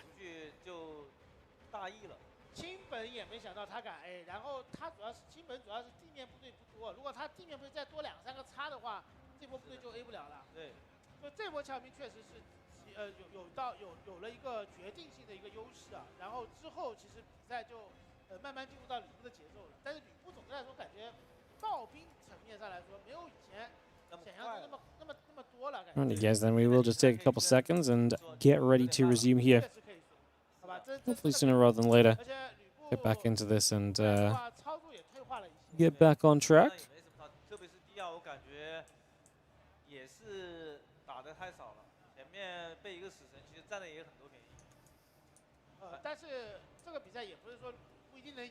Like I say, INnoVation just looking good.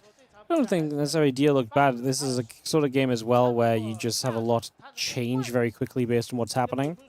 In this case, we see basically, INnoVation just overwhelming. That first Colossus going down really was the kind of disaster point. Losing that Colossus straight away really put us into like immediate problems. So kind of put us into a troublesome spot very early.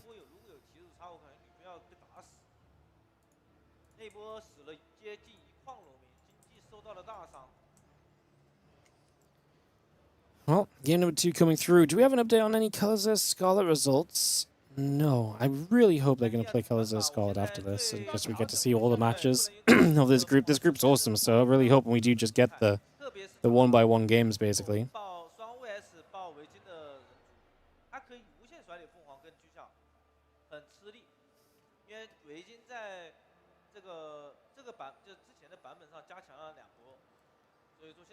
And the INnoVation heading to a game 2. In the bottom left-hand side of Washout, I believe Terran player is going to be INnoVation.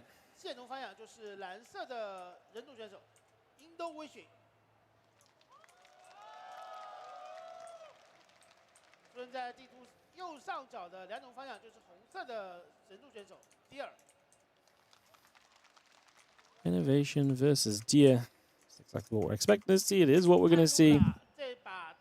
Get this on the way up. Again, SEV and the Pro going through.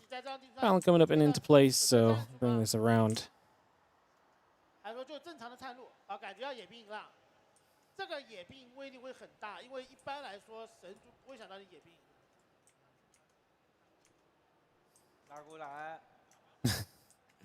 A little Marine salute. We're going to get a little look on here as well.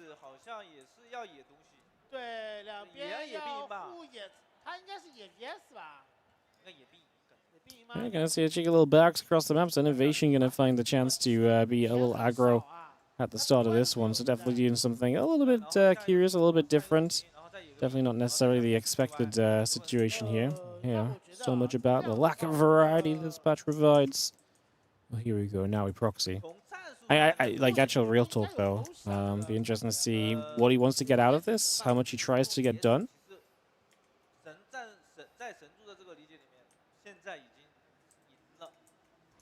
经赢了。神族已经赢了吗？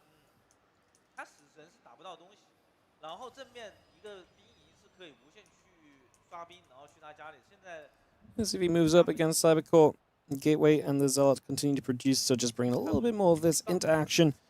Bring a lot more of that into play already. And again, we get this settled for a few moments right now. 野光头 This is going to be that Marauder as well, so going to be pretty committed investment into that.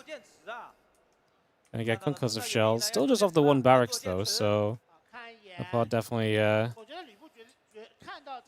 remains fairly intriguing because we see a lot of this where it is multiple racks kind of as the setup. But yeah, just a single barracks at this time around for now. 出一个电池就赢了。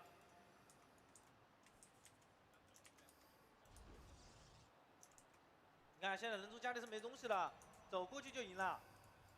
现在这个造兵也啊，看到光头了。Well, Marauder show up. There's no expansion from Douyu, which is obviously a very good starting point from him. Not having to deal with an expansion is pretty much always going to be, you know, defensively having to deal with your expansion would be rough. However, these first two Marauders do well. We do get rid of the first Stalker. That's obviously not ideal for Douyu either. Now all these probes pulling in, and they're just chasing straight up after these units. That does not seem great right now. I mean, these Marauders are just having their way with this. I mean, factor on the way from INnoVation behind it all. There is some pressure on the other side, so we are seeing something at least kind of going your way. It's nice, but it's, like I say, not fully what we need to have happening at the moment. So we've seen these Marauders still going, man. INnoVation is just picking stuff off. He's having a very, very good little time. And, yeah, it's going pretty darn well for him, to say the least. Like I say, it's been a pretty decent showing up until this point.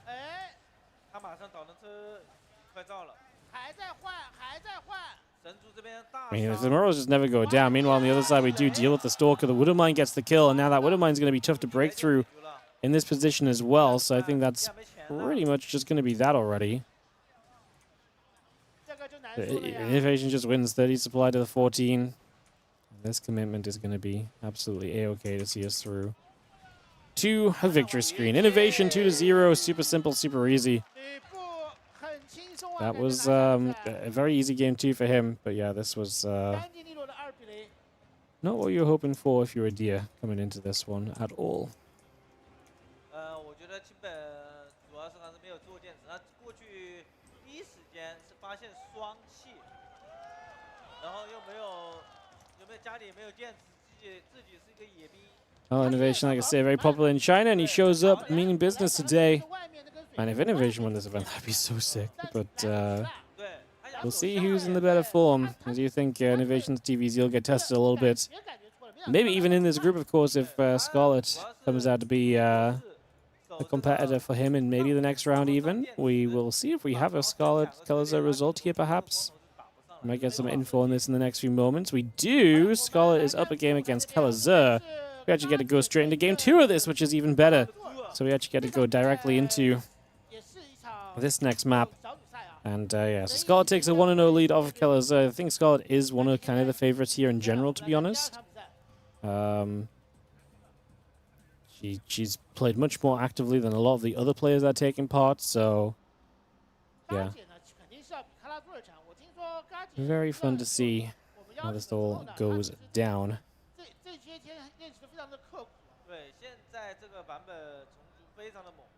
And yeah.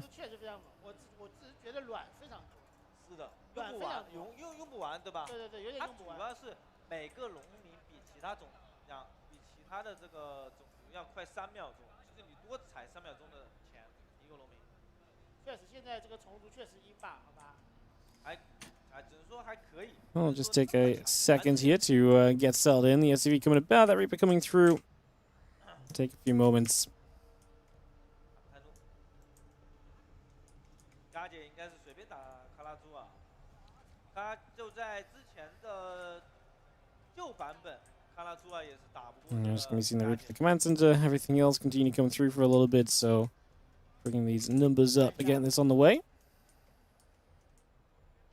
看到你的开局，死神马上来，这个死神怎么说呢？占不到任何便宜啊。First Figure shows up. Kalazar gonna get turned around. I guess we don't have player cams for these because this was not the main match. Good to see about Diego. And if Diego is going to be at Home Story Cup next week, it'd be great to see him get there. Again, Reaper pulling back through. Just going to see the couple queens, couple lings, all coming around for a little bit. Trying to see what is going on.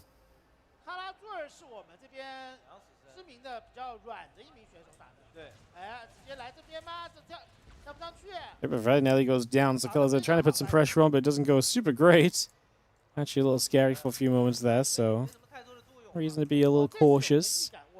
Take a moment, be a little careful.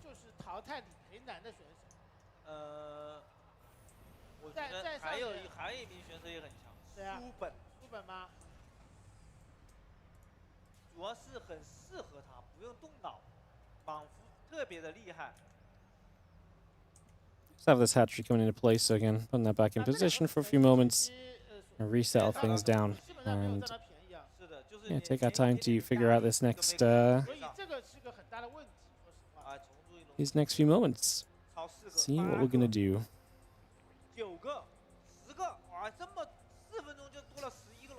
So kind of hoping, guys, that similar to Group A today, we will have this match and then the winners match and then the losers match and the decider match, kind of one by one from here on out. I think it's just the first matches of a group that they're playing in sync. So yeah, hoping for that to be the case. So we want to see as many games as possible, especially of this group. I'm kind of glad we only missed one game of Scarlett Colors because I think this is a very cool matchup anyway.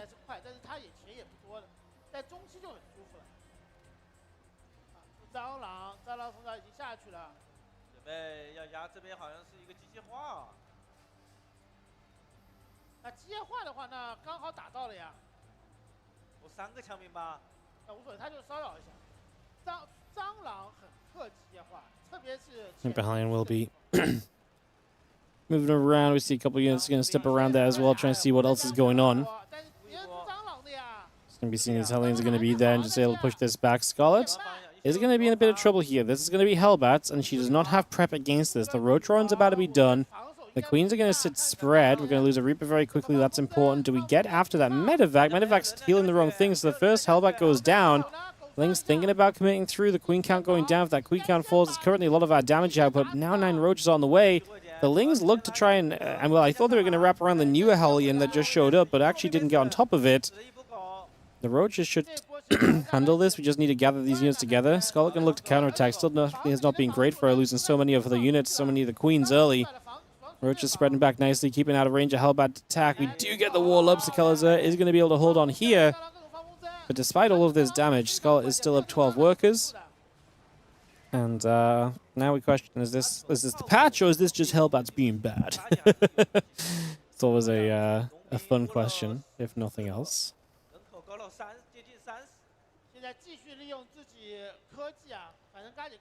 GG. On the attack, it's going to get wrapped up a little. I'm just going to see the Liberator coming through.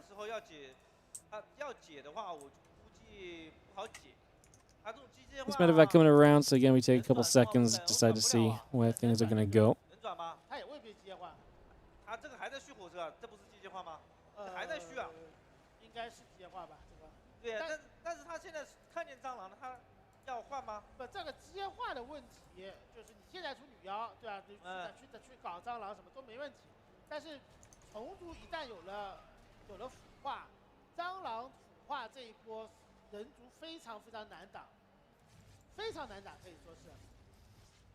Couple Hellions coming through, just gonna have ourselves the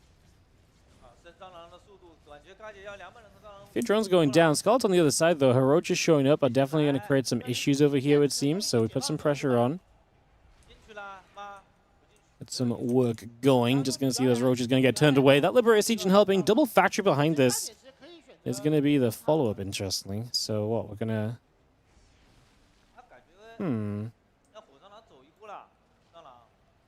definitely going to be an intriguing choice then. See where this goes, see what happens. 在对于重组来说，就尽量骚扰你，女妖出来之后我就回家，然后你3冠开了之后，我带着，比如说我可以有2个选择，我可以选择空投女王来解决你的隐。 Roach Ravager is going to be still poking at the front, continue to put damage out. Obviously, the Banshee puts a timer on this Roach Ravager. Scarlett just droning heavily behind this. Continue to improve her position pretty heavily here.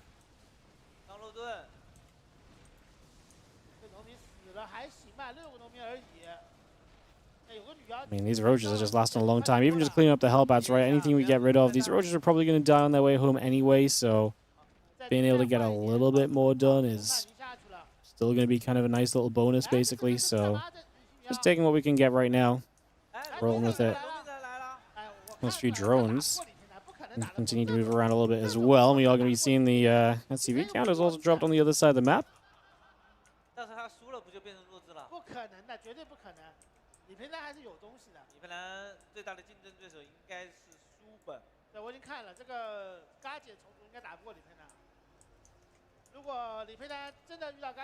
Well, there's just going to be like, okay, I'm going to throw some more expansions down, get this set up a little further, improve my position here, and just be very, I mean, you should just be very content with where this is going to, I think.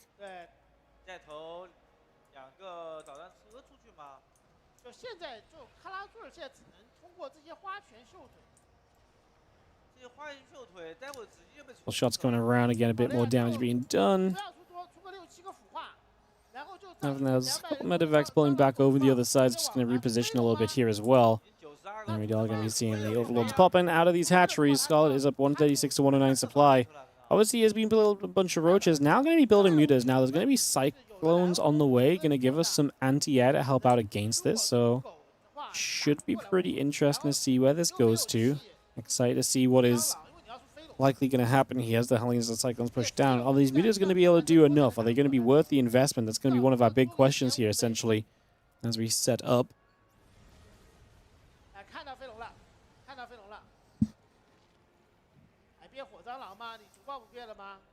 This road just getting pushed around immediately. Go from there.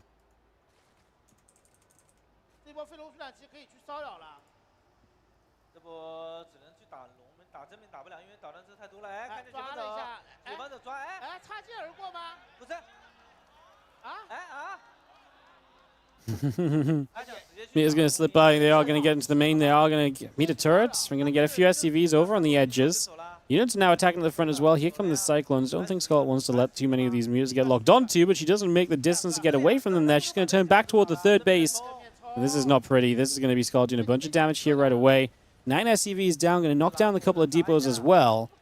Hive on the way from Scarlett too, I think, is actually very important to note. I think that's going to be a big factor. Leper on the other side actually going to be a little bit annoying as well.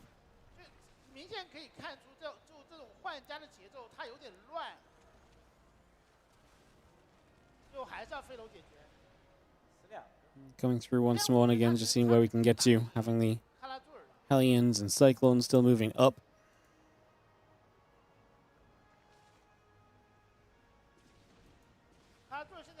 Those few Lings just going to, again, get moving across. So, again, we take a couple seconds. Over we go.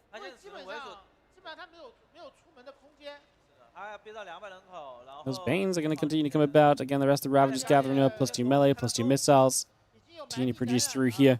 You're going to be seeing the Cyclones are, again, aggressively pushing forwards. The question is going to be, does Scarlett's army have a good way to fight against this right now already? Is the Roach Ravager going to be good enough, basically?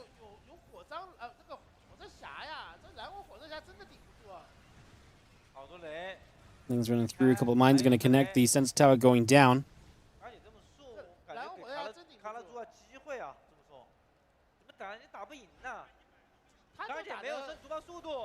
So that Baneless speed coming up. Again, a few more Ravager Biles, and the Cyclones are going to step away. The few Hellions coming back over as well.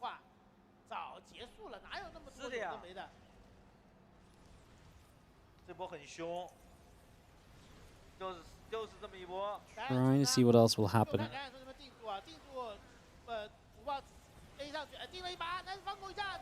Fight. Bane's going to get a connection here. The Fungal is great. A little bit of spellcasting availability is obviously huge, but Baneling speed would have been better. With Baneling speed, we'd probably kill a bunch of these Cyclones. They were so close. The Muta's now back in the main. Scarlett playing his multi-pronged aggression, and like I say, back in the main, just going to get through a bunch of SCVs over there. There's a bunch going to be a little bit annoying over here, not the biggest of deals. These meters are just sitting around, still getting work done. Cyclone shows up, it's going to go down as well. We just continue to pick through some of these SCVs. Scarlett is not too reliant on the meters long term here. She's building a second Spire probably for some additional backup, but yeah, it's backup upgrades. But yeah, these meters, even just a few getting away, can still come back in and be annoying again, potentially.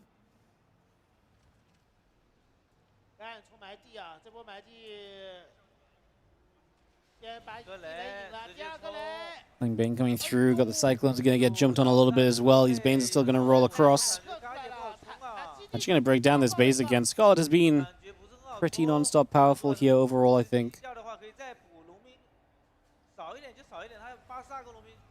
The rest of the Hellion Cyclones still gathering through. A few SCVs return back. A couple of Siege Tanks are gathering as well. Still some Mutas and some Overseers sitting up top. Hanging around a few moments.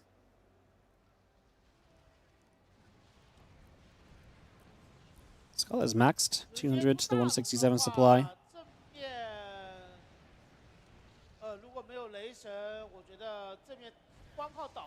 I mean, Kalazur's kind of coming up to being maxed again, to be fair. He's staying in a pretty consistent position here.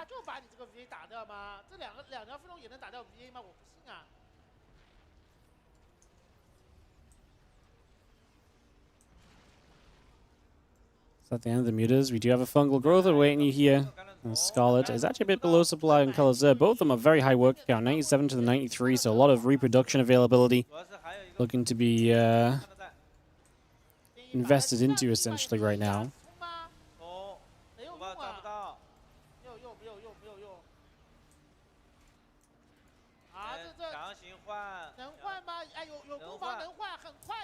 Actually going to dive on this Planetary Fortress is a pretty big deal if we get it. The SCVs are going to repair it. Is it going to go down? Yes, it is. It's still going to be good enough.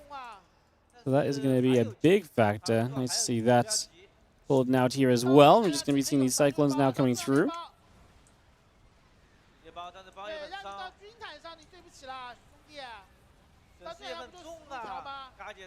And that's 3 Cyclones going to go down. I mean, Scarlett denying the base is a big factor because it's just something you now can't really stay on here as Kalazur long term. It makes your life so much tougher in the grand scheme of things. So yeah, definitely puts you in a bit of a awkward spot right now.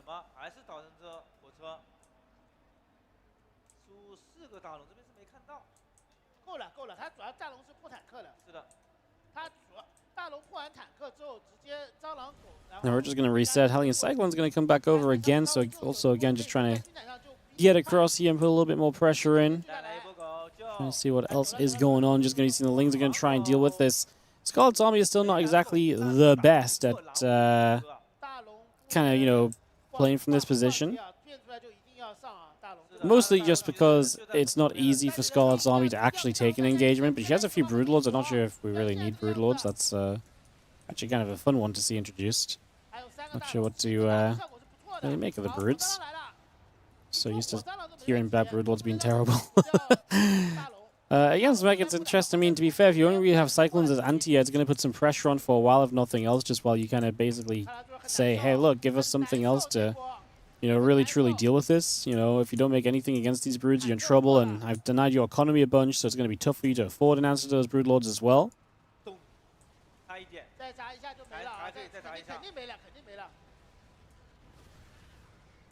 Couple of vials, but the base going down. I think it's just so tough for Kalazur to stay in this game when he's losing so much of his economy so consistently. It puts him in a very tough spot. Obviously, Scarlett winning this means we will get an INnoVation Scarlett matchup a bit further down the line today, guys, which I think is what a lot of people are very excited about the possibility of. That would be amazing. Throwbacks for a lot of people, I imagine, on some in-host Scarlett. It's funny, my memory of INnoVation Scarlett is Todd bringing me McDonald's in the middle of INnoVation Scarlett in that DreamHack regional. And me being freaking starving, but not being able to eat it because then INnoVation performs a 1.5 hour comeback after Scarlett's on a 2-0 lead. The pain and suffering. It's one of Roy's favorite stories to tell. I had lovely cold McDonald's afterwards with nothing else to show for it. Apart from having casted a great series over in Sweden. Well, we do have ourselves the again, a few more units still just gathering together.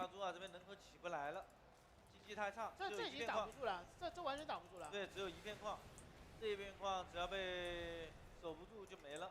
而且嘎姐这边外面全是他的矿。我说实话有。I mean, Scarlett's been setting up to basically make a killing blow for a little while at this stage. She's been in position to make that move. Just needs to actually get to it, I feel like.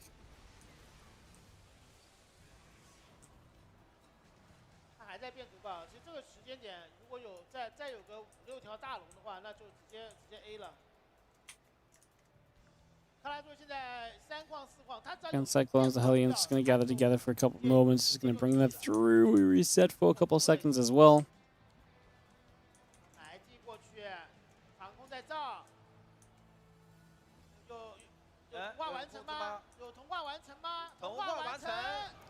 Again, hear also with the tanks in the background.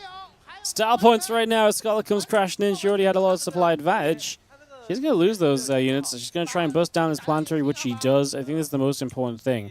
Scarlett doesn't need to do too much more than just denying. Yeah, she doesn't really need to do too much more outside of just denying Kalazur's ability to kind of mine. If you deny Kalazur's ability to mine, this game, I think long-term is just always going to be fine for you here as Scarlett. And attacking in too soon is only going to give Kalazur a chance to take a crazy fight and maybe counter-attack across the map for some success as well, right? So I think it's very fair to be very respecting of this at the moment.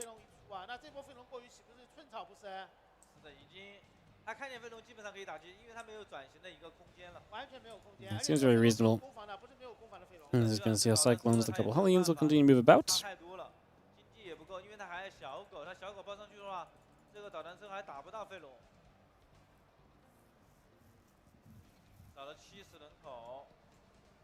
Again, just going to see that orbital moving back around as well, coming back over for a few moments. We are going to be seeing the few meters are going to make their way across the map also right here. So again, just settling for a couple seconds, getting set up. Meters are going to just try and fly into this. The Cyclones and so are going to be there. The meters are going to jump on top and going to put some serious work in right now. GG, Scarlett going to clean it up. We kind of saw this coming for a little bit. And that is going to be the confirmation of that in the end there. So we get the GGs. Wrap this one up. Scarlett will be playing INnoVation in the winners match. Meanwhile, Kalazur will drop to the elimination match against Dia. That'll be interesting too to just see where Dia and Kalazur both at against each other, right? Should be pretty cool.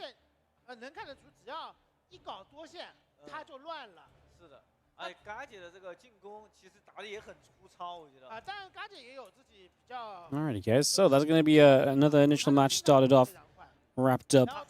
Excited to see what our next step of this is likely going to be.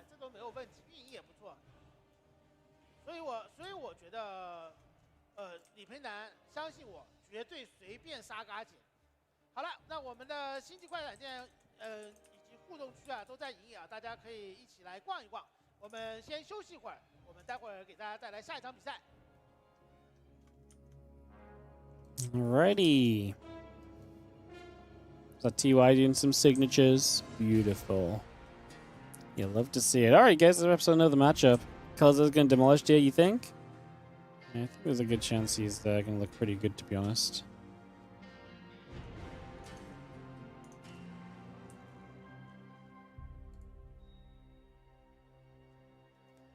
I think there's a pretty good chance he's going to look pretty darn good. Do not disagree.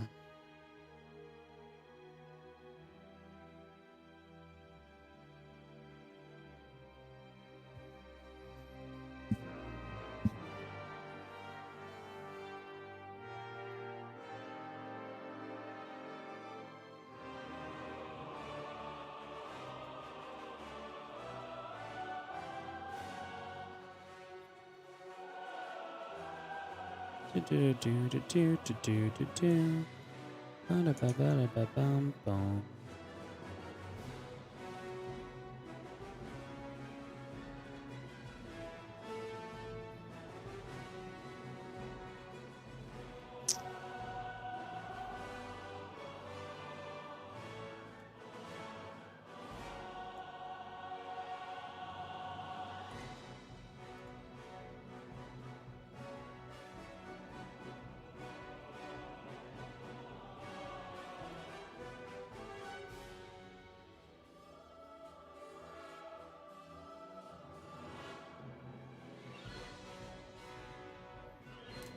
Do, do, do, do.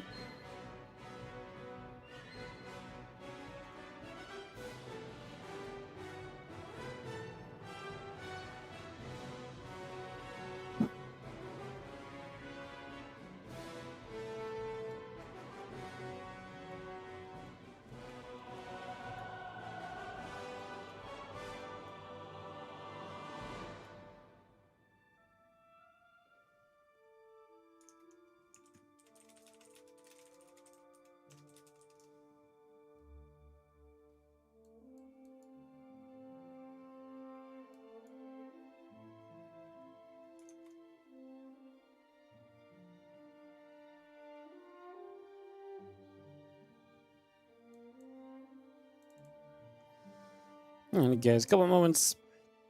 I'm getting settled, like I say, obviously. I think they did elimination match first earlier. I'd be kind of surprised then if they did the same thing now, if they didn't do the same thing now.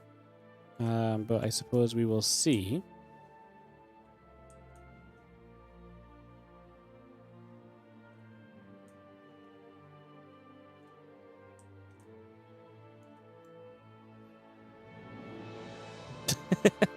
Oh my god, our boy's got the entire book out. Figuring out where it needs to be. These little books have been annoying, man. People have been having issues controlling them. It's kind of wild.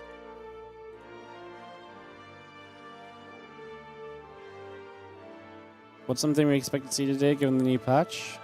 I have no idea, man. It's too early to really talk new patch stuff, honestly. I don't really know.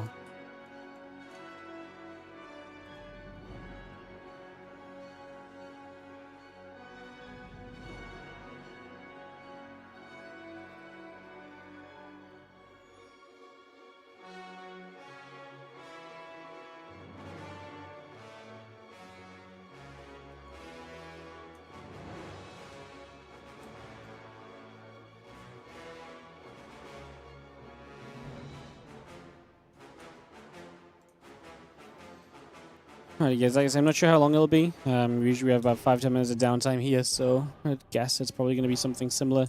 So we'll give it a few moments, we'll get back on track. I'll just be taking it easy for a few minutes here, because it's been already live 4 hours 45. Not bad, we've got, what, 3 best of 3s left? Not bad, yeah. I'll take a few moments though and chill a little. So I'll be right back with you guys very shortly. More StarCraft is coming up. So I'll see you guys in just a few moments.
Looks like it will be Closer versus DNX, guys. So, like I said, I'll be back in a couple more minutes and we'll get this ready to rumble. BRB.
Hello, guys. Sorry, excuse me. As you probably just heard or saw, the videos going on between, you wouldn't have heard it, but you would have seen videos going on between Colorzer and Dia. God damn it. This elimination match does seem to be coming up next, as we kind of expected. Still good to get some confirmations.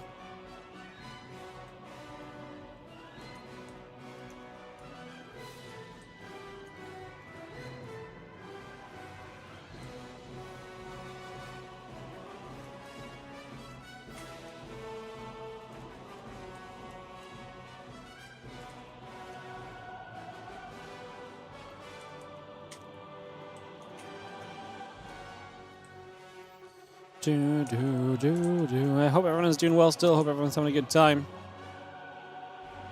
And thank you for joining us and hanging out with us today. It's been a ton of fun so far.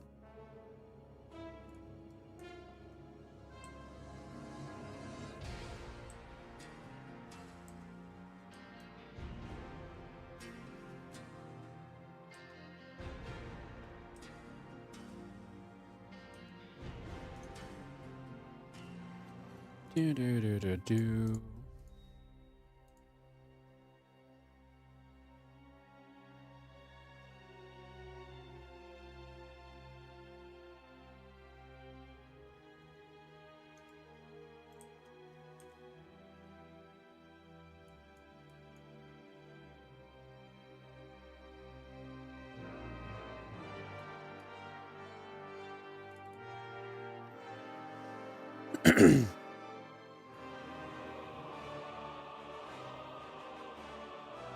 Deer again. Yes, deer again. Elimination match, guys.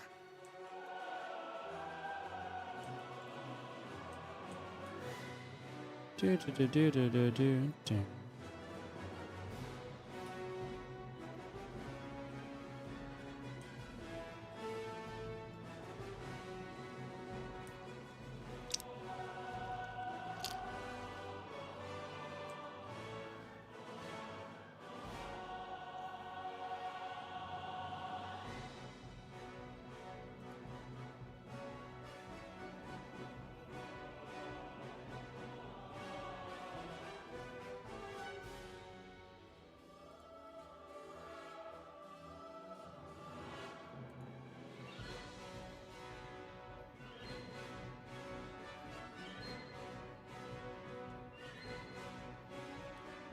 Bum bum bum bum bum bum bum bum bum bum bum.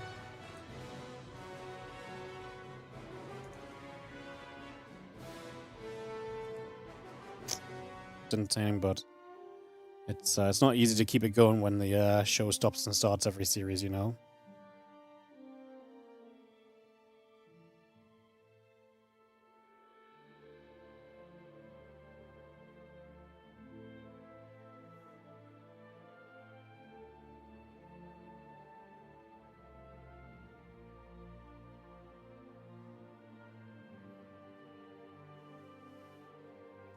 Also, Twitch chat's talking about patches, and I'm just so done talking about the patch for now.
What's up, Taco Stuff? How you doing, mate? Thank you for the bits. It'll be not this series, the series after.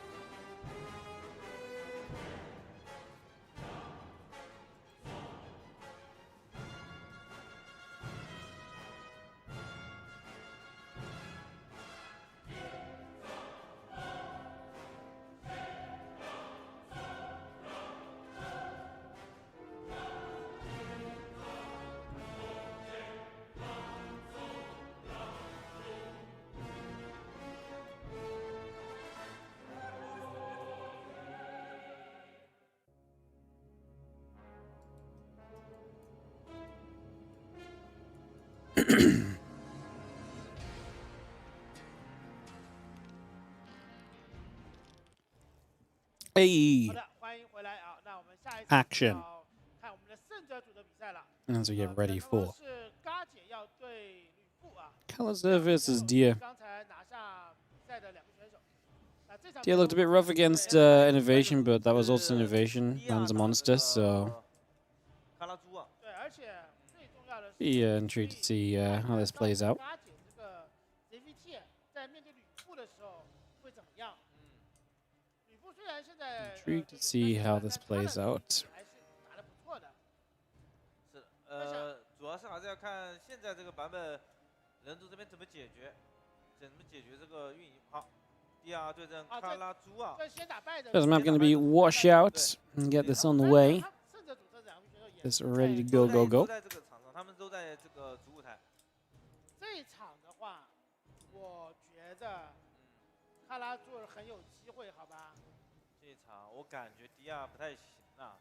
确实，第一场打完之后，第二的表现确实没有达到预期啊，感觉整个的发挥不算特别好。是的，我觉得卡拉朱还是一直在练的。 Ready to start. 长期不练的选手的话，压力也没那么大，因为本来就打不过他们，感觉能拼就拼尽全力，看能不能赢下这场比赛。出线的话，我觉得他们这个组他们两个应该都出表现。我们来先来看一下出生点位啊，出生在左下角7点钟方向，就是蓝色的神族选手第二。 Dia's our Protoss, of course. Kalazur is our Terran. Washout to start us off on this opening game of the series. We get this on the way and get this ready to go. Let's see what happens as we get some TVP action on the way for us here in the next few moments. 这名选手其实跟我们国内的选手关系都还蛮不错的，也很开朗的一个选手。是的，交流的比较多，这名选手，还有嘎姐，就是关系都比较好。 我在想，他们两个谁输谁被淘汰，至少还有记录。想想昨天鸟哥，连败者组好像都没上，所以说鸟哥怎么死？ Okay, and the Rex coming up to start us off here on Washout. Again, elimination match. Loser is out. Winner gets to play a decider match against either INnoVation or Scarlett, but I do think Inno and Scarlett are definitely favorites here. 我赛前就知道他不可能出现，因为我跟黄哥在赛前都跟他交过手，所以。 没实力是吗？ Again, a couple of those gases both coming through. Getting that set up. Have our Rax gas all coming into place right now. CV coming in also. 我只能说不应该啊，亮哥，因为他打的也比较多了。那这个东西，怎么说？他就是那种风格选手，是的，就很软的这种选手。直接 BY 开矿。 Cybercore, Probe, both building through. We take a few moments. Reaper and the Orbital coming up as well. But again, first 2 minutes are going to be pretty slow to get going, as we know. 2火车还是3火车？应该是有可能是3火车。先把 VF 点下去，然后停气，停2个农民。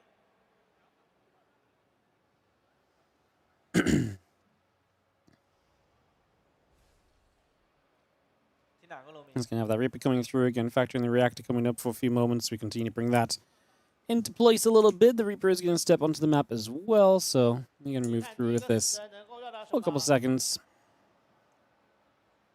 应该就过去看能不能杀到一个农民，因为他使徒好像应该是，哎，他是绕了一下，直接去2矿，他不去主矿，那就杀不到，使徒刚刚好。他如果是直接从主，哎，直接走吗？看都不看，就看你开2矿。 We see me and few SCVs gather together, so it may take a little bit of time. We get set up here. Trying to see what is going on. 看到2矿了，其实也就那么回事了。你科技什么的再说了。杀一个农民。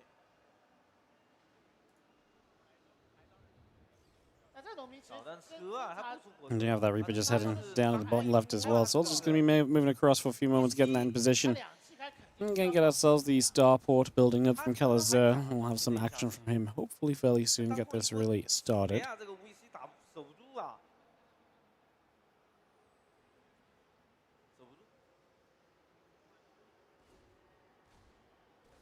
只有 VR 3并赢能守。这个 VC 的话，看到 VC 基本上。We have a couple probes coming around. This Viper is going to be annoying. We get 2 workers here straight away. 你看，我觉得第二这个。 Like I say, kind of expecting Killazur to hit fairly aggressively. Medevac, Marines, and tanks on the way, so I would imagine he's going to start pushing soon and really starting to test it in the early stages, trying to see what's going on a little bit. Is Trap playing in this by any chance? Yep, he got knocked out yesterday though. So he was playing in this, but he has been eliminated already.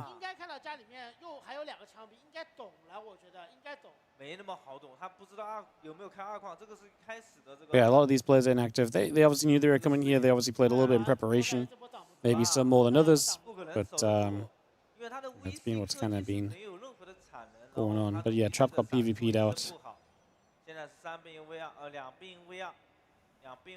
Yeah, Dia left us in 2020. He quit after the War Chest Team League in 2020. He's pushing forward, just going to be seeing his medevac killers there, bringing in a tank. A few more Marines unloading, a couple SCVs coming over. He's going to have this pylon taking some damage. Stalker's going to step through as well. Marine's going to fight, a couple probes are pulling into this. Just going to be seeing the probes continuing to step into this attack. I mean, we've got to try and clean this up, right? A lot of probes going down. Stalker's going down too. Oh, we hit the probes with the tank there. We didn't have, I guess we could have hit the sentry. Only because, obviously, it was a little bit problematic to lose the other units. Are we going to lose the medevac now? We are, but it saves the tank. Another tank showing up, a Viking showing up. Bunker finishes. Does not exactly feel great. It does not exactly feel great at all, as you just see that gateway still gathering about. A couple of stalkers going to poke. Bunker continue to come into place. We are going to be having this gateway going down in a couple of moments. So as gateway gets cleaned out, siege tank is still gathered up to join in with this as well. You can see a few more shots coming through. The stalker still gathering up.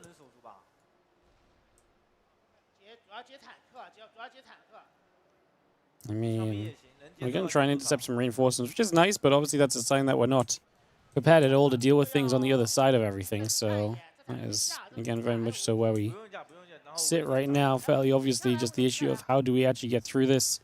How are we going to handle this situation? I think Deer is in a lot of trouble. I think Killazur has himself a pretty good shove. And now he's going to have a few more units to actually push through these 2 stalkers with. He can reinforce as well. So now Deer's kind of got to go, because if you don't break through before the reinforcements get here, this is basically your chance, right? Like right here and now. And to be fair, he gets through. The Immortal gets on the tank. We're going to jump into the other bunker, but there's not a lot of damage output from Killazur. So Dia is going to be getting himself a cleanup. Needs to be careful chasing the tank. Already sieges. Oh, we blink forward into the sieged up tank. SCV's repairing it as well. Tank shots are great. Damage is being done. The Immortal is not going to get another tank kill just yet. Dia's blink forward is disastrous. Killazur still one basing here. Very committed. Needs to keep bringing this pressure realistically, but I think Dia is stabilized. A few more SCVs, another tank coming up. I mean, Dia timed it really well. He just went too soon on this continued chase at the end of the day. I was going to say, can we get that Immortal? We cannot. Losing both the tanks, I think Killazur's attack is done. Just the one tank here is probably not going to be enough.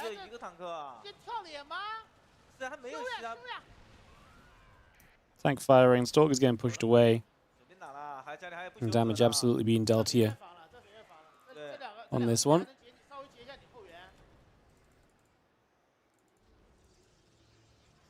The Besiegers again. A couple of more is just going to come wandering through, stepping into position, and just looking better and better for Dia, who gets an Immortal, maybe caught by the SCVs. Sorry guys, I need to clear my throat properly. One sec.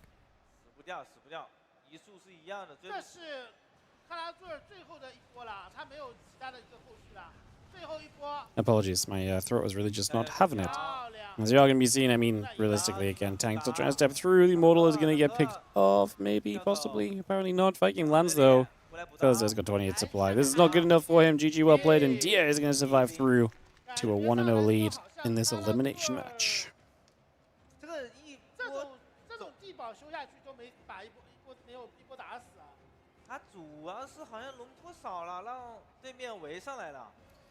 Alright, heading to game 2 in a couple of moments. Killazur brought the one base. It did not work out. And that was a wrap up.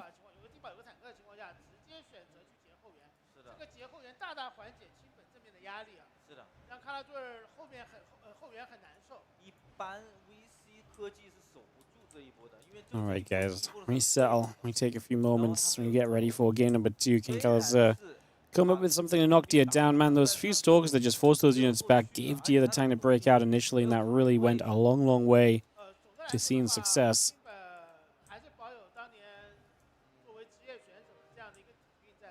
Long, long way to seeing success.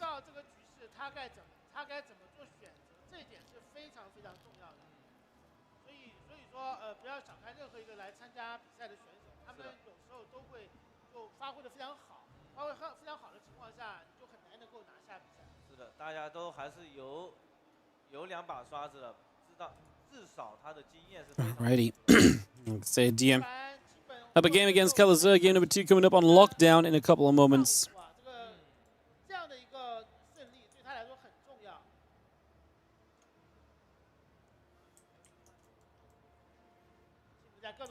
King Colors bringing it back and avoid elimination in the first round.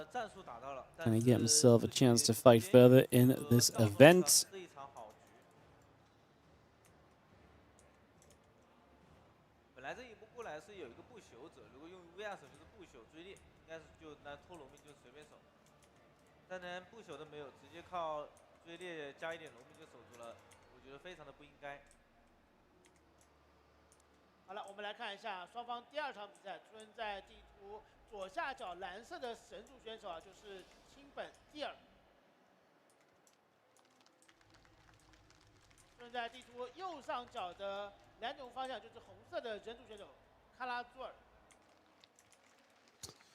Closer in that upper right, Dia in that bottom left as we get settled.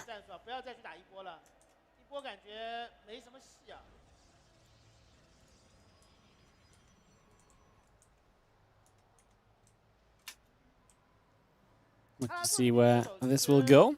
As, like I said, Colors opening with that one base in that last game. Maybe looking to stay similar. We find out in the next few moments. Again, pylon probe all coming through. We get that set up. Get that ready to rumble. Let's see, like I say, just where we're going to take things through some early stages.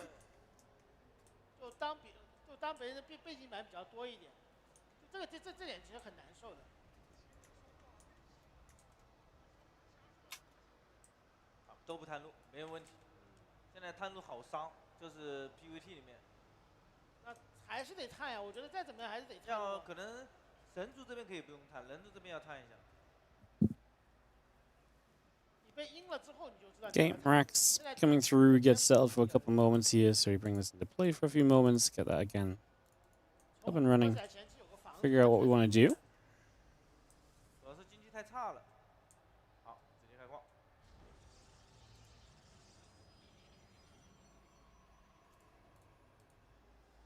Now that Reaper building, and the Nexus is on its way. So again, early stages looking pretty reasonable for a couple seconds, and seeing where we head with this.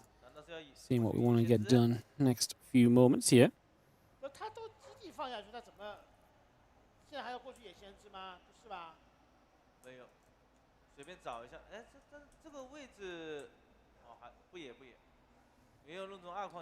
Let's see that probe coming by. He's going to be seeing the next in the cyber core coming about. Similarly, the pylon coming over as well.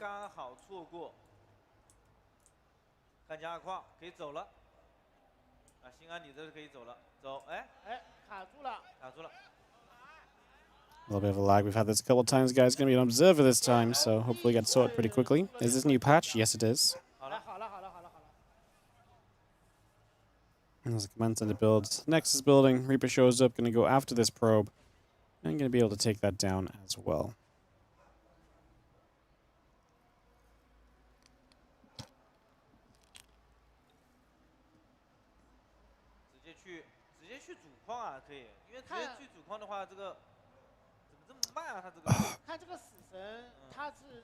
If Ellie keeps barking, I'm gonna have to go check what she's barking at goes. Yeah, give me a second, sorry.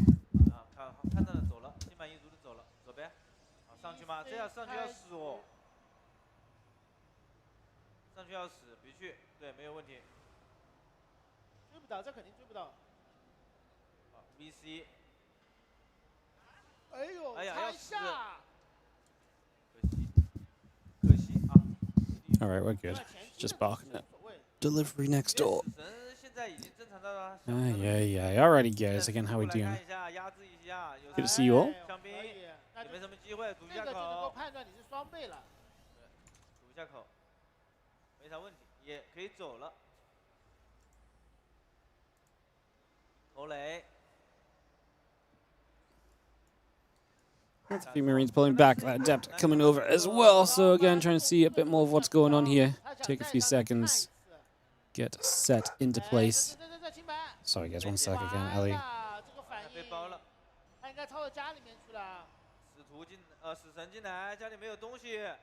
She's just yapping away. Reaper is going to come through though.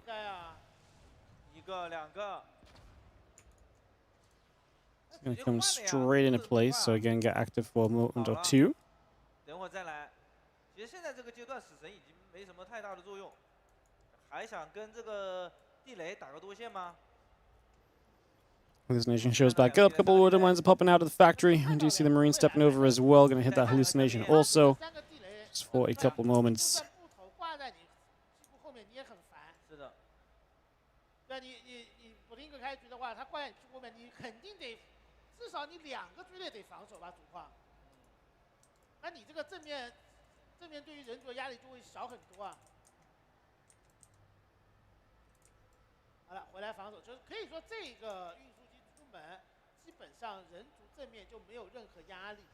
现在。That blink continuing through, so take a couple seconds. 炸一波，先炸一波再说，好吧？3个农民，3个农民。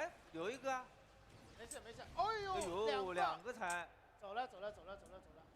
And she's going to have ourselves a couple pros going down. The Raven and the Siege Tank coming about as well.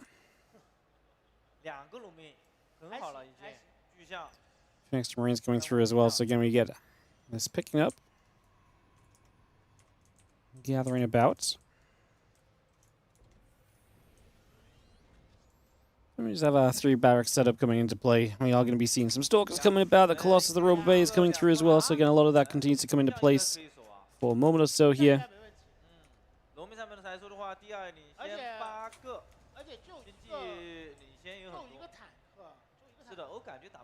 going to happen against Impact Combat Shield +1. So all of that coming through. The Widowmine drop will just sit steady.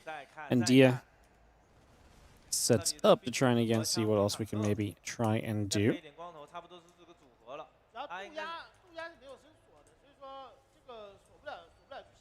的，他就可能就是打一个骚扰吧，有可能会挂在后面，也有可能会放在前面减防。基本上属于满能量的运输机很难得。要被截吗？看这个走位可能要被截哦。Against Impact, Combat Shield and Company just coming up, so we build that into place for a couple more moments. Can you bring that around? Let's have ourselves. Instead of continuing, we have a few Stalkers going to poke, but the Widowmine drops actually come all the way home. I think the Widowmine drops coming home is kind of an interesting one, right? Because you're kind of pulling back into a situation where would it not just be better to kind of keep these away instead? Or keep those there and keep threatening with that position, keep threatening with that drop kind of throughout? I think typically that, you know, is usually what we see, but obviously it's not the approach that we're getting right now, so a little bit of a different approach.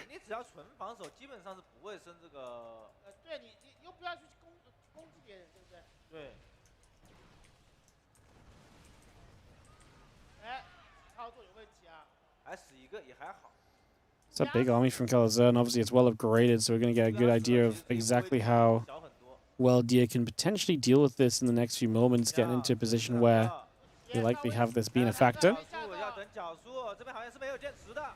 Single Colossus coming through, the rest of those units coming about as well.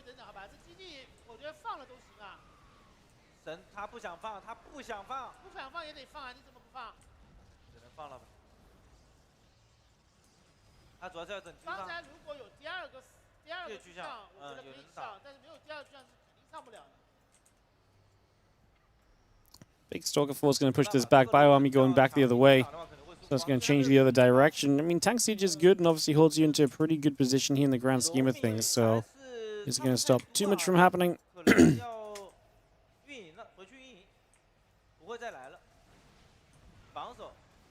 Now, they're actually bringing this all the way across the map, so really looking to set this up into a little bit of a stronger position. And he's also just taking a 4th base behind this, so once we've got these first bases up, once we get some control of the map, we're going to start just retaking the map in general. Which again, very much to what we kind of expect to see in this matchup. It's obviously what we kind of expected to see a lot in the matchup beforehand. It's still kind of true now. Again, if Pros gets through that early stage, you start to expand, you start to take map control. We're starting to take a lot of power in that situation, and that, like I say, is obviously exactly what we're starting to see here right now as well.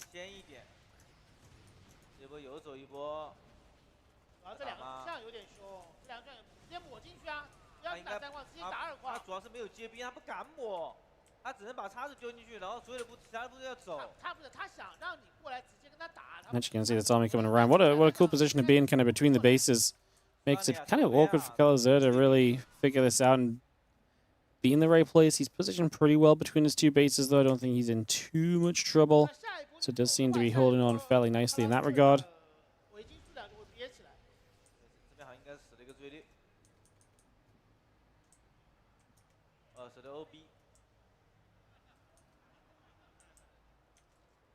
A couple more moments as the Prism's going to work its way around the side. We'll see how many walk gates we actually have here as well. It's going to make this kind of an interesting point of view as well. See what else is going on.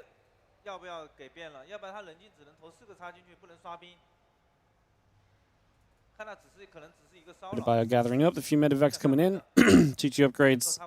There's the +2 attack, and so we're going to have that being a big factor here as well, you would imagine.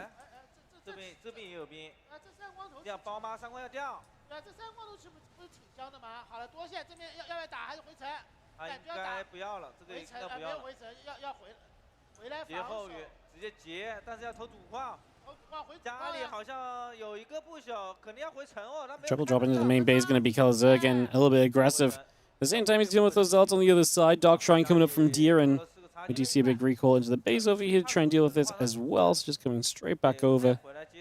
Just like I say, resetting us for a few moments.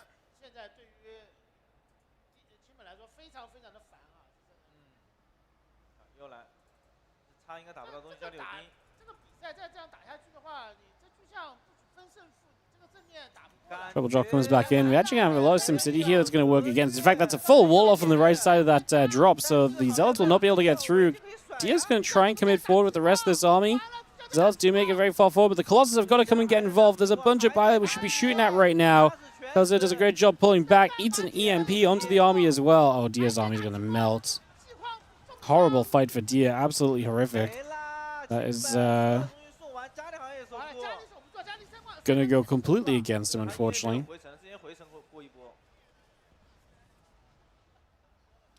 It's going to go completely against you, and yeah, that's going to be brutal.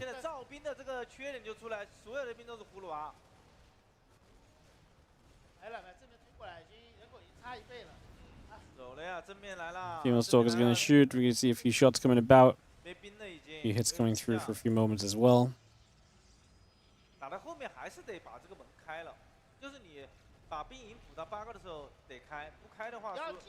GG's, Kalazur going to take it. Really was just in a good position over there on the other side. Put himself in a good spot, got himself into some good fights. Dia really struggled to take some better fights as well, I think, is what it comes down to. Really struggling to engage in there while also under the pressure of that drop. SimCity himself in the main base was rough because then the drop found a lot more value as well, which was obviously a bit of a shame too. So that was kind of like an added kind of unfortunate aspect of this whole thing.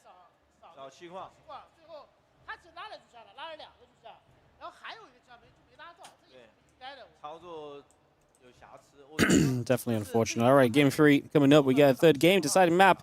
One player goes home, the other player gets to continue on to play the loser of INnoVation and Scarlett further down the line.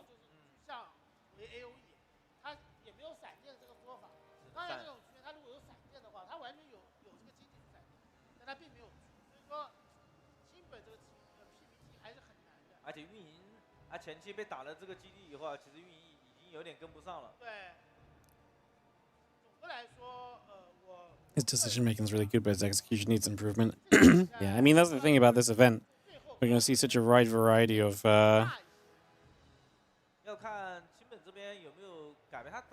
such a wide variety of plays and kind of what their strengths still are and so on. 对，你多线你防不好吧？多线，你多线必须得。And that is our beautiful stage that we're playing on this weekend for the Douyu Cup. 刷8个叉，这样的话你就是可以防住2传兵。一个一个造出来，基本上在这个枪兵跟光头的面前，就是瞬间就被秒，近身都近身不了。好了，双方最后一场了，我感觉都还是有点紧张的。谁输谁就被淘汰了。毕竟就晋级到8强，对于选手来说还是非常重要的，至少明天还能打比赛。 Bottom right hand side, the Blue Protoss player tying it up. Well, getting tied up to it is going to be Dia. In the bottom right, good breakout in that opening game, but not finding it in the longer game. Should give Kalazerg some confidence. Red Terror on top left. Give Kalazerg some confidence just to let this kind of go on a little bit and let this kind of be macroed a little bit. So very cool. 直接选择野兵营吗？还是修鼻翼？我们看一下。 看他这个样子，感觉是野兵营啊。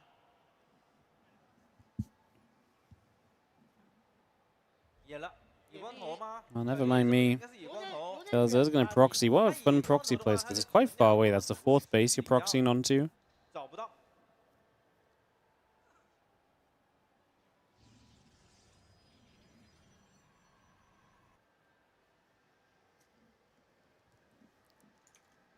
Probe moving up. Coming around here for a little bit. 判断是野光头，新本之前都没有探路，然后最后一把探路给卡拉猪啊，完全没想到啊！而且他这个感觉是野全家呀，2气。Probe just gathering here. We take a few moments. 这种是自由自意的打法。好了，看到你2气，就那么点农民在采矿，你想想看，1、2、3、4、5、6、7个农民在采矿。Probe steps off.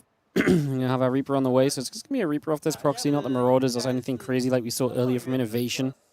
But can apply some pressure here. 他不如把这个兵营直接放到神族的2矿后面。但是问题是，卡拉猪现在这个2气在采，他需要那么多气吗 ？EF 应该在这，哎，打掉，看死。 Probes comes over. He's going to see this Reaper, so that's obviously going to be nice being able to nibble at that barracks. The Reaper pops out, going to chase after this probe a few moments.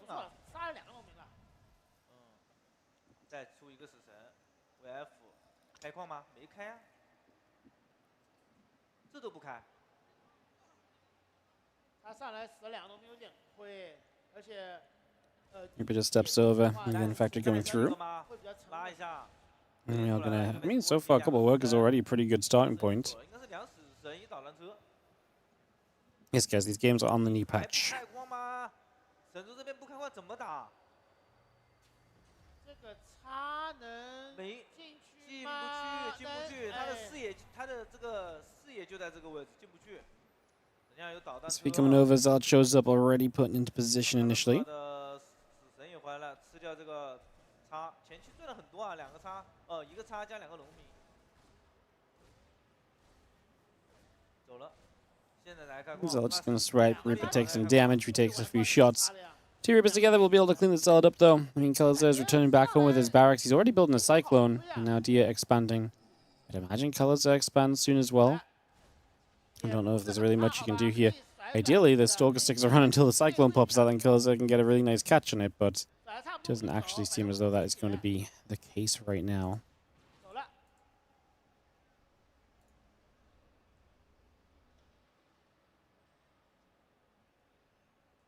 他说各种在找你有没有野的建筑啊。2个死神还可以搞东西，他导弹车一出来配合2个死神前压，第二这边好像是没有电池，可能会被白嫖1、2个追猎。哎。 Stalker's going to shoot. Reaper's going to take a little bit of damage. We do see the couple of Reapers together are going to back it up here. take a few moments. We do have our Twilight Council finishing up. Blink is going to be on the way already as well. 还是不造电池，它其实胆子很大。如果这种人族这边是当空一波的话，基本上也很难守。And Cyclone Medevac just coming through. Dia is going to keep a few Stalkers in the main base. The Reapers hop in. They're maybe going to be able to get a probe. Good pull away though. Dia deals with that very well. And that Stalker just going to get there to keep zoning these Reapers back the other direction. So Reapers do get pushed out of this. Probe facilities coming up. The probes and the Blink continue to produce. And we do have a couple of barracks on the way in as well here currently from Kalazur. So bringing all of that into place.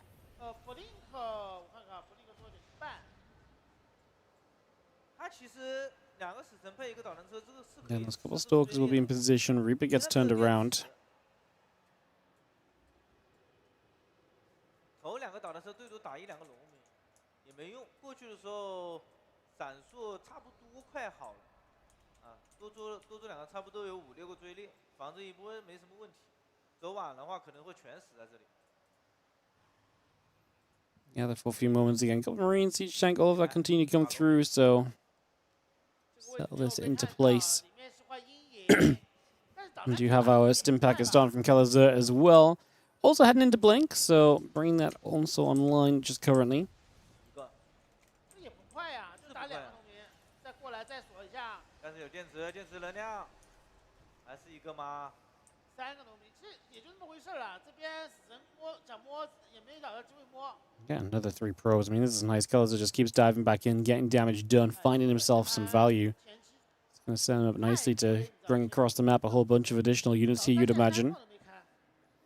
And maybe get some pressure going with that stim finishing and everything else coming into place. So, seeing that possibility coming around. In fact, we're going to move off here for a second. 又是1个农民，怎么一直在吃亏啊？想秒坦克。哎，秒到了，终于有战损了人族。2个农民。哎，枪兵出来呀！在干嘛？枪兵。4个农民。 And that's very easy. Going to have to pull in to deal with this. Obviously, the Stalkers just getting past the bunker. The Marines are very slow to catch up. Already a ton of damage being done, actually. This is a lot of work being found. As the Stalkers now blink into the high ground. The Observer showing up for the vision there. This is going to be awesome. So that's going to be great. This is a killer move so far out of Dia. Now, he is losing some probes on the other side. You saw that harassment on the in-picture. So a little bit of that taking place as well.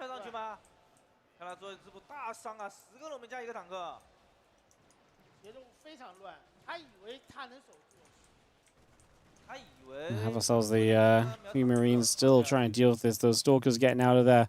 This is 10 workers killed in total. This is a very serious amount of damage done at the end of the day here. So pretty crazy to see so much damage being found. And they're not exactly what you want to be seeing if your name is Kalazur, because I felt like he was the one to maybe be putting some pressure in. Like I say, I felt like the Reapers were actually okay. They were doing all right for themselves, but this really does feel like it resets you a little bit right now,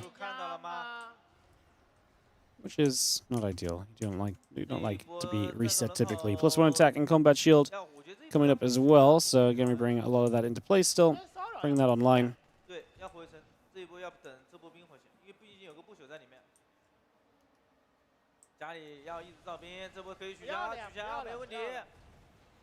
Medevac's going through. I mean, just the drop in general is going to be kind of nasty straight off the bat.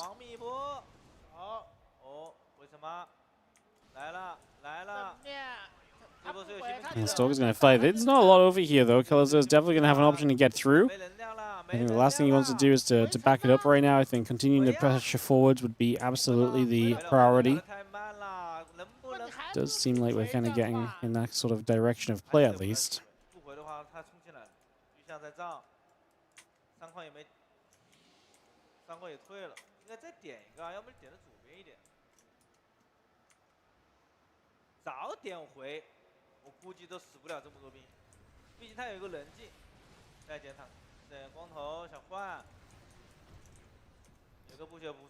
Yeah, Kalazur gets pushed back. I mean, he got some damage done, and these armies still actually kind of scary. I mean, you look at it, the Bioforce is good.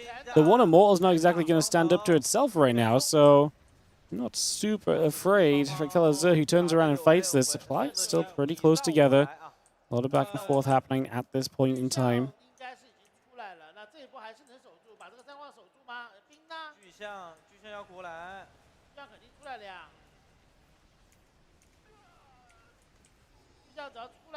Colossus is actually going to get jumped on as well. Very reminiscent of INnoVation jumping on the Colossus earlier for Douyu in the first game that they played, opening up this group. We are now going to see ourselves the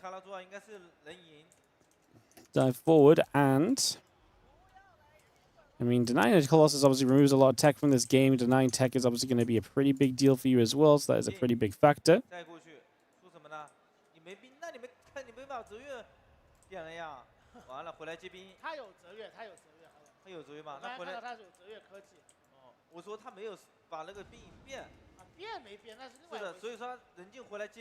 Colossus now going for some drop play. I like the mobility he's bringing to this matchup.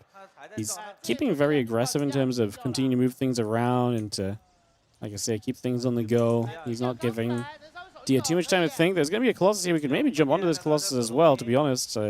Feels like a possibility at least to maybe dive it, but just doesn't see the way through, so not going to see too much success there, unfortunately. Thought that might be a little bit better for us there as Colossus, but not quite the case.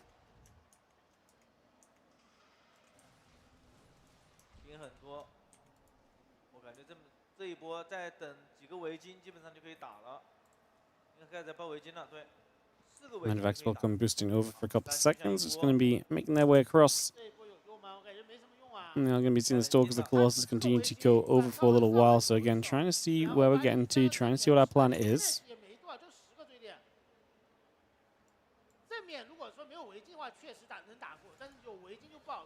Stalkers, Colossus gathering. We do have the little bit of bio getting caught. Obviously now Douyu being across the map, going to be able to enjoy the chances of applying a bit more pressure here. And these Colossus are putting in the work. Douyu continues to push up. Can Colossus get a wraparound on this arm? He's coming in from the right with a few units from the left, from the top side. A couple of Vikings show up as well. Colossus start to go down. It's very Stalker Colossus heavy, so the Marauders are going to trade well. The Colossus fall, and the Stalkers are going to be doomed. And I think that might just already start to do it here. Just for a couple of seconds. I think we're already seeing success on the side of Colossus.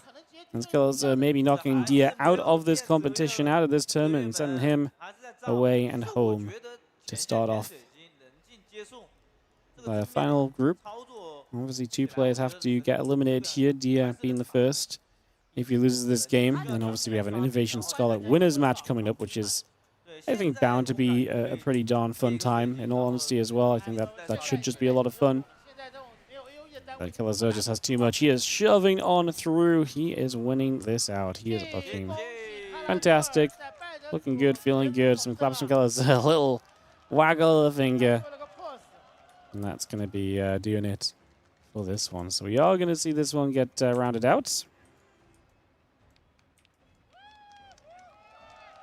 Colossus getting some having some fun with the Chinese fans. You love to see it. Very awesome to see. Yeah, having a good time. So it's all about, guys. Having some fun. Douyu saying GG's, wrapping this one up. And, unfortunately, that is just Douyu eliminated as Colossus survives on through to another set of games. Like you say, he will play either a rematch against Scarlett or some TVT against INnoVation. Both of those sound pretty terrifying. Scarlett looked good. INnoVation was pretty good in his match as well. So yeah, I would not like to be Colossus out and play through one of those guys, but we will see what is what the day gives him in the end. In the near future. Alrighty, guys, that's going to round out a. It's going to round out a match for here. Colossus is still loving it. He's just he's still going. He's having the time of his life. Oh my goodness. He's having a blast. Love to see it, like I say. Great to see. Great to see. Oh, that's funny. All right, obviously Scarlett INnoVation coming up next. That's one of the big ones we want to it's one of the big ones we want to talk about, and it's one of the ones I think a lot of people are excited for. So excited to see what we can maybe do.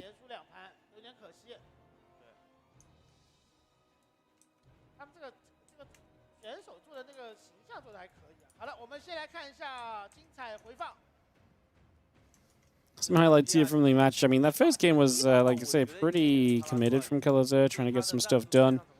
But I 不够坚决，农民头少了。 mean, I like the idea of him trying to one base a bit. And I think honestly, it was very close to working. Dia actually timed the breakout of that very well. And if he didn't time the breakout out of it as well as he did, I think maybe we would have seen a lot more trouble in play. So yeah, I think it was well timed, like I said, on the side of Dia to break out. But the other games, the long games, Kaza just looked so much better when it came to he looked so much better when it just came to a lot of the engagements, especially.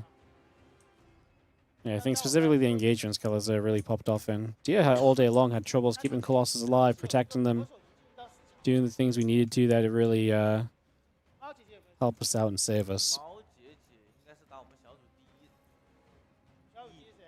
Next up, fight of the night, playoff spot on the line. Absolutely, gonna be good. Am I covering Maestros of the game tomorrow? Yes, tomorrow is going to be the mega stream, guys. So tomorrow I'm going to be covering the Douyu Cup into Maestros of the game. So it's going to be like a legitimate... We are actually talking about like a 15, 16 to 18 hour stream. Tomorrow's going to be long. So yeah, bear with me. Like I said, that's why I'm trying to protect my voice a little bit today. And not talk too much non-stop. I'm trying to be a little bit... cautious on the voice, so yeah, if I'm quiet between games and stuff, it really is mostly just a case of that. Just trying to make sure I have some voice left for tomorrow.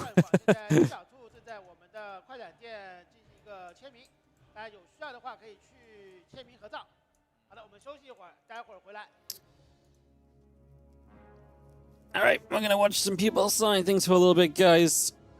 Is Maestros of the game played on the new patch? Nope, they're going to be playing on a mod to make it the old patch. Yeah, they're going to mod it to the old patch.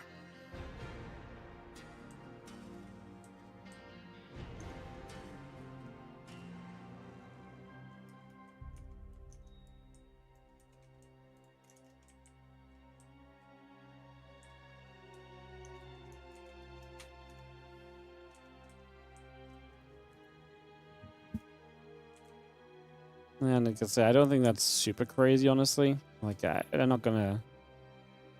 I don't love... I think in general we shouldn't be looking to split old patch and new patch, but the patch is very new and it is a major event that was played on the old patch otherwise, so... Yeah, I know a lot of people are in a lot of minds about it, but I think this one kind of makes sense.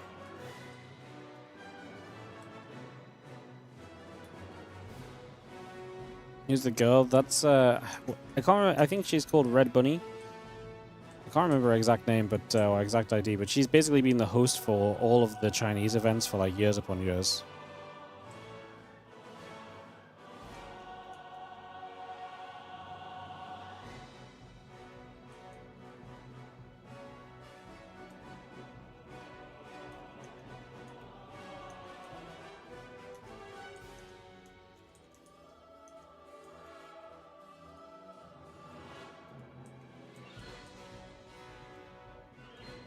She's more popular than the players. Well, she's very popular amongst the Chinese scene, obviously, because she's been hosting their events for so long. So I don't think she's more popular than, say, like INnoVation or so, but she may be more popular than some of the players. I don't think that would be super crazy of a statement.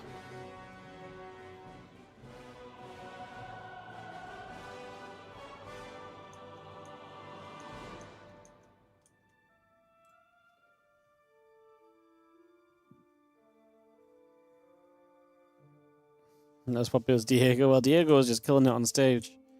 The Chinese crowd loves people with a little bit of pizzazz, you know? They love people playing it up a bit, so Diego was definitely playing into that a little. He was like, "Oh, you like that? You guys want some more?" He's like, "Okay, I got you."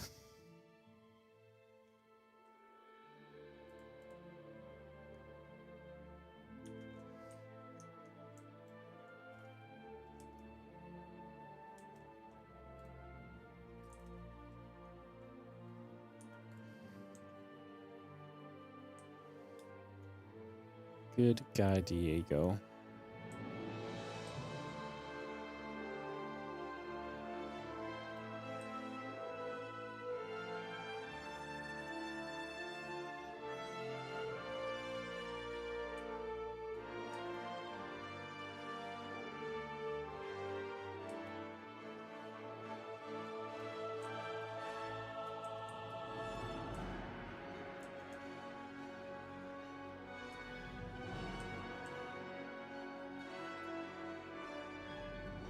Hello, Ali, back again. Hello, hello.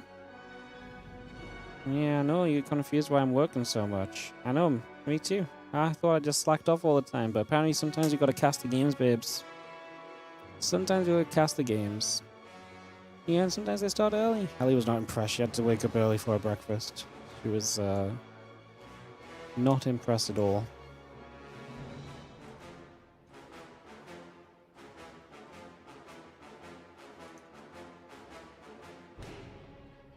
Great job as always. Thank you. Thank you for joining us, guys. If you're enjoying the streams, again, do consider supporting. Appreciate you all hanging out with us and enjoying the games. But like I say, if you do enjoy, consider supporting. It helps us out massively. Does a lot. Helps us to continue running our own events as well as casting other events such as the Douyu Cup and so on. If you've got a Prime sub available, goes a long way. It's greatly appreciated as well. So do check that out. Like I say, it's appreciated if you can.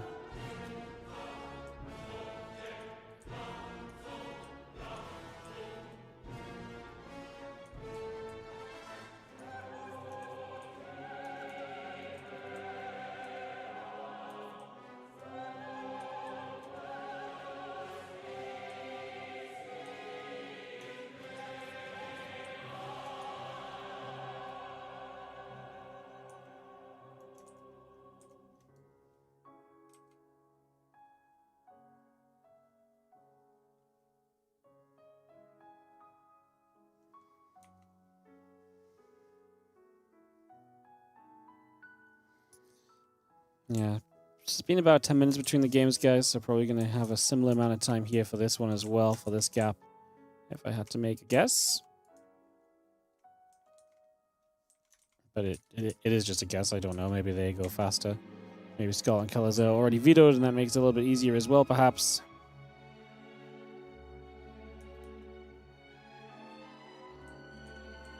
So there's a couple of different things we can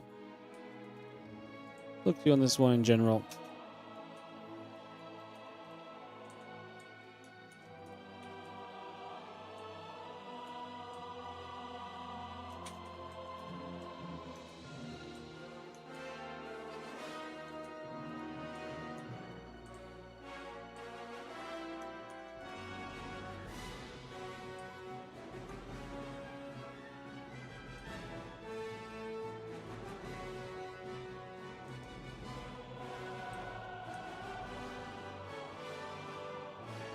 Do, do, do, do.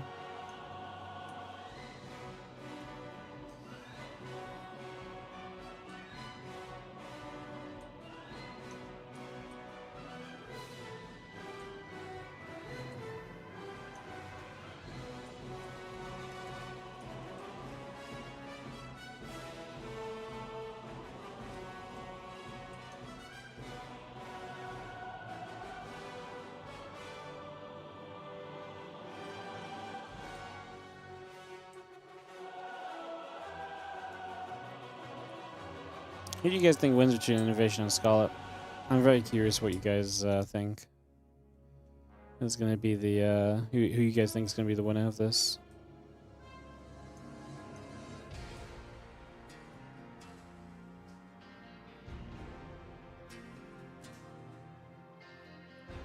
I think that's a very fun one. Can I do a poll? Let's gamble. Fine. I'll make a prediction.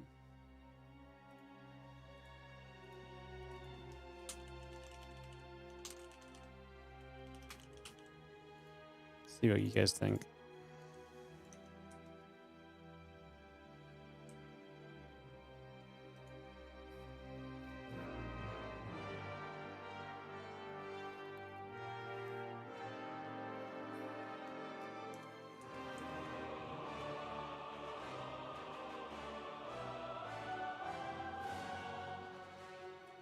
Do, do, do, do.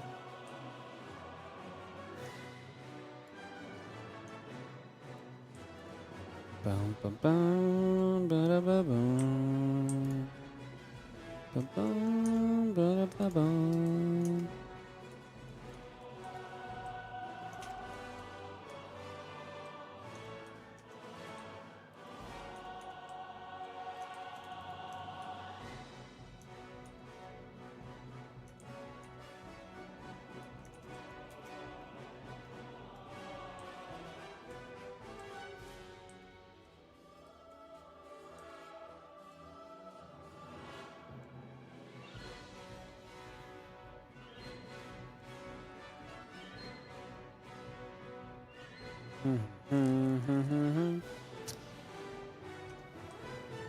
StarCraft soundtrack's so good. I think it's crazy how long we've been listening to this and it's still just a banger after banger. It's always good.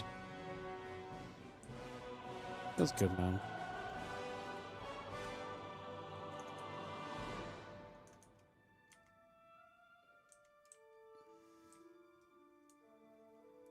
Feels good. Have some good music while we have our games.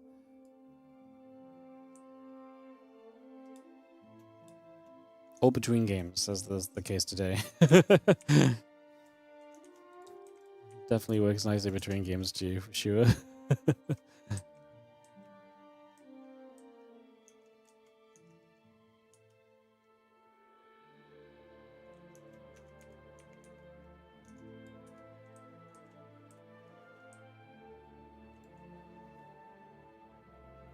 Even Broodwall holds up. Yeah, I'm genuinely very curious how the in-game music with the new stuff is going to sound. My only concern with it is genuinely I think it's going to be off-putting just because it's not the music I'm used to listening to during StarCraft, but it's still StarCraft music, so it's going to be good, right? Like, yeah, it's I had this a little bit when I was doing a little bit of PTR casting, but yeah, it'll be interesting to see. I feel like I'm going to find it very distracting, honestly. But yeah. Oh, there's INnoVation.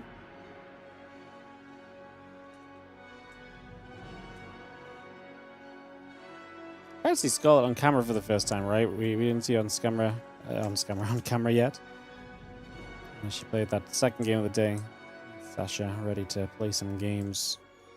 Against INnoVation, I actually do not know what to really expect of this one. I actually think this is a very, very interesting matchup that we get here.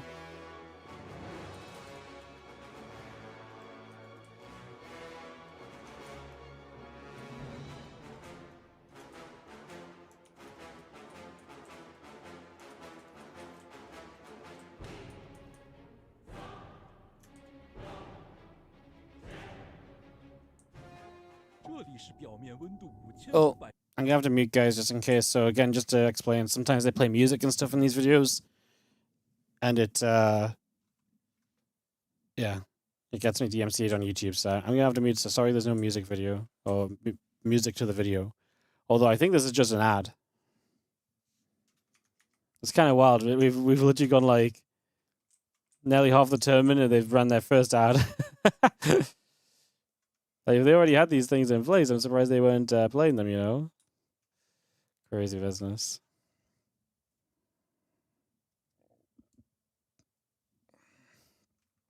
Crazy business.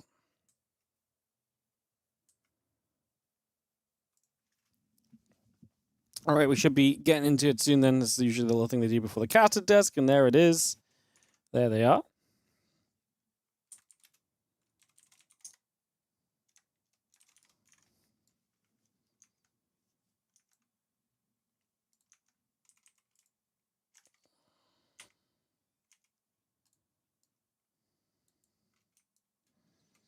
What do you guys think? ZVT, Scarlett? You know, what are the predictions looking like? Scarlett, a big favorite. I mean, Scarlett is obviously much more active. I don't know. INnoVation's great. I don't know. How can I doubt Scarlett, but at the same time, I kind of doubt Scarlett. I kind of believe in Inno. The inner Inno fanboy in me is just like, sure, maybe he's just gonna hit some sick timings, and just Scarlett has no chance. I don't know.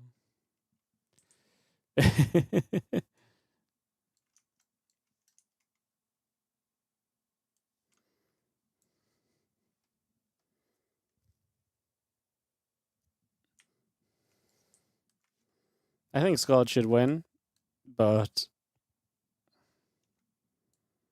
I don't know. I honestly don't know. I think Scarlett should win, but then I'm like, I'm a little bit of a believer. I am a little bit of a believer.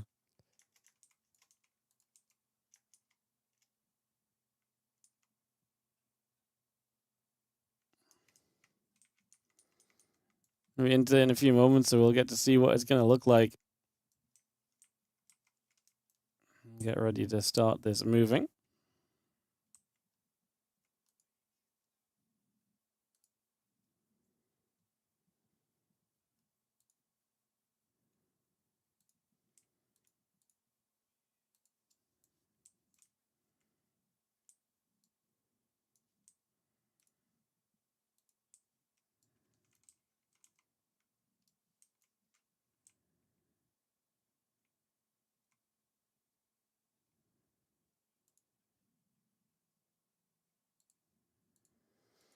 Bottom right-hand side, as we start off this series, INnoVation is going to be our blue Terran player. And the top right, left-hand corner of Eternity's Edge, it's going to be Scarlett.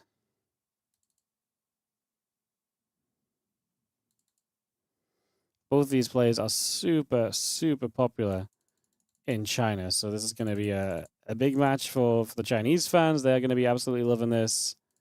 It's a big match for us. We're going to be absolutely loving this. It's going to be fun. Just not one you get to see every day. It's just not one you get to see every day. All right, guys, we get this ready to go. We get this ready to start off. Thank you so much for joining us again so far. It's a pleasure to be here with you guys. It's been a bunch of fun up until now. Let's see what Scarlett INnoVation is going to look like. Winner of this is going to advance on through into the playoffs. The loser will be into the decider match with Kalazur. I think one of the bigger parts of this is that the winner of this does have a bit more of a winnable matchup in that next round. And when I say winnable, basically the options are you either play TY if you win this, or if you lose, then beat Kalazur and you get second place in the group, you play Su. But I think Su looked a bit sharper than TY did, hence the 2-0 and 4 that he put on yesterday, and TY only 2-1, 4-3. So yeah, I think I'd rather win this and play against TY. I mean, obviously, you know, going up against Kalazur is going to be dangerous as well, so also a factor. As we get this CVT going, obviously, a little bit more talking time available at the start of these games. Sound, oh, there you go, guys, sorry, apologies. I mean, it's not like there's much sound you're missing out on, just hearing the sound of the Chinese commentators and some very, very, very quiet, very quiet game sounds in the back. It's actually not been too bad. I've been talking over them. It's been okay. But yeah, the game sounds is obviously very quiet because it's behind the Chinese commentators, and I can't have the Chinese commentators be loud, right? So, yeah. 对，这个很奇怪啊，也挺奇怪的。啊，其实他看韩国版跟这个中文的也没有什么区别。对呀，可能他没看过正版的呀。对。哎，说不定他在这个。We're talking over foreign casters and Ultimate SC2 foreign tournament vibe. I know, isn't it just like this? Really is like old school StarCraft. So, but yeah, I don't think you guys can really hear the game sounds anyway. Like I can hear them very quietly sometimes when there's like a larger fight going on. So, yeah.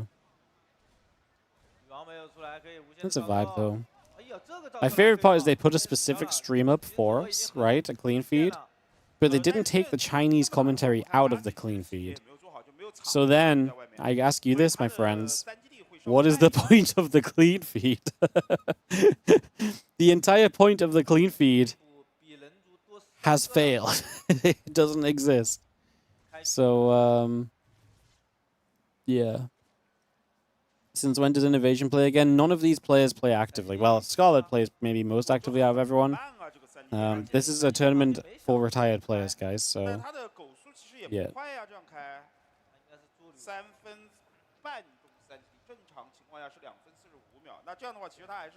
Yeah, I do think winning this group is actually pretty important. I do think TY is a more beatable opponent based on what we saw yesterday than Su. So I think that's pretty important in general.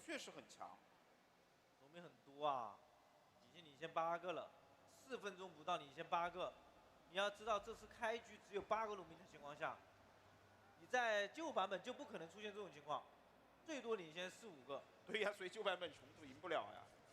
你这样想就好了呀，对不对？是的。上个版本重组在运营上来说。 We're going to be seeing a few Hellions moving around, trying to see what's going on. It's going to actually move out on the maps. INnoVation going to have a little bit of activity going to the other side now. We do have the Banshee, Hellion, Cloaking, all coming up at the moment. 那现在这个版本呢，重组又有点太领先了，好像。这个是本来你说持平，你可能还好一点，现在已经不是持平了，有点太领先了。对，已经领先11个了，你敢信？直接就进去了吗？这个。 So the Hellions going to get pushed back. Good defense from Scarlett early. She's not going to let any of those Hellions get through. The Lings and the Queens still going to be gathering up. And we do have ourselves a Banshee, Marine, Cloaking, Stim Pack. All of that being brought through on the side of INnoVation. So a lot of that coming straight into play already. Scarlett not going to be able to see much over in the main base just yet either. 进去看到了。哎，吕布这个好像双倍是不是下不卡住了？喂。 喂，你是职业选手啊 It's going to be seeing the barracks is finally going to get the reactor there. The factory building a reactor next to the reactor. So yeah, you forgot to, well, maybe didn't forget, but the barracks you expect to start up a little bit sooner than this.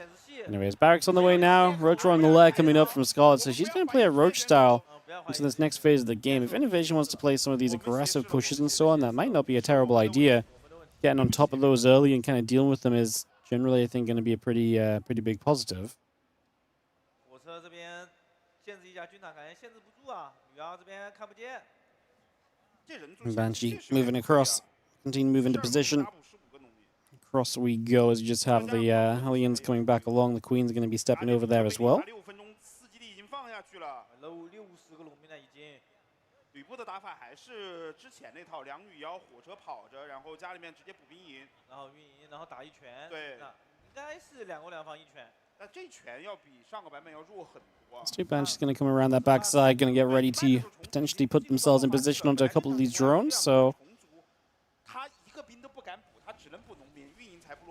there we go, 3-4 drones. Scarlett just not quite ready. Has the Overseer, but just not in position. So we got 4 drones killed straight away. INnoVation able to deal some damage early.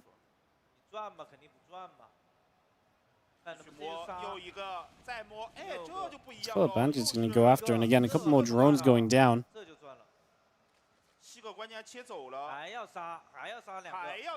Banshee's now into the back of this base, just seeing a couple more drones going down. 9 workers killed the Banshee. Nearly dying to a small crawler, but INnoVation keeps it alive. Does go down to the Queens, however. Scarlett able to get that catch, able to clean that up as the orbital command steps over toward the third base. Just going to put that in position over here, get that going for a few moments.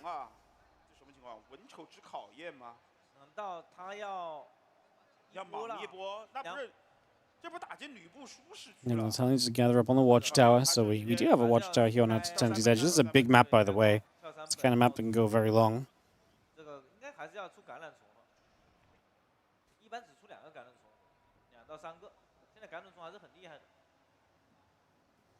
Yeah, one upgrades on the way on both sides. It's going to be a little bit faster on the side of INnoVation, so we'll see what maybe does.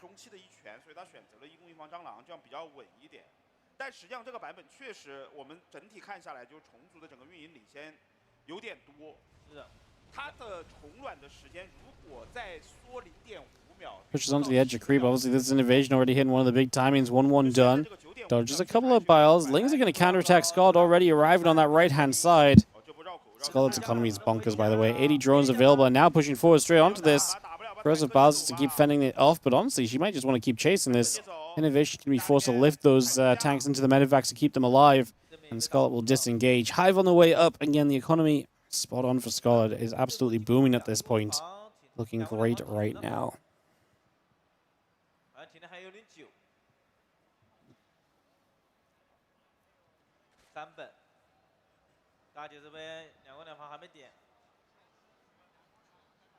Still got 2T on the way from INnoVation. The upgrades continuing there. Scarlett's going to switch from missiles to melee, so it's going to be a little bit of a switch up as well for her.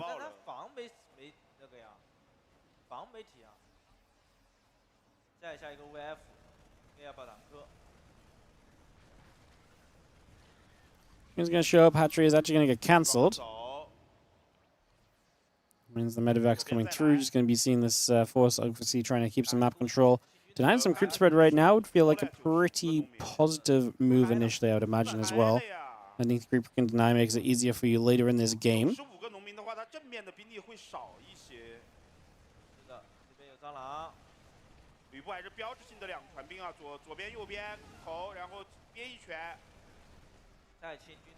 Let's see the few Marines still stemming over. A couple overloads starting to go down. A bit more damage being dealt. We are going to have the Marines unloading in the corner. The Medivacs load up. The Queen's going to be there. Roach is going to be here to push the Medivacs back again. And we now unload into the center watchtower. Adrenal Glands is building. +2 Carapace, +1 melee. A couple of the Vipers and all the Infestors coming online also. Those extra barracks as INnoVation powers up is going to take us up to 8 racks. And so far, no 4th base. Man, the creep spread is already looking great from Scarlett, though it's always been one of her absolute strengths in this game. And, I mean, if INnoVation's going to try and shove this with 2-2-8 racks, it's hard to really believe in it. I mean, there's going to be Vipers out, Adrenal Glands available, Corrosive Bowels combining with the Fungal as we just clean up this entire drop apart from one medevac. Banshee just about gets away from the Biles, but yeah, a lot of what Scarlett's doing is just absolutely spot on. Controlling this game, economy great, Ultra Cavern on the way. INnoVation is going to build the 4th command center, so we are going to see him thinking about the 4th. I think he recognizes that actually trying to push into this right now is extremely unlikely to work out, basically.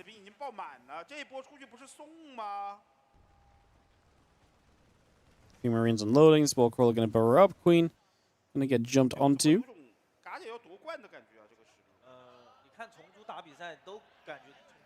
Those drones going down again. The Lings and the Spore Crawler gathering up. The Queens are going to gather together as well. Still got 3-3 upgrades on the way here from INnoVation. So bringing those upgrades up. 3-3 on the way. There's a massive push out still. Like I say, he's got a 4th behind this.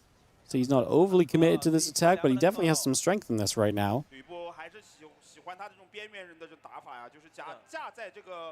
Thing is, Scarlett is rich. She's got spellcasters. She does have Blind Clouds onto the front few siege tanks. A second Blind Cloud on the back group of tanks would have been amazing. It's not going to matter. This is absolutely brutal. Also, an acceleration zone. Some melee units are able to jump, on towards the rest of this army super easily. And Scarlett is just going to wipe the floor with INnoVation's army. That is going to be convincing so far. Roach Ravager continues in here since tower goes down. Scarlett launching the counterattack. I don't think she's got enough here right now. Roach Ravager alone. I mean, Ultras are on the way. Lings are coming up. Has to apparently rebuild the Baneling Nest, but...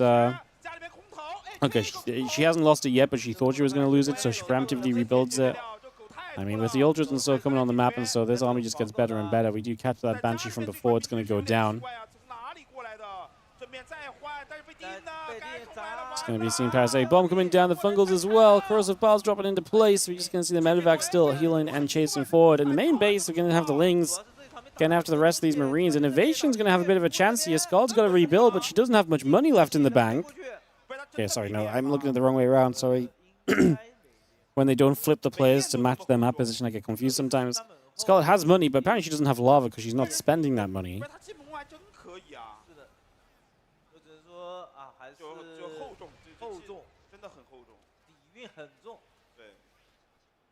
Ultras, Banes, the Ravagers, and the Lings still gathering.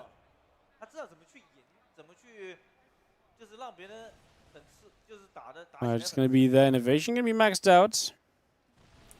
Scarlett going to run some Ultras down into this position, but this is going to be pretty bad for the Ultras. There's no +3 carapace for them. They're just going to melt away. Scarlett just with a donation of units right here. And INnoVation on the other side of the map is going to start hitting this hatchery on the left side.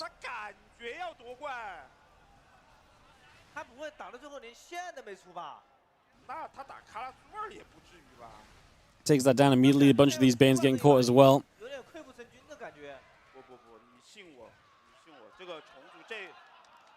Bane wanting to be there. The bio pulling back across. More bio units up to the top. It's going to get this hatchery. Another fungal growth comes into place. The Ultra is going to get picked off. It's going to see the rest of the bio still fighting. A couple more of these drones going down. Medevacs continuing to heal. Bane and Festa continue to join up together here. Again, the Viper will step through. Bit of Bioforce stepping forward as well. Tank will be sieging. Although the rest of this army getting set up as well. Here we go with the Lings starting to commit through onto this. Scarlett is looking for another cleanup, but her supply is still not looking great. Again, has had the economy, but just doesn't have the lava to rebuild with. Now she's not exactly got much money banked up either. Does INnoVation not play Ghosts? I don't think INnoVation's been forced into a game where he's needed to build Ghosts in the last 6 years, so probably not. I mean, maybe he will eventually, but we're not there just yet, you know? I know Scarlett feels like it's from 2015, yeah.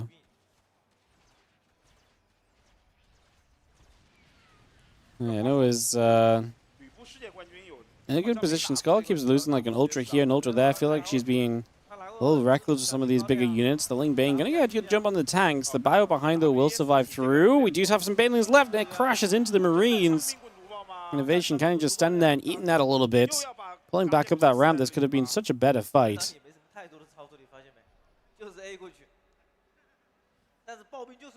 They're starting to add a couple liberators just to help hold some of these positions against some of these ultras.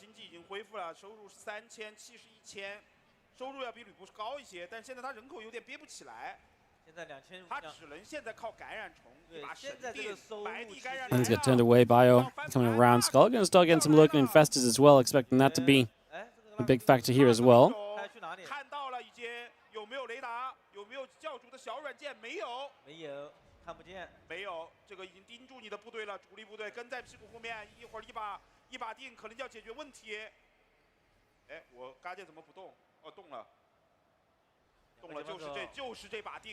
I'm still gathering a couple of liberators sieging up. Just going to be having this hatchet going to the left-hand side.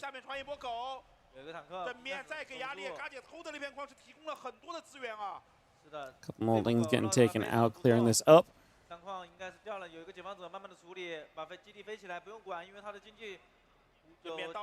I'm just going to push forward again. And Ling's on the other side, just going to get through. Actually, nice counterattack from Scarlett to 9-1 of the bases, but can she stop the main army of INnoVation shoving upwards? I do not love these ultras. They are getting low. They're not going to be much help, but they're going to die as they run in. INnoVation supply blocked. He's putting a lot of belief into this attack. Good spell casting from Scarlett. A Fungal to help hold this off. Some blinding clouds to zone. Viper's trying to get the energy back to go for more.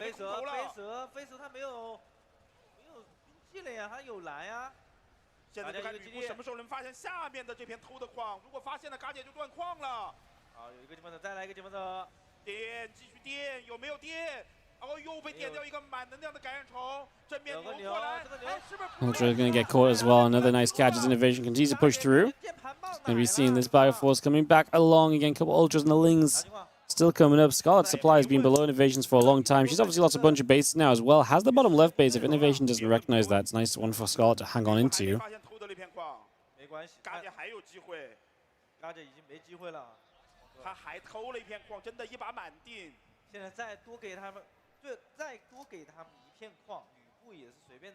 A little bit more of this bio still trying to come across. A couple of tanks, the Liberators.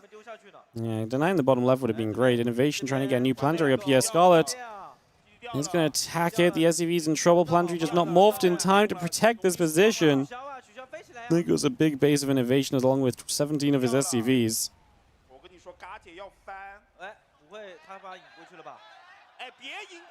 These things are going to lead INnoVation to the gold alley. Oh, he doesn't see it. That gold base is the life and blood of Scarlett's army at the moment. Without that, she's in so much trouble. Blind Cloud, INnoVation is taking a straight-up fight, middle of the map, off creep. Fungal growth's coming down. I just don't see these ultras doing enough, but can Scarlett prove me wrong? The Corruptors are getting through the medevacs in the sky. The ultras are holding on a lot longer than I thought. There's actually one or two extra that I didn't see originally. A couple of these ultras now dead. The Banes go down. The Lings are going to run in. Scarlett trying to play clean up on this force. The Corruptors getting every medevac. Reinforcements are here, and Scarlett says, I cannot go further. I cannot keep chasing into this position. Turns away, pulls it back, and gets out of there.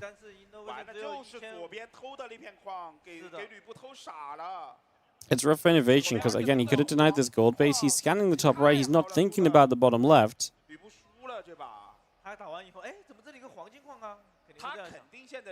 Now Scarlett dragging herself back into this. Her economy staying up, denying the economy of INnoVation. Pretty big deal. That said, of course, it is a new economy, and so the natural lasted a bit longer.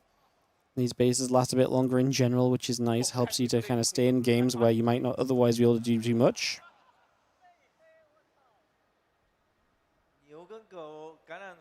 Yeah, the gold's huge.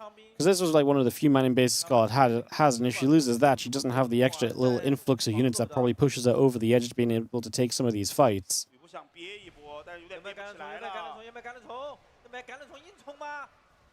Bio gonna fire a couple of ultras, getting chased away. Corrupt is there as well. Bio Force still gathering together.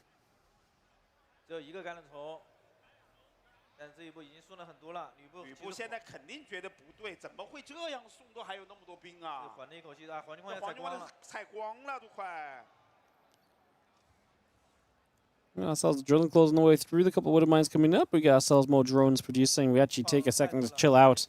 Scarlett restabilizing though. The thing is that Scarlett restabilizes to a ton of bases very quickly, and INnoVation is not going to be able to get the same amount of bases up himself here at all.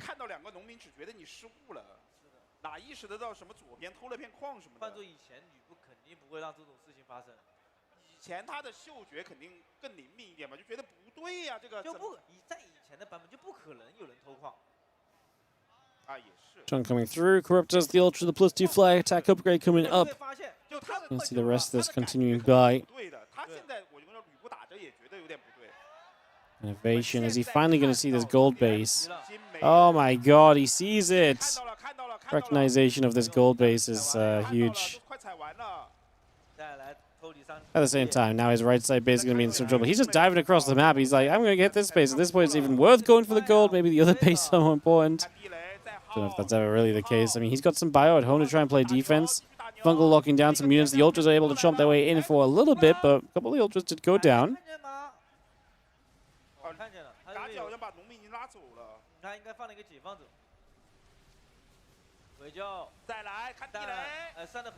And you've seen a couple more of those water mines trying to set up once again. And have ourselves the Bioforce still stemmed up. Yeah, INnoVation trying to hold out. Bill Bane's crushing through. Going to see the Medivacs. Sorry, the Corrupt is making a reappearance to get rid of the Medivacs. INnoVation is still hanging on. That bottom left base has been doing work. Again, he saw the gold. I don't know if it really clicked or if he just wanted to focus on other things. At this point, it's mined so long, it might not matter. And he saw how mined out the minerals were, so he might have decided just to, like I say, kind of keep sending it, you know?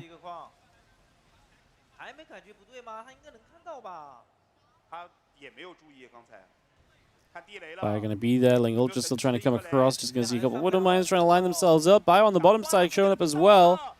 Nice blinding cloud. Has to walk into the Ultras because of it. 22 minutes deep at Eternity's Edge. And we are very close to seeing this game wrap up, I think, because INnoVation's army is falling apart. He's going to have a few Marines left over. We need some reinforcements from Scarlett. She's got Ling. She's got an Ultra. Can she get rid of this? Can INnoVation get rid of this Ultra? Can this Ultra work from the other side? Scarlett cleans up. And INnoVation is going to see himself losing the medevac too. Full cleanup from Scarlett. She is going to put herself into a great position and potentially close out this opening game, which has been pretty darn awesome.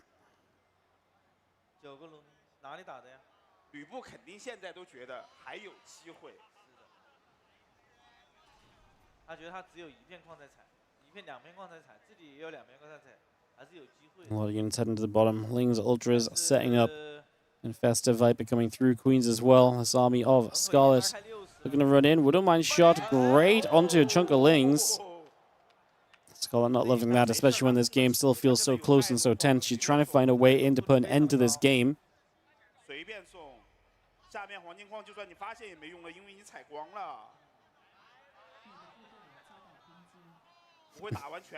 INnoVation, please just spot something to deny some of the last few. I mean, again, there's like basically nothing left. It doesn't even matter at this point.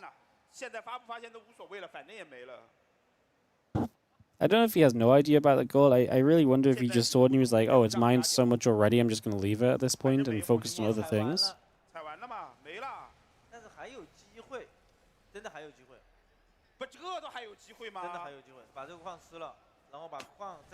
Fire going to fight through. Fungal going to land onto some of this bio. The rest of the Bane's coming up as well. Just going to see the Widow Mines coming in. Just going to see the Ultras are going to dive through. The rest of the Banes are coming across here. These Ultras are still chasing this bio army down. Just going to see another Widow Mine looking to connect. Hitting the Ultra again. That's nice. It's something, but INnoVation is bleeding out.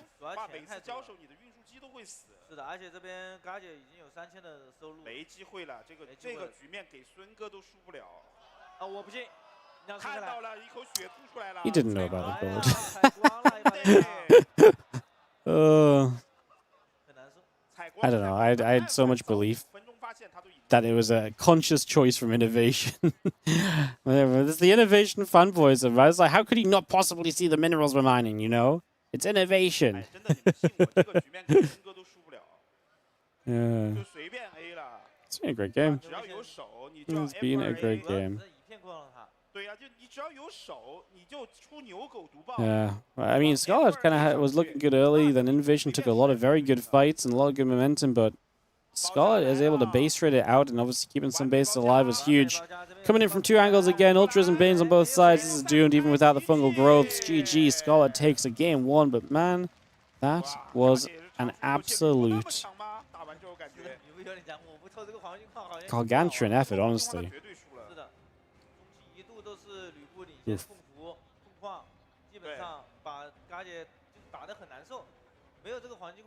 Saved by a gold base. You think it was just the gold, guys? You think the other economy wouldn't have been enough? It probably wouldn't have been, right? It was very close. She just had enough army on the rest of it.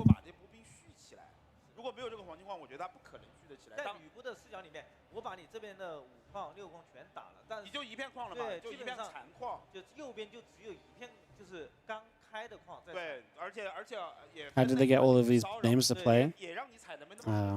Well, you reach out to them and ask them if they want to come play a StarCraft tournament. Tell them you'll pay their flights and their hotel and stuff, and then tell them they can win part of a $20,000 prize pool as well. It's pretty convincing.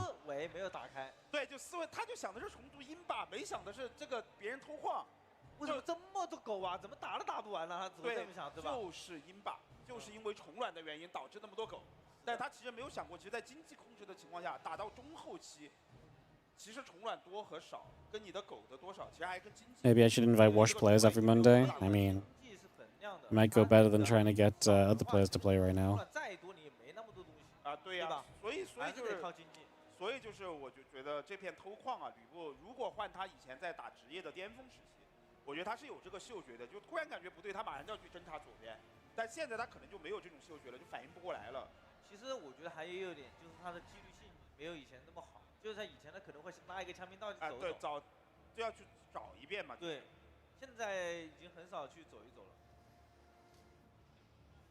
Call it the Wardy Classic Series.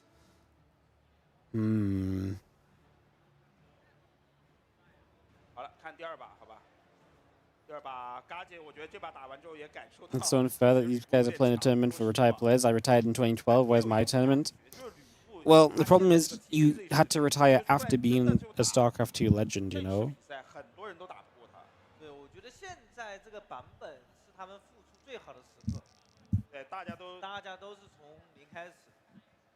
In the bottom right, down a map. Going into Rorschach for game number 2. This is going to be the blue Terran player, INnoVation.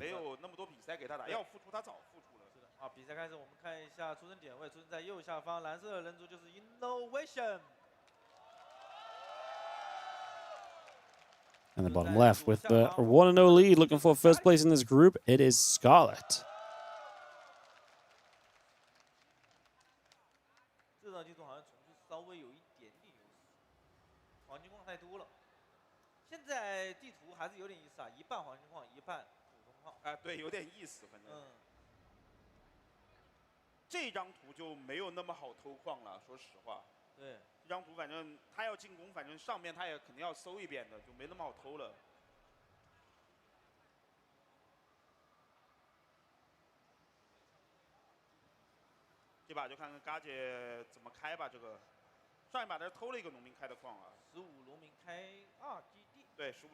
Alright, getting going here on Rorschach, getting this on the way. Hatch on the way through.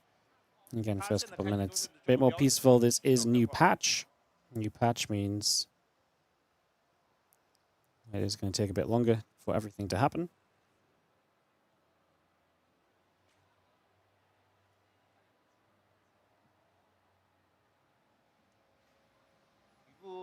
So we wait for some excitement. As the Hatchcast pool comes up and the orbital's on the way. But yeah, it's going to be another minute or so until we start seeing a Reaper across the map and get some fight in this action. 探母、探机、书本，啊，对，来解释这4个。解释现在都算夺冠热门吗？真的假的？真的很强。他只要能过他们这一关，还是很厉害。主要他们都一直在练。哦，那嘎姐呢？嘎姐，解释可能打不过嘎姐吧。我觉得嘎姐不一定打，主要是不一定能打得过里皮赛。我看他今天打的话，应该是打不赢的。有观众问鸟哥呢？鸟哥下次再打吧。鸟哥下次。这次已经。Alright, coming up. Kings and the Queens on the way. 鸟哥应该是这一次。哎，话说鸟哥今天怎么没来解说啊？鸟哥来了吧？应该不知道啊。来了呀。来了呀。As the Reaper shows up. Alright, action time. As we are going to be starting to see the build-up dance between the Reaper and the Zerglings here. As we go back and forth, a couple of drones jumping into the extractor. One Zergling goes down. Insert sponsorship time here. Alright, Twitch chat. If any of you would like to sponsor the first few minutes of the game, hit me up. Maybe we just make it the official donation segment of every game. This is it, guys. If you want to get shouted out, this is the moment you gotta support during. Ay. 吕布还是，哎，这把是什么？不对呀，这把怎么续那么多机枪啊？杨代要打2框1波？ 怎么感觉他要2框1波啊 Maybe coming about, we are just going to be seeing our CC getting going on the natural, getting that set up.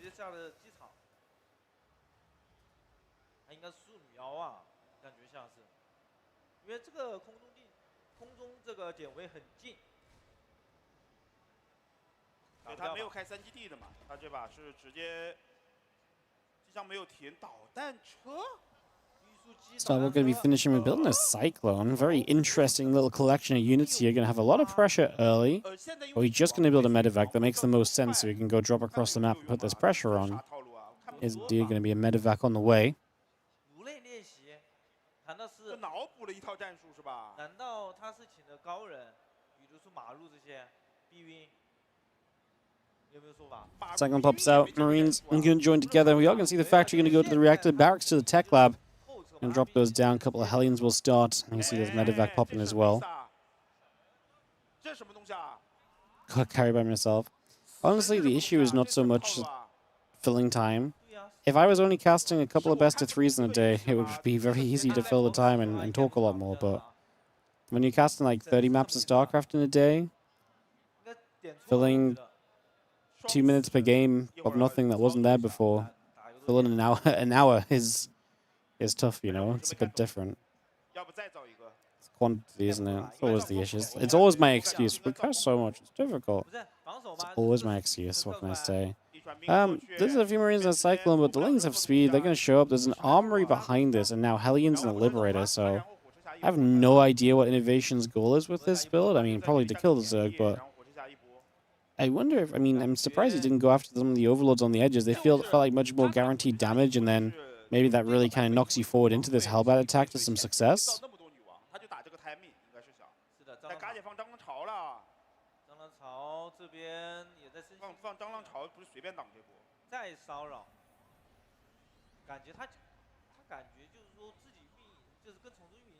Worst case tournaments adapt making best of 5s and the best of 3s. That's horrible, though.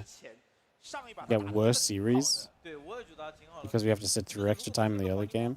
And it's not like it doesn't add that much time to the stream, but like it does affect some formats that I run where it's already kind of pretty long. You know, if we do 10 best of 3s and we add, you know, let's say we add a minute per game, it's like an extra half hour, which isn't crazy, but if we're already at 6.5 hours, making that 7 hours is even longer, you know. So, yeah, it just sucks because we gain nothing from it being longer as this attack shows up on the third base. Liberating the main at the same time. INnoVation with the attack. Scarlett has some transfusions. INnoVation going to keep going after this hatchery. Is that the right call? He's going to step away from it now. Queens are running out of transfused energy. Scarlett is getting out of a supply block here. I think INnoVation is on the verge of... I mean, he's going to kill the third hatchery. I'm pretty sure of it. The Queens are a little bit tougher because you've obviously got to step into the Queens and they can kite back. A Cyclone locks onto and kills an Overlord. Scarlett is supply blocked again with 6 roaches on the way. Again, the Liberator in the main base, I believe, has now been dealt with, although a couple of drones going down. It's over here on a different location. Scarlett loses a hatchery and INnoVation. That's going to get a couple of drones for it as well. Pretty big investment, built an armory early and so on, but it's already fallen up with that stim pack as well. 他天，他应该就是天才。不是这个脑补的战术，他练也没练过，还是说在韩国已经练好了才过来的？他来的时候好像才更新的吧？ Cyclones locking on, going to recancel the hatchery once again. The Roach is still stepping up. Couple Cyclones load into the Medevac. It's going to pull away as Medevac gets to the side. And INnoVation is, like I say, just happy to have done as much as possible here. Now, Scarlett's over-droned initially against this, so she actually has very good economy coming out of this. She's already on 66 drones. Resources lost not in her favor at all, but she is going to now be mining a lot more to try and make up for that. 很多啊，66个，运营上面来说已经4矿了。等一下再把这个7点钟的这个分矿再开了一下，还有黄金矿，很舒服。嘎姐其实也是能打的，农民太多了，还有橄榄虫，这一波就是蟑螂、橄榄虫、火蟑螂。Just going to be having the Cyclone Hellbat Medevac coming through. 攻防上面来说的话，就直接推了这个 timing， 这什么东西啊？一攻一防的 timing。 他这些套路真的好妖啊！跟着感觉打。 Marines tanks gathering up infestors, missiles, carapace, a lot of that continue to come through, so we continue to bring this about for a little bit. 橄榄虫好像出来是不是就可以有一把剑？他经验很足啊，他开始绕军坦，但嘎姐的军坦确实有点好，而且往上扑，一般来说这张图不太会往上扑。是的。啊，已经就位。 Big push from INnoVation, obviously trying to capitalize from earlier. Infestors could be work here. Fungal on this army. Hits the tank in the back. Hit a few Marines as well. I feel like just hitting the group of Marines could have been so much better there, perhaps. What we actually got. Going to be seeing the hatchery goes down again. Scarlett can't keep this base alive. INnoVation's pressure continues to be very effective in this position.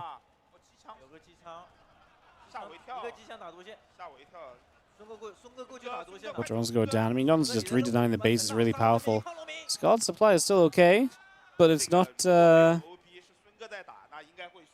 yeah. It's just Roach Ravager, right? So she's in with a fighting chance. She's got enough army to be competitive at least, but obviously long term this game has not been looking good for her at all.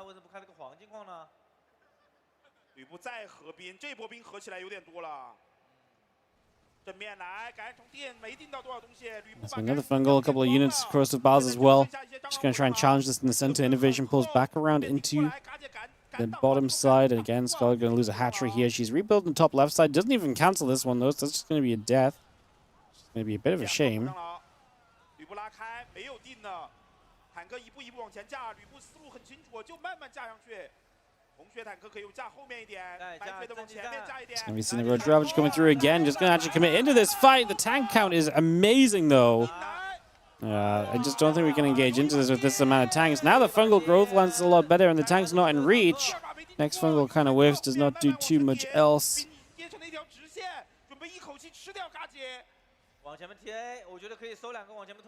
It's Roach Ravager 4 steps away again. +1 melee, +2 carapace, both building through.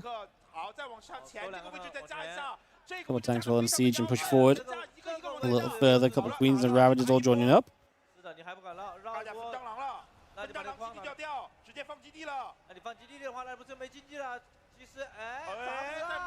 Oh, that's the connection. I mean, INnoVation's taking some damage, but he's continuing to deny these bases. Roach is across the map. Marine's going to try and hold on. We're going to pull SCVs into this. So Scarlett giving herself a chance. INnoVation is 2-2 upgrades, by the way, so has great upgrades to work with here. These Roaches get forward. We'll try and get the tank. We'll absolutely be able to, but a lot of Roach damage already done. Scarlett, it's about 7 SCVs as this gets cleaned up already. INnoVation gets straight to going across the map. Burrows the Roaches. Tunneling Claws not done yet, but when we get Tunneling Claws, maybe we can cause some more chaos. If we get to Tunneling Claws, that may not happen still.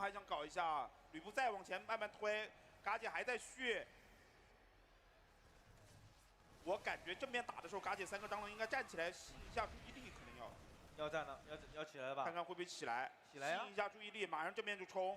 And Marine step forward, Extractor goes down. 现在也就7、8个坦克了，已经。Still look because of shells. He's about halfway done. Tank's going to siege. A few Marines are going to fight. A couple of queens going down. Roach Ravager wanting this engage down into this. The tank's in good position. The Marines are going to stim. Fungal growth landing. A few more corrosive vials dropping into place. The Marines do step back for the moment, stepping out of here for now. escaping away at the moment. INnoVation's numbers obviously looking good, as they should. This early game was great for him. He put himself in a great position, and now this Roach-Roar is going to go down maybe before Tunneling Claws. Fungal Growth is going to land. Scarlett's going to try and fight this, but the engagement in is going to come at a high price with the tank count being huge. Roach is trying to move forward into this, are just getting absolutely blasted by those siege tanks. And we just keep sending it forward again. A couple more of these Roaches taking damage once again.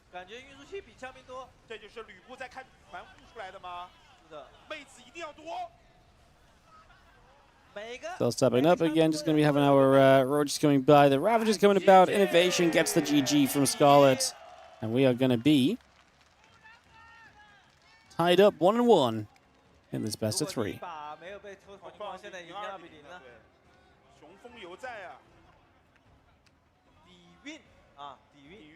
真的很，就我觉得他的感觉特别好，就放了一个非常规的战术，我们看不太懂的战术，但是呢效果却奇好无比，就几个 timing 抓得很准。主要是现在这个版本重组，就是你抓了个 timing 点，他抓不准。All right, guys, we take a few moments. Game 3 deciding map between Scarlett and INnoVation coming up. 女王比较贵，所以前期不会出现那么多女王。就是它的整个重组的流程还没有固定化，就是什么时候出女王。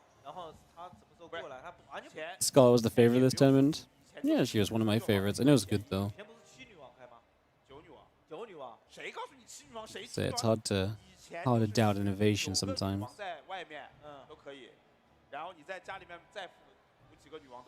Hard to doubt Mr. Inno. Is INnoVation back for good? Nope. It's just a one-off little tourney.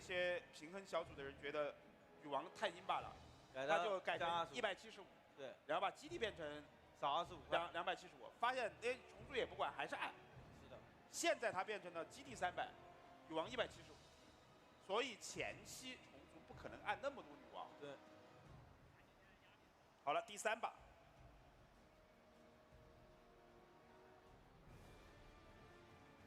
Heading to Game 3, Scarlett and INnoVation.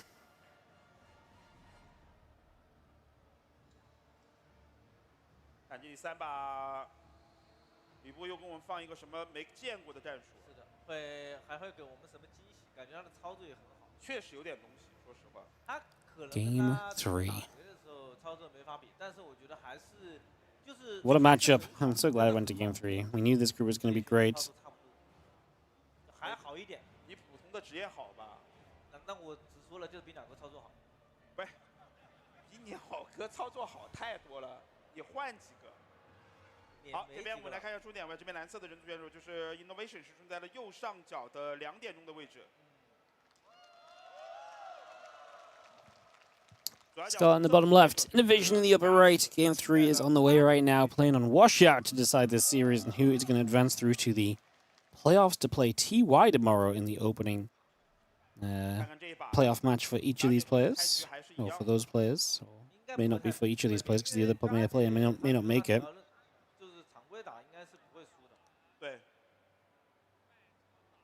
但是现在就是整几个 timing 看下来，他有点把握不住。就以前的重组都是极限防守，他现在有点极限防守不住。对，嘎姐其实已经做了妥协了，就是他每把都是蟑螂1攻1防蟑螂开，然后转3本，这个是一个最稳的打法了。然后出几个，一般是出，我看之前一般是出2个橄榄球，对吧？两个到3个吧，对，3个不会出很多。 因为气不够啊，你要还要跳本，你还要出这个毒爆，还要出蟑螂。 Obviously, the loser of this drops down to a decided match, guys. Colors are waiting for the loser of this matchup to show up there. 最新的这个黄雾用进来，用李培南的话来说，就是现在的黄雾非常阴霸。是的，因为黄雾之前从9格范围扩大到了12个范围，并且不用升级，感染虫出来之后就能够甩。我觉得黄雾这个。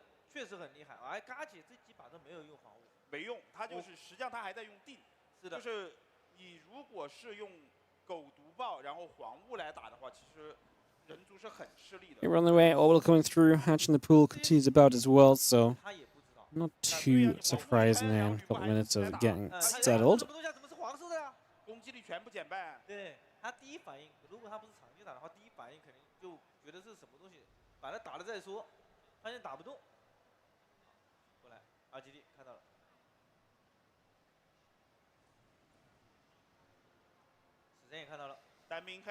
CT comes down. It's going to be seeing this Reaper is going to start heading across the map. 那这样的话，他的血池也好了，然后女王4条狗在造。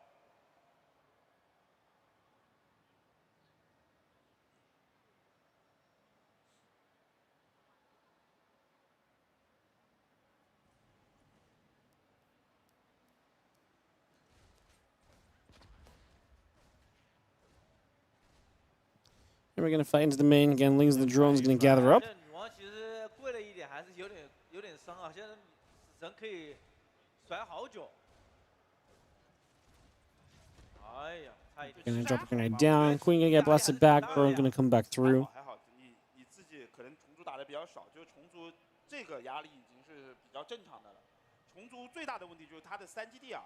Again, pulling back over the feelings and still continue to gather up for a little bit. 现在就3基地稍微慢一点。死神一来，我就可以放了，基本。对对对，现在就 That's a couple Lings actually going to get catch of the Reaper. Queen's there as well. That's a dead Reaper. Going to go down. INnoVation going to lose out on some of its early scouting, so some early info going to be lost for him now. 这样的话，死一个死神还是有一点影响的。争场上面来说的话，还有这个死神配火车的一个压制军团，影响很大。好，单兵散开。 Obviously losing the Reaper, he loses a little bit of control, a little bit of info as what's going on. 这把嘎姐提狗数还走蟑螂吗？感觉这把可能会。We're gathering about. Stimback, Hellions continue to come through, commence into his building. Couple of Queens and the Link speed coming up. We're not just going to be seeing our Link speed. We'll be finished in a couple of moments. Continue to bring this about.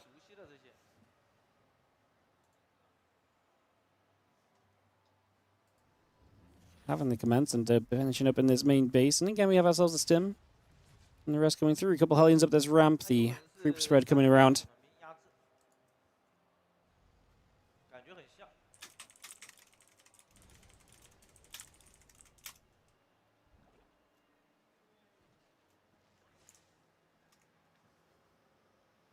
火车随便跑一跑。 A couple of Hellions still in the center. Again, a couple of Queens. The drones all building through. An Orbital Command coming up as well.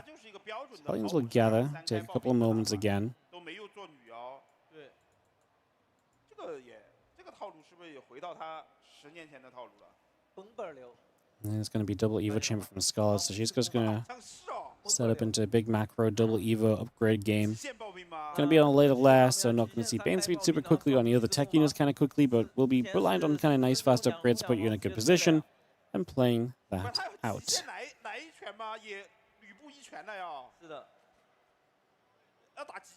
哎，真的是以前那套啊，就10年前那套。对啊，10年前那一套啊，很猛的呀，好像是在自由自己重入之心这一套。对。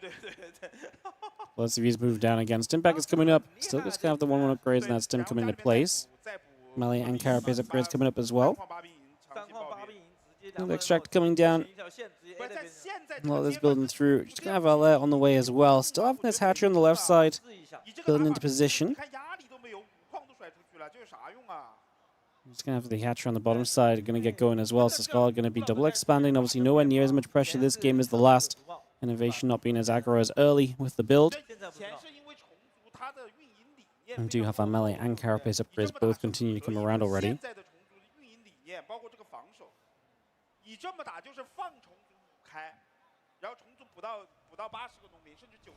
The Hellions going to get there. Zerglin gets caught. Just going to be still seeing the 1-1 upgrades and the combat shield coming through.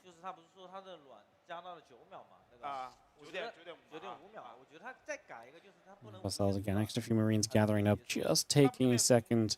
As the third base is landed down, and we'll be ready to go very shortly here. INnoVation loads up a few more Marines. Both those Medivacs and Marines load up, and we are going to start boosting down across the map. And away we go.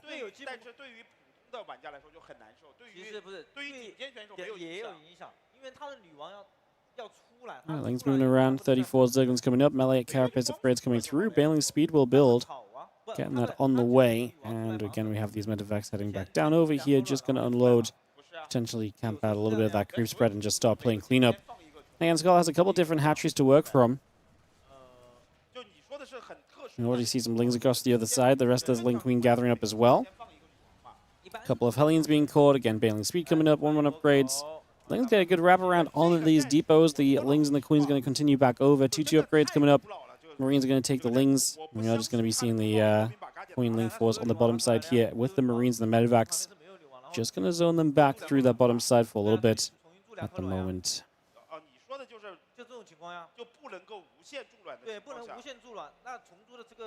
5 SCVs. Hit the economy. Scott's economy obviously great. 83 workers. What approach is INnoVation going to take? The extra barracks started coming down. He built up to 8 racks in the previous game, but he fell back straight into that 4th command center back in that game 1, so changed that approach up. We are going to see the Marines getting an overlord. A couple of overlords very far forward, and they might be losing all of these, so Scarlett may see some minor supply blocking. We'll run in. Only another overlord going down, and we're just going to see a bit more pressure coming in. Guys, I'll be right back real fast, sorry.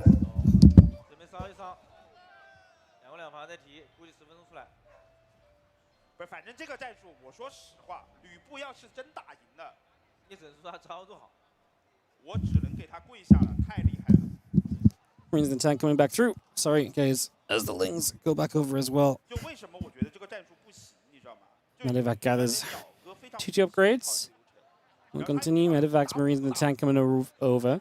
真的呀，感觉回去跟他交流，再交流一下。 这套流程真的很落后，一点用都没有，很烂。就出门的时候，军坦已经在脸上了。 Nice scan. Just going to see the fungal growth landing onto these Marines, into the Banelings. I was going to say, I feel like these drones are not necessarily meant to be here.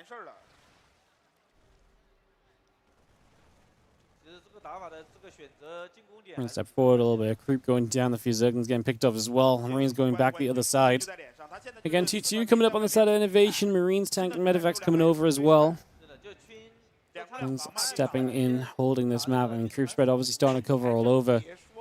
Is INnoVation just going to send one major push? I mean, Scarlett just, to me, has the tech she needs to shut down a big 3-base shove already. You know, Infestors out, Fungal slow this down a lot. Obviously gets better for you with Adrenal Glands and Ultra Cavern. Doesn't get better if you run the Lings in there, I don't think, but... Like, it gets better over time, even still for Scarlett, but I think she already still has a great baseline to work with. Like I say, didn't love that Ling donation. Is going to counterattack loads of units left behind from Inno. Perfect against the counter. That's also not a fight Scarlett wants to take, so some good trades for INnoVation so far. Rest of the Lings trying to come back through. The Banes are going to turn. Looking to engage in. A couple of those Banes trying to reach over. Doesn't quite connect just yet. Naturally going to take some damage. Another couple of Lings getting picked off. Also, these Marines continue to push on through. Marine tank pushing over. Queen's going down. Overlord's going down. This army putting itself in position. Scarlett's just bled out way too many units. She just took a bunch of attempted run-bys and fights that were just not it at all. I think she absolutely had the tools to fight this. She has bases all over the place. You're not committed to one position only. You have great creep spread. She did not need to force the issue on the counterattack so quickly. Not with just Lings. Like, if she had Ling Bane counterattacking, could be a very different story. I mean, right now as well. I mean, to be fair, Inno was great leaving the units back behind as well. But the first Ling should have never ran in either. This felt like some units you could jump on, but Scarlett just lost track of them. And I think this is going to be INnoVation pushing through, looking to get a 2-1 victory over Scarlett. Tank's going to siege. Ling Bane going to run forward. The tanks survive the Banelings as well, tanking a bunch of them. INnoVation supply dropped a bit, but so did Scarlett's. Obviously, it's been plummeting. Bane Nest in some trouble as the Marines keep pushing through and look to wrap this up. Another tank goes down. I think all of this is going to be getting cleaned up here as the Marines and the tanks keep on shoving into the natural expansion. The Lings and the Infestors are coming about. The drones are dropping in this base, and INnoVation hits the typical INnoVation-esque kind of style of just shove and just don't look back. Tanks and Marines coming back through. Scan coming around. Yeah, INnoVation just 60 supply up. He's got this one. He has got this one locked up. Starting in. Again, the few Bane's going to try and roll through. The tank siege up. The Infestors get absolutely blasted. Scarlett's main base is under fire. And first place of this group is going to be slipping away here. As we're just going to be seeing the rest of these Marines continue to commit through. And just going to be cleaning the rest of this over. As we have the Ultras finishing this off. And yeah, INnoVation is up over 100 supply almost. Looking real good.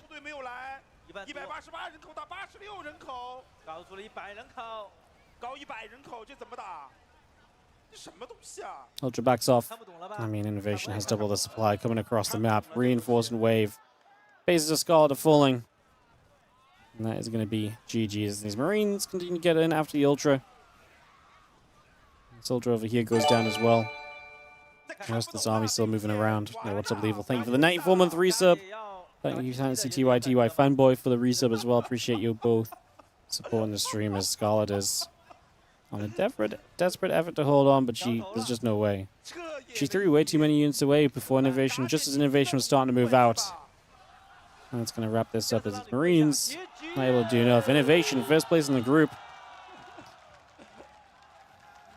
I'm a little sad because it feels like we're going to get mirror matchups central tomorrow.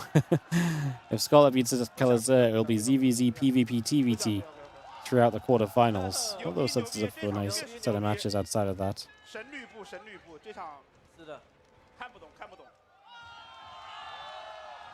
You know, with a bow to the crowd.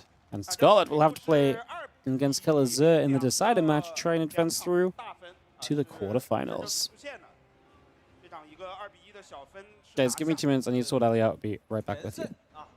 这个确实太夸张了。我觉得这场比赛让我看到了，不是让我看到了我看不懂的游戏。就是按道理来说，嘎姐的军团铺的那么好的情况下，他其实嘎姐如果不换家，就第一波啊，他不去送那波，这真打正面还不好说，因为他上面的矿全部都开起来。对他狗毒爆加感染，随便就是。 我感觉冲上去就差不多了呀，就是这样，就5个坦克一波裸机枪。对啊，而且他是从下边上来的话，对，嘎姐有很多缓冲的时间。而且他第一波是绕了一波狗，已经让吕布的后续部队已经接不上来的情况下，我觉得他完全是可以正面跟他打。我觉得是可以打的正面，因为他推上来是要花很久的时间。只有一个可能，他听得懂中文。 Alright guys, so apparently Ellie, in the middle of the like 5-minute mark of that third game, she came and jumped on me. She like never jumps on me. So I thought she needed to go out or something. But turns out the reason she came to get me is because there was a fly downstairs and she was scared of the fly. So so yeah, Ellie was just trying to get me to come and save her from a fly. So now we know that that's all good. So yeah, there you go. Sorry guys. I also because she came to get me, I thought Helen was out, which is why when the door went, I went to check. But then I heard Helen in, so I was really confused as to what the hell was going on. But yeah, turns out there's a fly that she was trying to get me to save us from. Is it InnoTY? Yeah, in the round of 8, it'll be INnoVation versus TY. TY's TVT is so strong. It was not so strong yesterday. He looked pretty... I don't want to say bad, but he struggled a lot against Coffee, and I actually think Coffee should have beat him the second time as well, to be honest. Are you not getting sounds from the game? It's a clean feed that's not clean, so the game sounds are super quiet because it's behind the Chinese casters. That's all. Alright, Scarlett vs. Kalazer will be coming up, guys. I'm going to take a couple minutes to eat my lunch before I talk too much, so I will leave you guys with the highlights and some downtime content, but I'll be right back with you. Like I say, I'm just going to have my lunch. Been going for nearly 7 hours already. One last series coming up. I'll see you guys in a few.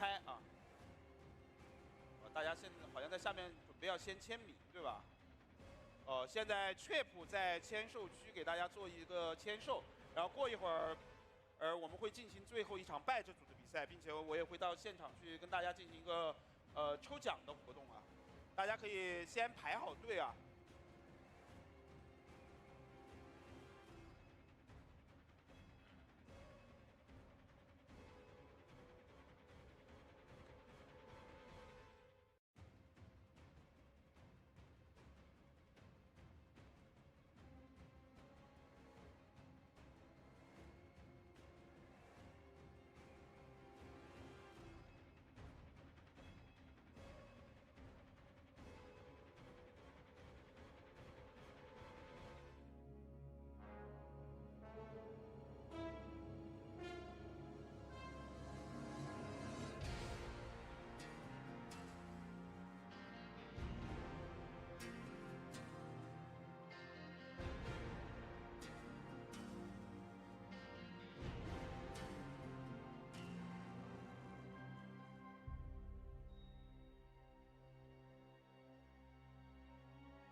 Hello guys, how are we doing? Yeah, that is Trap, I believe.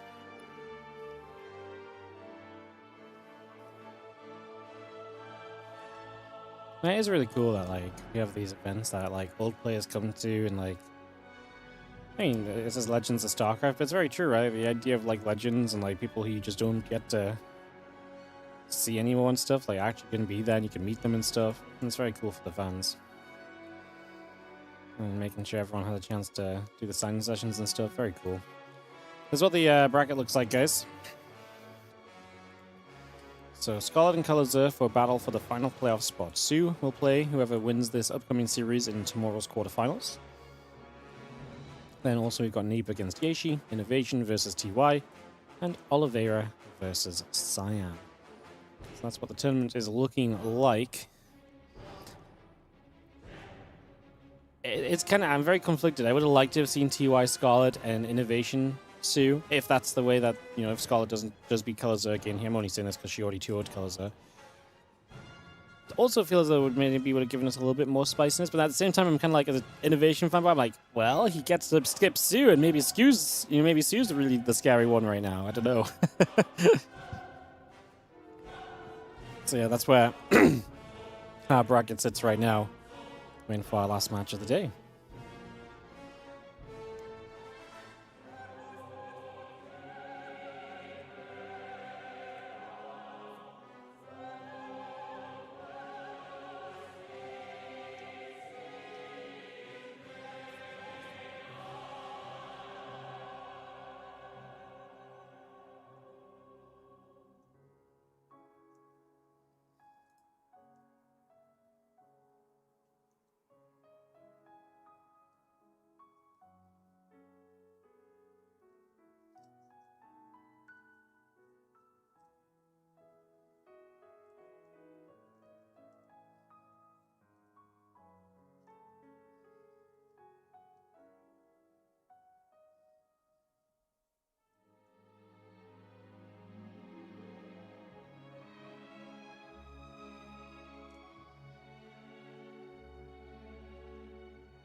Only one's hook in the top 8, I know. Impact just didn't look good at all in his games. He beat Maxhead, but there was clearly a different level of difference between Maxhead and Neeb and Cyan, because Neeb and Cyan looked very solid against Impact, and then Maxhead just about held in that first game and just got overrun the other couple games as well. I mean, Maxhead was trying some different stuff as well, like he was trying the Void Ray thing, which did work that one time.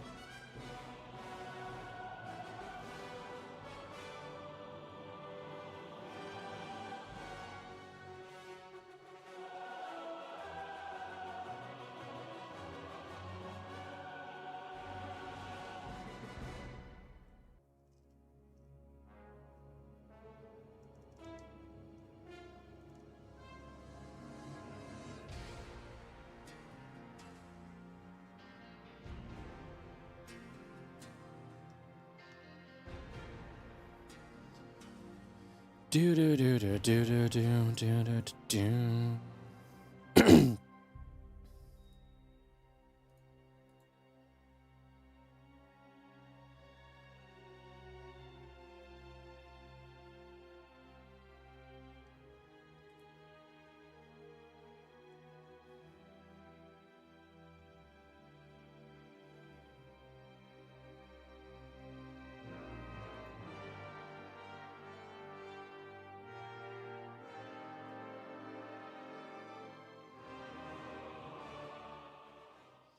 Sounds like we're gonna get in game, guys. Well, we're making some progress. Oh, we're gonna have on stage stuff again. 有英俊的修哥儿上来送抽奖箱，还有黄哥的祝福。 More giveaways. How 接下来 exciting! 有请黄哥为我们抽一套巴基套装，含我们本次赛事的所有巴基以及黄哥的毒奶祝福。来，黄哥抽一份吧。那我来抽了啊。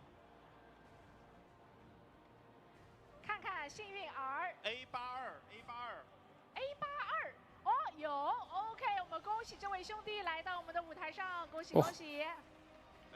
来，兄弟 I do think the wildest thing is that if you win, you have to go up on stage and get interviewed. Like, it's not ideal if you're a socially awkward StarCraft nerd, you know. 哦，能不能说出你的 ID？ Or maybe just all the Chinese StarCraft fans are just ballers because they always say stuff that makes people laugh and clap. So. 那天晚上我想是一个新战术，结果不会用是吧？就没发挥好啊。对。都叫土豆猎手了，专猎土豆。那问一下，有什么想让黄哥现场毒奶一下的呢？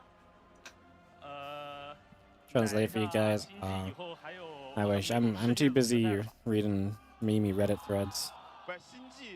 Reddit's on a wild one again. 以后也不会再有了。好，谢谢黄哥，谢谢黄哥，来拿好你的奖品，谢谢，感谢感谢。以后多多狙击黄哥啊。They only brought one back on stage. Are they only going to give away one this time? 好，黄哥来为我们抽第二份。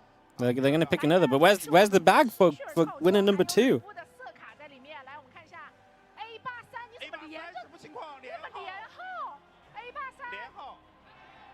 怎么？我先问一下 A83在不在 ？A83 在。A83一次 ，A83两次。 Don't look at Reddit. It's bad for my mental health. Oh, but it's fun though. 换一个，绝对没有黑幕， It's 公 fun. 平公正。恭喜来自上海的周先生中了奖。我拿里面的。A86. A86。How are they all such similar numbers? Oh, here we go. 对的，来欢迎，来对一下，A86没问题。 What's in the box? Numbers so that people can win things. 7、8年了已经。7、8年玩什么族的？3个族都玩，然后最强的应该是神族，之前也3v3狙击过黄哥。怎么又狙击过黄哥？你怎么天天被人狙击？因为我没实力。那今天在现场，黄哥想要送点祝福，你想要什么呢？祝以后星际越来越凉吧，以后变成 dead game， 再也火不起来。不，星际早就是 dead game 了，但是星际，反正也不可能越来越火，对吧 Yeah, I've got no idea what's going on. OK。但说这种好像很难受，我说真的。没事，你的体质没关系的。好的，那也是黄哥可以把我们这个奖品送给我们。 Here's the drone on the right. I think it's one of the Chinese players. I think it's like a Cyan, maybe. 我们稍事休息一下，一会儿回来。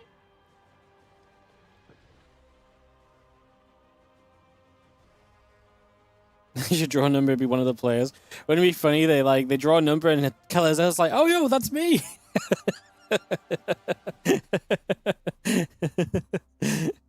He's like, oh, hang on, Scarlett, we can't start yet. I gotta go claim my goodie bag. Yeah, that'd be good.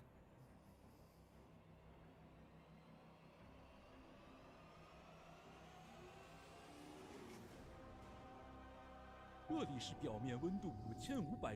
I gotta mute it again, guys. Oh no, this is just the ad. Yeah, why have they just suddenly started playing this ad? This is crazy, no? It still has a bit of music in the background though, so I'm not risking it.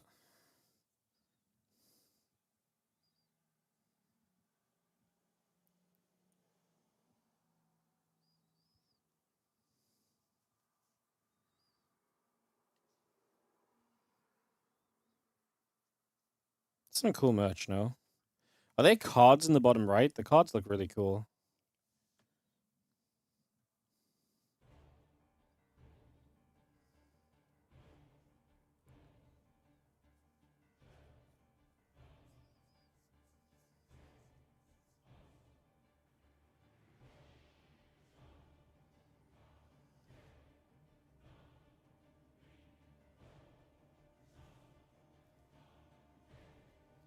Alright, I thought we were going to be getting into it, guys, but it doesn't seem like just yet. We're going to wait a bit longer. What's the official time for this matchup? Oh, no, we are getting into it. Hour behind schedule. Unbelievable.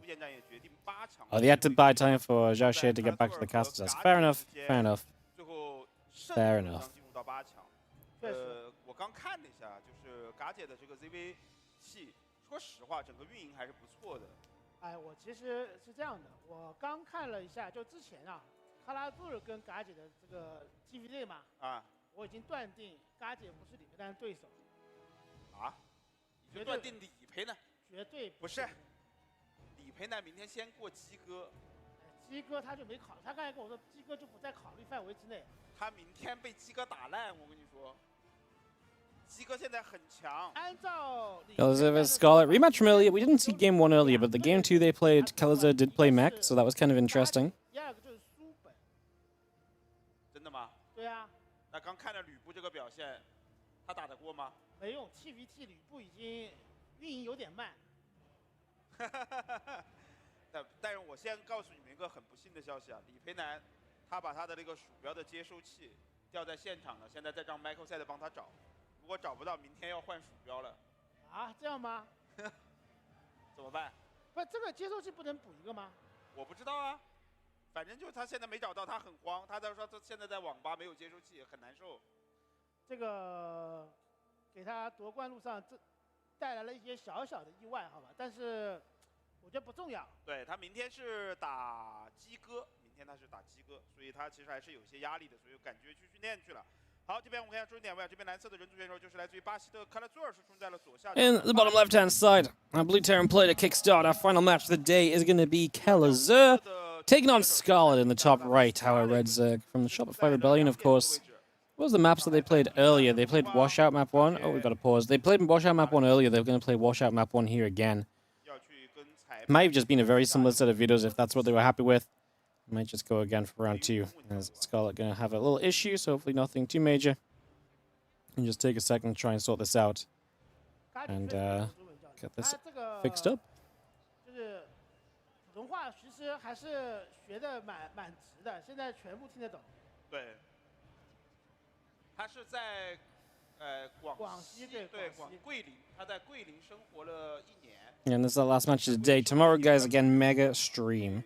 好像在桂林报了个中文班，然后就学了1年的中文，所以现在中文说的挺溜的。最早的时候他只会几个点奶茶的这个中文，现在应该什么都会。As we get back to it, so we are going to be able to resume Scarlett in the upper right-hand side as we get this game. Number 1 ready to rumble. 然后保证他在1分11秒的时候下2GD。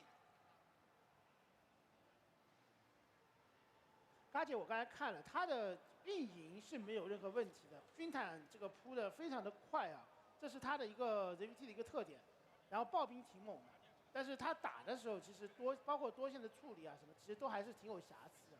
挺粗糙的。对，挺粗的，其实这个选手。就如果说你是一个正面挺。Few drones moving about, a couple drones on the way. Rex and the SCV coming up as well. 优势直接一波 A 死你，那你是没有任何办法。对。看来就不知道这边又有什么事儿。有点卡吗？为什么卡了 ？Maybe VPN stop. A little bit of lag. Get the sword. Rough start to our series. 2 pauses. 我们最近也没拿加速器的广告啊，你不用这样那么生硬的把广告打出来。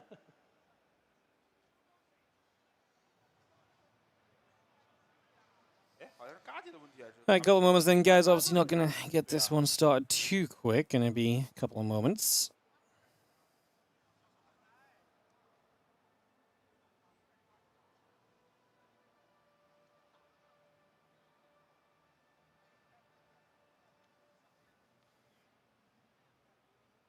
要稍微等待一会儿，来解决这个网络的问题。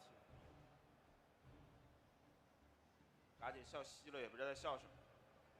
不过我刚才就说嘛，就如果嘎姐还是回到败者组去打卡拉佐尔的话，那我个人认为啊。All right, we take a couple seconds then. 个人认为，嘎姐应该。The PCs are too far apart. Yeah. They should play. They should play on with pen and paper. Honestly. You have to draw each of your units as it gets made. The only problem is that you can't really nerf build time and stuff, because basically your units build as fast as you can draw them in that version. You have to have one hand pressing the plus button to add numbers to a calculator, but you also have to minus the numbers off when you want to start drawing a new unit.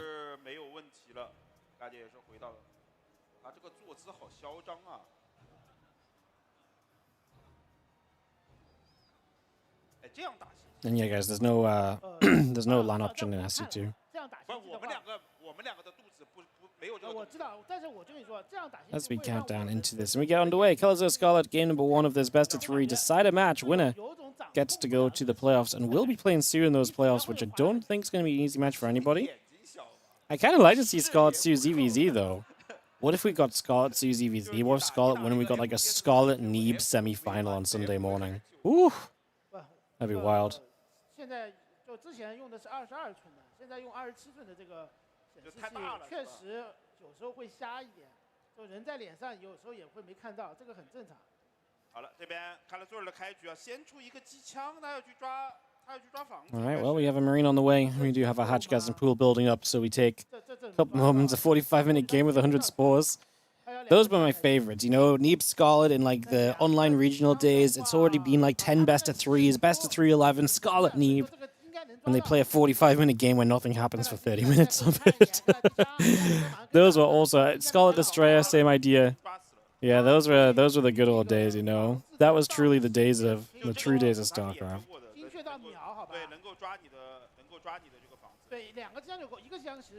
Well, Marines will get after the Overlord. Just gonna grab that.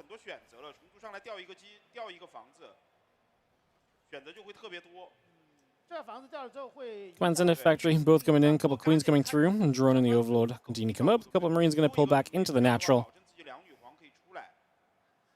just see the reactor building up on the rack, so we're going to get that started. We get this going. I know we all like TVZ, but TY INnoVation is going to be a banger. I really don't know if it is. Like, TY's TVT did not look good yesterday. It did not look anywhere near as good as how INnoVation looked in his games today. Obviously, different matchups, different days, but like, if I had to guess based on what I've seen in this tournament, I think I'd very confidently predict an INnoVation 3-0 in the TY match. He looked like he could win the tournament, and I think TY is lucky to have gotten out of the groups. Like that's the difference to me between those two. So I don't know if TY INnoVation is going to be a banger. Trust me, I want it to be. Obviously, I want all the games to be great, but like, I actually don't know if that one is going to be a banger. I'm skeptical for the moment.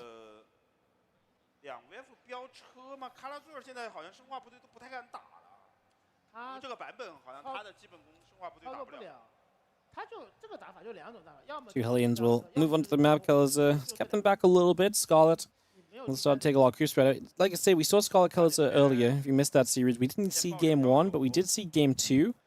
Game 2 did feature a mech play from Colors. He already has the second factor as well, so this is interesting though, because this is going to be a Blue Flame Hellion opening. And then, this doesn't necessarily have to go into mech, right? There can be Blue Flame Hellion openings that then follow up with additional barracks and bio, you know? You see our Roach Roan starting up there, so Scarlett has the right read on this build. That's a great thing to see, because Blue Flame Hellions can get very out of hand if you don't have Roaches. If you're trying to defend them with just Lings, it can become very messy very quickly. So the Roach Roan's already a big win for Scarlett here in these early stages. And yes, guys, this is a best of 3. Usually in the Asian languages, you see where see between the play names usually says best of 3 for us. The 3-2 means 3 games first to 2 or something to that effect. But basically, like 3 is like the max amount of matches and 2 wins necessary. It's a similar layout in Korean, so it's I don't know how exactly it's said or so, but I guess it's like who can win 2 out of 3 games or something like that. But yeah, that's how you can usually tell. So it is there on the screen. And some little knowledge for you guys in case you end up watching a Korean stream or Chinese stream again in the future.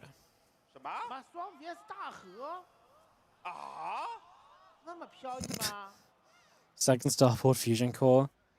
I think Colors is just like, you know what, I think Sasha's a bit too good. I'm gonna go pull out all the stops with the builds to do things as crazy as possible. best 2 out of 3? Yes, I think that's what I was trying to get to, but I just failed horrifically in trying to explain what I was trying to say. Oh, the Eva Chimmer didn't go down. 4 drones, 5 drones is fine, right? We've got roaches up, we're re-droning. The interesting part is how much damage you take here, Scarlett, and honestly, because of the way this is set up, what the follow-up is going to look like when we go into double battle cruisers. Are we going to have enough to deal with that, or not?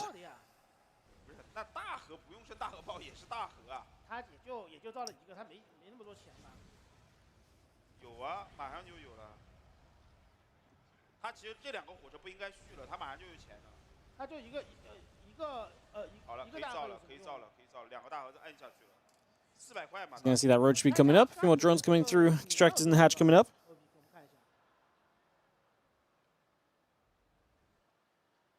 每个矿板都有防空啊，这个是没有问题的。就大河用2 vs 大河最就让虫族最难受的就是。Against this overseer setting up again, a couple BCs coming through. We've got our Yamato cannon building as well, so these BCs can cause trouble. If Scarlett does not know what's going on, if she does not recognize what is happening in this game, this can become very problematic very quickly. 第一波大河过去啊，2个大河的话，如果嘎吉有个7、8个女王，那守住问题应该是不大的。 Hellions come by. A couple of drones get chased. Game audio is extremely quiet. Yeah, because if I turn it up, the Chinese casters get turned up, and then I won't be able to hear myself think. Unfortunately, they didn't give us an actual clean feed, so yeah, this is the best we can do. Sorry.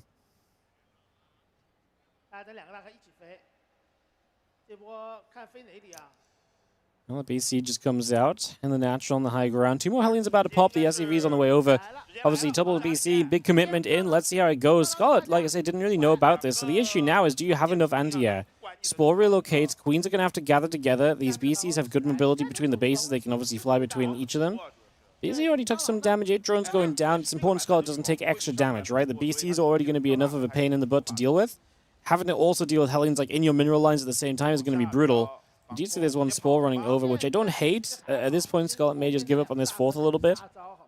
Because she doesn't necessarily have the means to defend all the positions.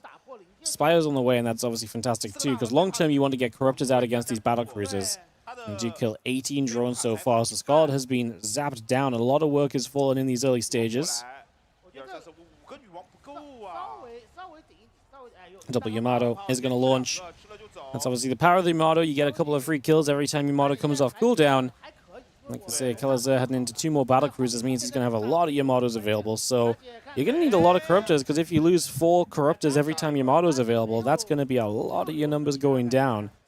And it's obviously important that Scarlett still has 78 drones. It gives her the chance to keep mining enough to actually get a reasonable amount of Corruptors out. She's already banked 1,300 gas. First 5 Corruptors and +1 flyer attack starts, but she's going to need to spend the rest of that 800 gas all on Corruptors. You need these Corruptors to fight off these BCs. If you don't do that, then you are absolutely in some trouble. Roaches step over. A couple of these Hellions get picked away out already. 1, 2, and 3 going down with immediate effect. And then these Hellions going to head up into the center. Scan comes down. A couple of creep teams getting picked off. Roaches and the Queen's going to be here. Drones in some trouble as well.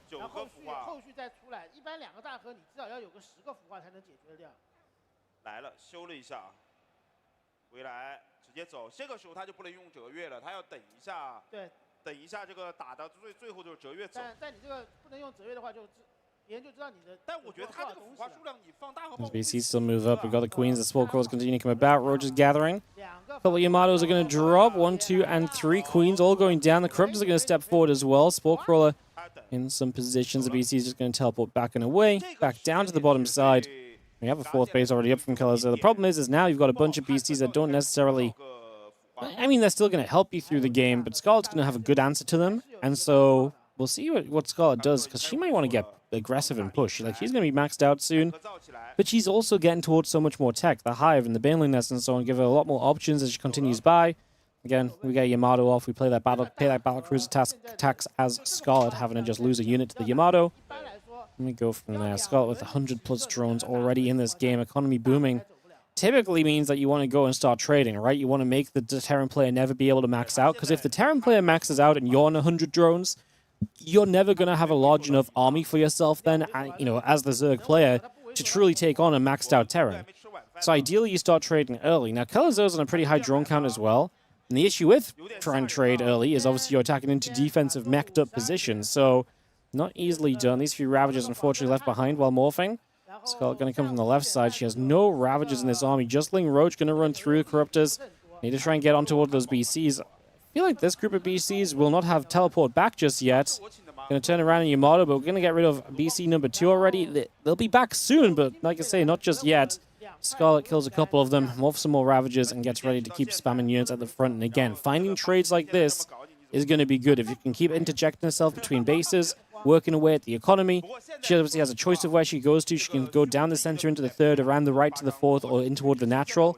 It's going to make it difficult. Kalazur can't just stack all the defense in one position, and that's exactly what Scarlett is trying to capitalize on here on Washout to try and close out an opening game in her favor. Couple of Hellions start to go down.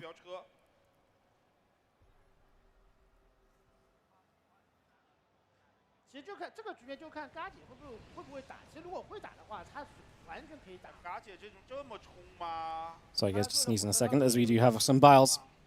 Going to drop in, Sensei gets picked off. Let's see the command center gets taken out. The rest of the Ravagers joining back toward the middle of the map.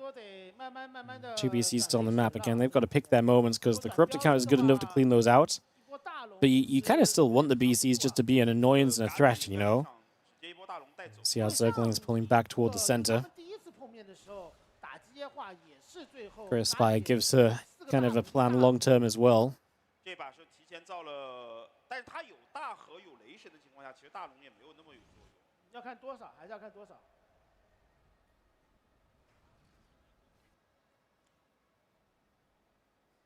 这个其实说实话，这个卡拉朱的这个防守。Ravager's Bane's gathering. Corrupt is coming through. 鸟哥比他猥琐多了。对，鸟哥比他猥琐，因为鸟哥是。Well, BC's just going to hit the Overlord. Cyclone's going to step up.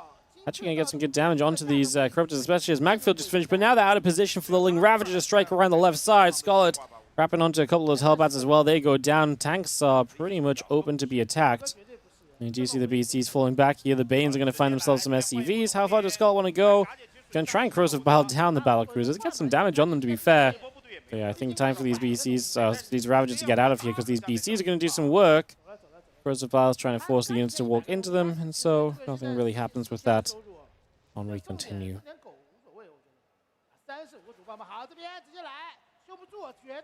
It's going to actually cause us through that base as well, which is cute. The Ravagers, again, just on their own.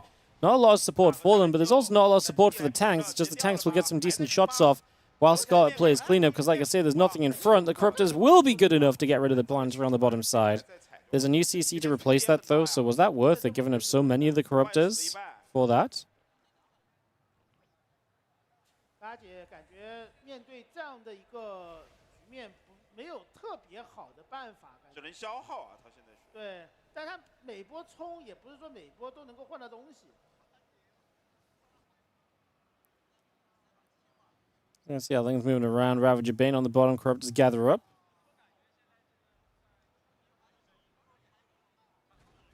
好，左边又来了。 It's going to see the Ravagers bursting through. Going to see this base. Obviously not a planetary yet, so it's a bit easier to attack into. That is one benefit knocking that down before. We're into the natural at the same time with the Lings. They're going to run to the Thors, which is amazing, because if we're eventually going to make Broods, any Thor that gets taken out now is just going to make a pathway to Broodlords that much more achievable. Scarlett burrows a couple of Lings. She's causing chaos across Kalazur's bases. Does finish off this Thor. Is going to be in the main base. Gets a few more SCVs. The Lings continue to get rid of depots, and Kalazur are going to be finding themselves supply blocked at 150. Not ideal, because right now you'd ideally just be respamming units to rebuild, but having to put money back into depots, that alone is a pain point right now. He can call down supply, which is what I believe he did to free himself up a little bit, but that's going to be a point of contention later as Scarlett does bile down another tank. Again, more SCVs going down here, and this time the control of this game is all in Scarlett's favor. As, yeah, obviously Kalazur got to be maxed out, but Scarlett's pretty much always been the aggressor. That's kind of what these styles bring you to. But she's played it well, she's taken good fights, and she's taken the trades. And she's caused the chaos necessary to really push this heavily in her favor as well. 他最大的问题就是左边的这片分矿啊，他的布防没布好，被打开缺口之后就一直被揪着打了。对。Whereas the Ravagers coming down this bottom right side, just heading to the 6 o'clock. Corruptors, Ling's going to move in, just going to see this orbital command is going to drop down the Lings. Going to turn around, just going to see the Hellbats picking away at these Lings as well. The Ravage is going to get here, a few more of these SCVs going down. Scarlett just going to get the game. Colors cannot put up with this constant pressure, and Scarlett's going to put herself one map away from some playoffs. Game 2 in a couple of moments as Scarlett is a map away from rounding out her day with success. Maybe not the first place she would have wanted, but still a chance to play in the playoffs of the Douyu Cup 2026. 如果走到军场上的话，你这个生化部队就直接被他滚翻了。对，所以他只能通过自己的这种理解打机械化去打。对，我觉得这个比赛整体打下来啊，就是看得出来卡拉索尔对自己的正面操作、爆兵、运营可能没有那么有信心，想通过一个打机械化的这样的一个游戏理解来打嘎姐，但突然发现在这个比赛到这个级别时候，你用这样的打法好像没什么用。确实没什么用。没什么用啊，就是嘎姐的前期的防守，包括他中期打断。 打出一个缺口之后，我们看他在左边的这个2矿揪着打的这个意识啊，还是非常在线的。Best 2, nope, best of 3。不停的打你的经济，然后这个时候卡拉索尔就有点顶不住了。所以这场比赛可以说，就嘎姐是依靠自己实力啊完爆了卡拉索尔。对，那接下来的比赛可能就不太好打了。我觉得卡拉索尔可能要选一些。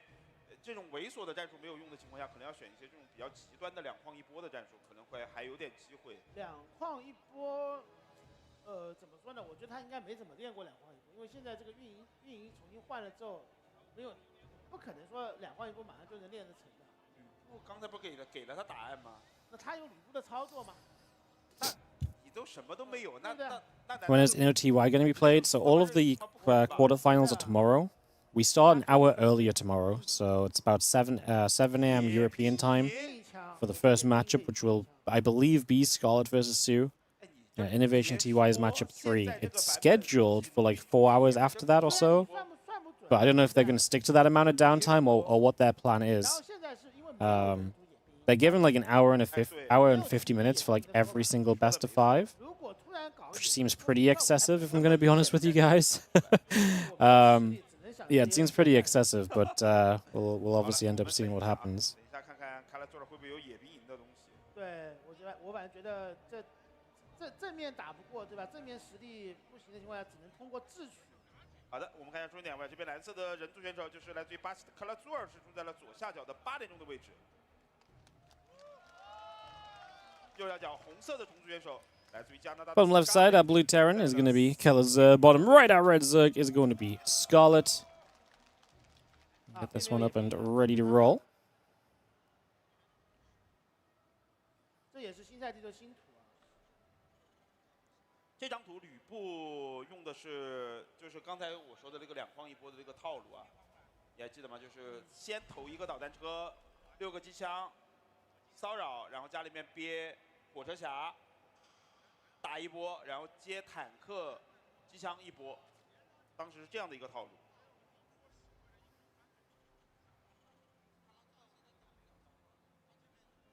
看看这把有没有吧？主要看卡拉座怎么打。我觉得如果说嘎姐的话，反正还是老3样，因为对于他来说，就前期只要防守住，他就能够把自己运营起来，然后取得一个经济上的运营优势。 Stepping over, it's going to be that pull first from Scarlett, so I wonder if she's got something aggressive planned beyond this. 哪个？中间，地图中间不是有个十字架吗？这个应该是个医疗。应该是个回血的，对，回血的一个类似于泉水吧。但是好像这张图也没怎么利用过这个东西啊。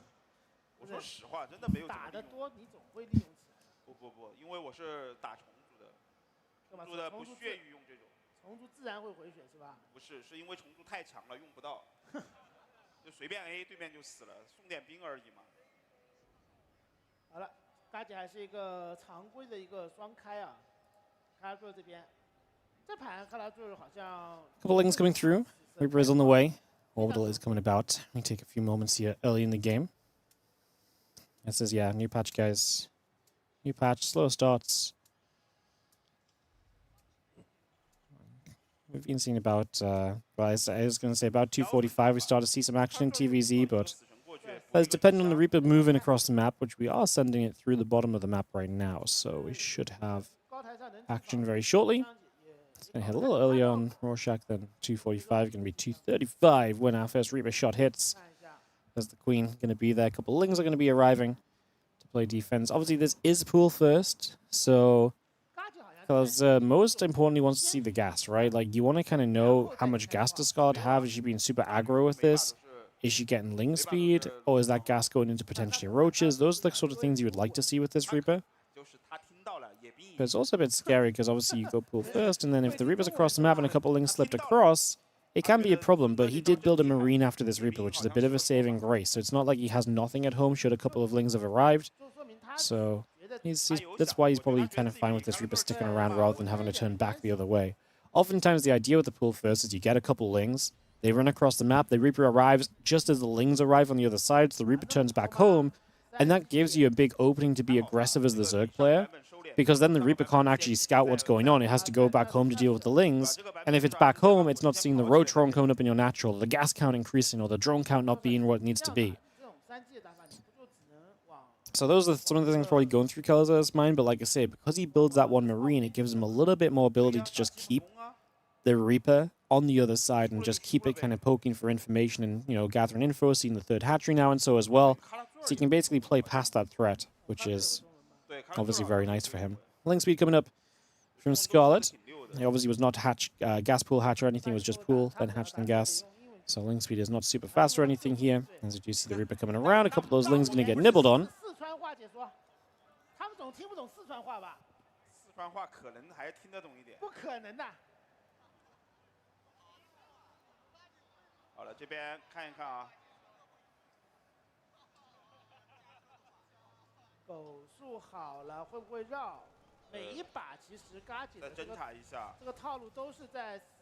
Hellions, the Reaper just going to be poking, hatchery taking some damage, the drone's coming back through.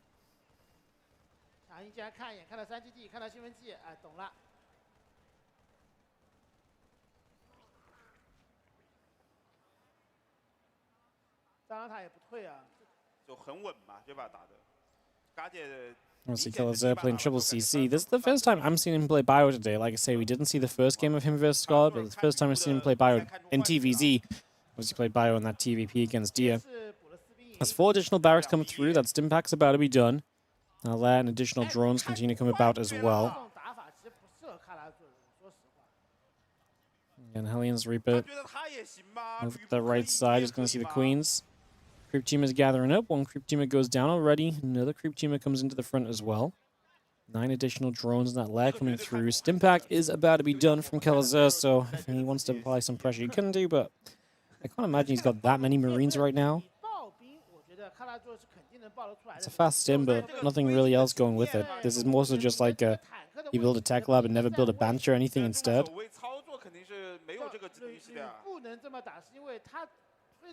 Double Eva Chamber comes down from Scarlett.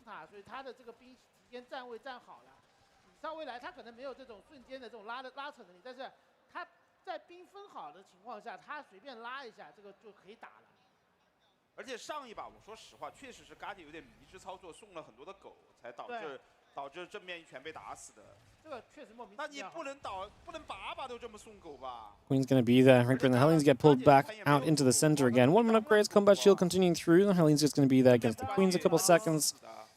And again, Scarlett is playing into those roaches. She's been playing roaches a lot. And if Kellers has been playing a lot of mech, I don't mind any sort of roach opening.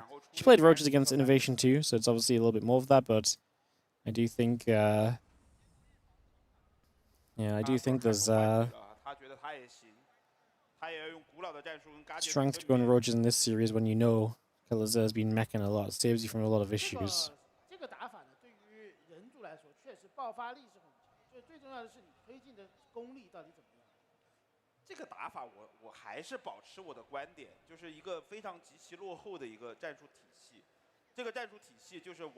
Hellions, Reaper continue to come about. 1-1 upgrade still coming into place. We do have the Hellions there. Reaper going to get a little bit more done once again.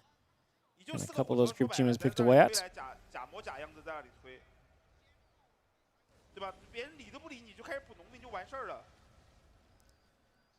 Hellions pulled back. Roaches will be the pressure. At this stage, we have ourselves Marines gathering from Kalazar in the center. I think he needs to be careful. If Roach speed in 1-1 kicks in, you don't really want to be out in the middle of the map fighting roaches, right? Obviously, maybe he feels right now Scarlett is just drone, which she is, to be fair. It's not like she's spamming roaches. She hits 84 drones, the economy booming her here for Scarlett right now. 在感叹，我说哇，这个版本也能运营到9分半左右就能把兵爆出来。这把我们看看卡拉索尔跟吕布的差距啊，现在 Well, Barracks is going to come down to the main base. 人口，而且卡了一下人口哦，还有1分钟，还有1分半钟，能不能爆到200人口？ Oh, nice Biles. 这个还好，这个反正这点损失都能接受的。第一是卡人口，第二是2攻2防有没有瞬间接上，好像并没有。他一攻一防。 Couple more creep teams getting picked off. The Roach Ravager coming through. Creedence will throw some more creep down. And then Vex Marines still joined together. Bane speed coming up. Plus T Carapace and the melee upgrade coming up as well. Roach Ravager through the center.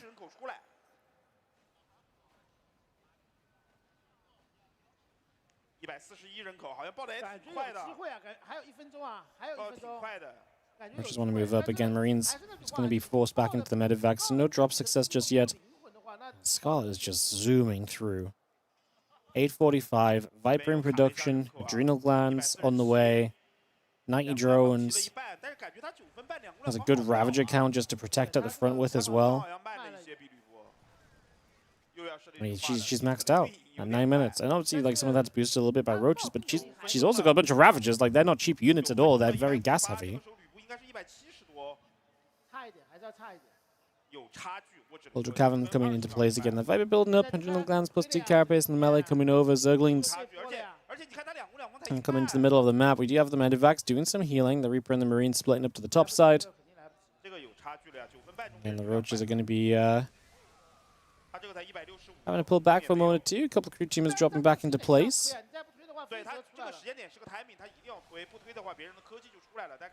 Bane's going to still try and roll further forward. Just going to see the Marines pulling back. The fungal growth is going to be massive. Do we have any follow-up to that? Like I say, the Banes obviously were already stepping back into safety. I actually don't know if I don't hate that Scarlett didn't end up engaging in there, because the tanks are siege, so yes, the fungals lock the units down, but I think a lot of Banes would have gone down attacking into those tanks towards the edge of creep still. I don't think she needed to do much else. She's already slowing this down. She's sending a counterattack. She's holding this position nicely. Obviously, those medevacs are drained for the future. These lings don't do enough. A few more lings, or maybe just running past and not kind of fighting into the choke point would have been decent. We do have another fungal, right? I think available on this Infestor right now. Killers sees it and backs away. Scarlett just not quite paying attention to the middle of the map where she would have wanted to land that fungal and jump on it if the opportunity really was there. Maybe now from 2 angles, there's what she's waiting for. That's why she didn't engage before, because Blinding Clouds are now available. The tanks do 0 damage in this fight.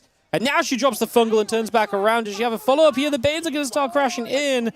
She's going to have a bit of a fight on the bottom side that's a little bit overwhelming for her. Just doesn't have the units to kind of sit in front of the Ravagers. And actually a few units getting caught on the pathing of the map, just heading back around the bottom side when she tries to click away to the right side. But otherwise, a great trade for Scarlett. Keller's is fortunate to see some kind of better moments for himself coming out of this at the end. Vipers will be consuming up that hatchery life once again, getting some more energy going. Banelings, Ravagers, Queens gathering up. Zerglings in the center, going to look for a wraparound on these Marines potentially.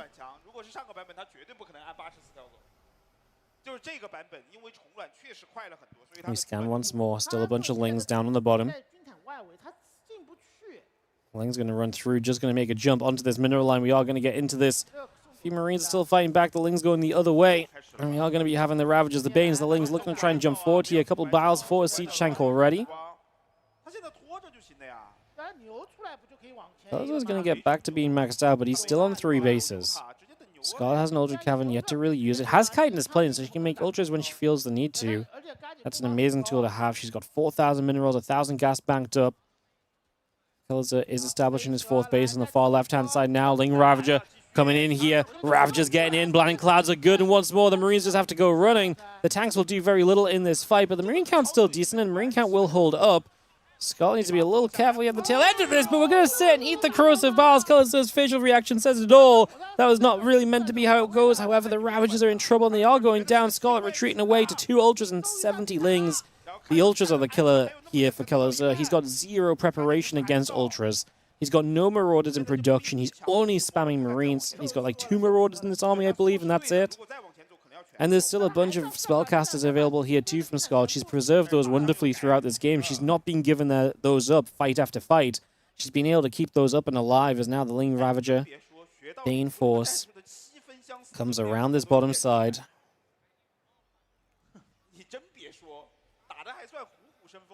Spy is about to be done from Scarlett, by the way, so options there. I don't think we're going to rush into anything. Probably just a ability to build Corruptors in case you need to. If Kalazur starts to move into Liberators, having the Corruptors out and available is already going to be a very nice positive, right? So that would be great as the Zerglings try and run through. Going to get a wraparound onto these Marines, a wraparound on toward that Siege tank. Again, just Scarlett's counterattacks are not having success, but this is a single tank. Once again, we've got a Blinding Cloud for it. This time there's Banes to go through. Don't get me wrong, the Banes actually are not doing super crazy. The Fungal Grow's coming down with Crows of Valor, own Ravager. Scarlett fumbling a little bit towards the end of this fight. Do we have another Fungal? Yes, we do, and now it's choppy time for the Ultralisk. Gonna get through, a bunch of Marines going down. The Ultras are gonna be very powerful here. This one tanks a whole bunch. We run away, even as the Ultras on low HP. Kalazur's at 140, 150-ish supply. Scarlett's going to threaten the counterattack again. Even if these have not been successful, threatening the counterattack throughout has made Kalazur keep units back at home and keep on dealing with this. And this is going to be Parasitic Bomb on a Medivac 2. That's not ideal. Is that going to die before it does anything? Yeah. Scarlett's got this game on lockdown. It feels like she's not letting it slip. Takes a gold base to the top side. As we do have ourselves pretty much a dominating display from Scarlett. A couple of fights where I feel like as though she maybe could have had a little bit of a better time, whereas she's been very close to just having even more success. But in the grand scheme of things, the position on this game is wonderful. 96 drones, economy is booming, bank account is built up. Just needs to be careful in some of the future fights still. Could maybe also do a +3 melee upgrade. Just need to be careful in some of these future fights not to kind of take a bad engagement and give Kalazur way back in. We do have Liberators building, like I said, that Spire may come into play sooner rather than later, actually. As the units show up, this Medivac is not going to stick around. We're going to load a couple of Marines still. On the bottom side, this actually may be a more successful Medivac. 8 Marines unloading over here as Kalazur, back in his day, was absolutely one of the fastest Terran players around, and he was always so happy to be drop heavy and hitting here, there, and everywhere. Hitting with 2 different Medivacs to try and buy himself some time to stabilize is a very Kalazur kind of play.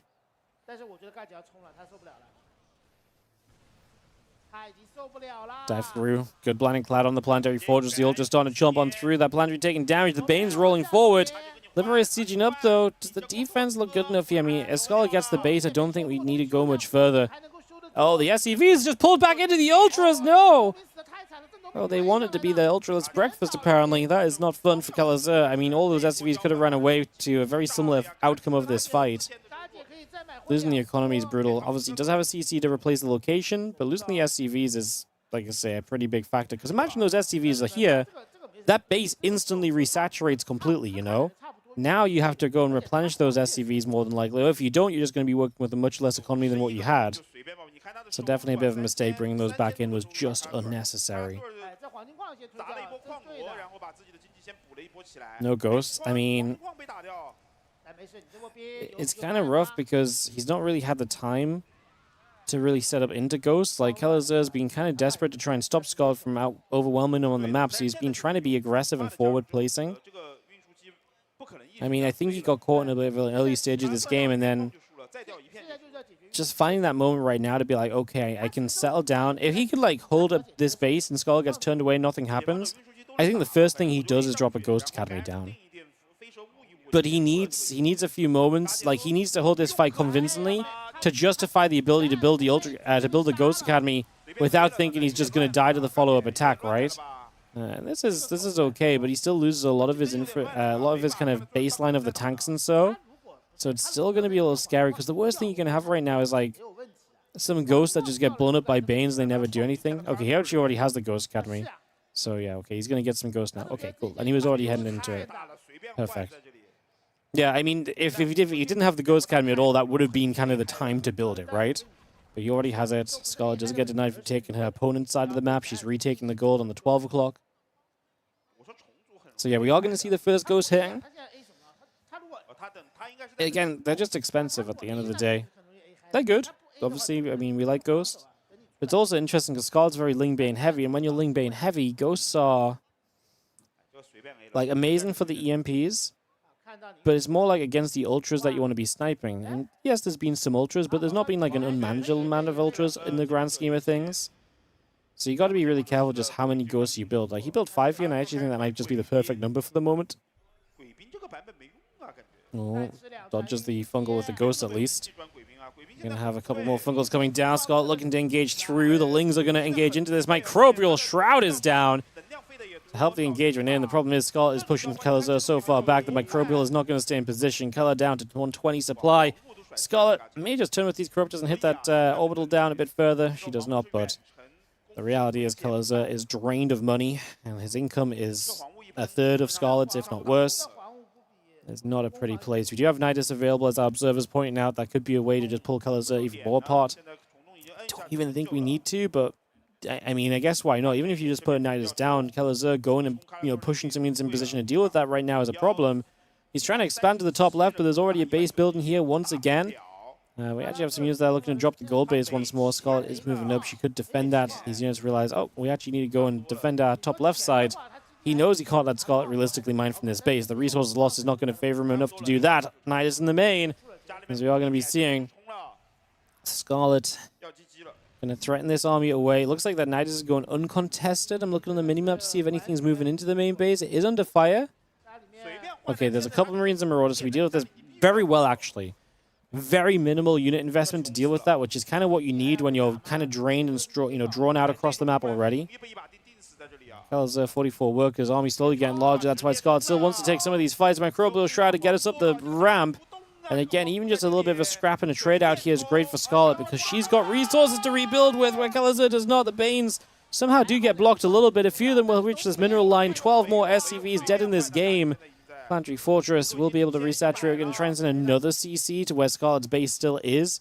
Kalazur might actually be able to push back through this, but he's sub 100 supply down to the 90. Not in position at all to play out of this.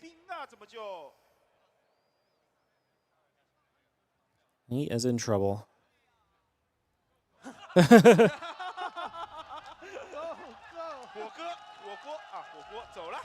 GG's, because I think he was like saying go next. I don't know what that translates to, but some fun between these guys. GG's. They're still giving Kalazur the cheers. He says, go eat hot pot. Ah. Nice. Kalazur always spoke a little bit Chinese. I know Scarlett speaks some Chinese as well. So, yeah. Well played by Scarlett. That was a little shy of masterclass. It was a very good display of just how to take control of the game and just hold it and hold it and hold it. There was some mistakes. There's some missed rallies. There was a couple of run-bys that maybe could have pulled away sooner. Overall, very hard to criticize. It was a very, very good display of ZVT.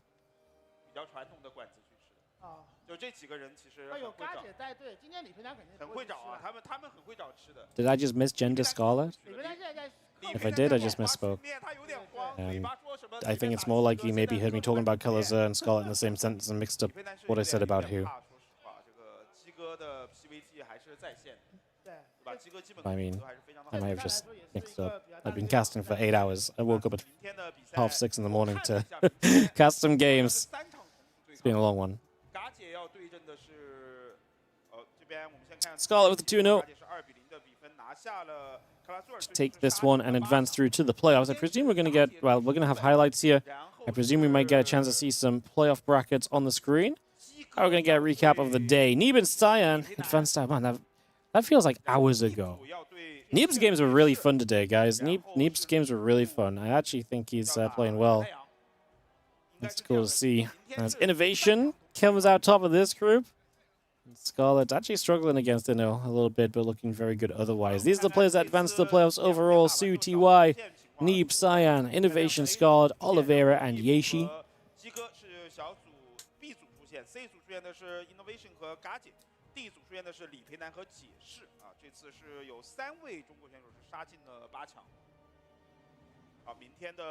Wow. Look at that. They already presumed Scarlett was going to advance for them to make the bracket.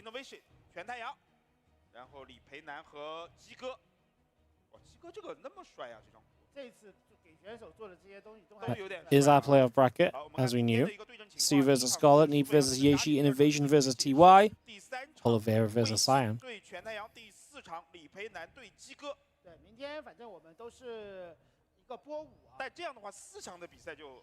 Unfortunately, it's a bunch of mirrors, but it does mean that we should have some non-mirrors on at the semis and the finals. Only mirror matchups, I know. What's worse than waking up at 5 AM to cast StarCraft? Casting StarCraft mirror matchups. Well, actually, nothing's worse if you read Reddit. For let it be known, Wardy hates StarCraft. Obviously. You like the vibe in the Chinese scene? The Chinese scene's a lot of fun. They have a very fun community. They have a lot of good memes.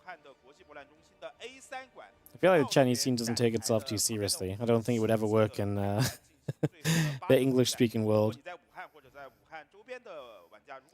It also means no mirror matchups after that. We could have like Oliveira versus Terran on the bottom side. Yeah. And I've cast a bunch of TVT. It's kind of funny, we don't cast TVT a lot, but we might end up casting a bunch of it. Bye-bye, SC Boy. Thank you so much for an awesome day of games in the Douyu Cup 2026. It has been a pleasure to join them. Aren't most of the players retired? I think pretty much all these players are retired outside of maybe Scarlett's like semi-retired. She plays, like, some of them play more than others, but none of these guys are like signing up to all the weekly cups and stuff like this, you know? So, that's kind of the whole point of this tournament. Alrighty, guys, so tomorrow starts 1 hour earlier, if I'm not mistaken. Let me just triple check that on the Discord. Or at least message them to find out. I might not know straight away.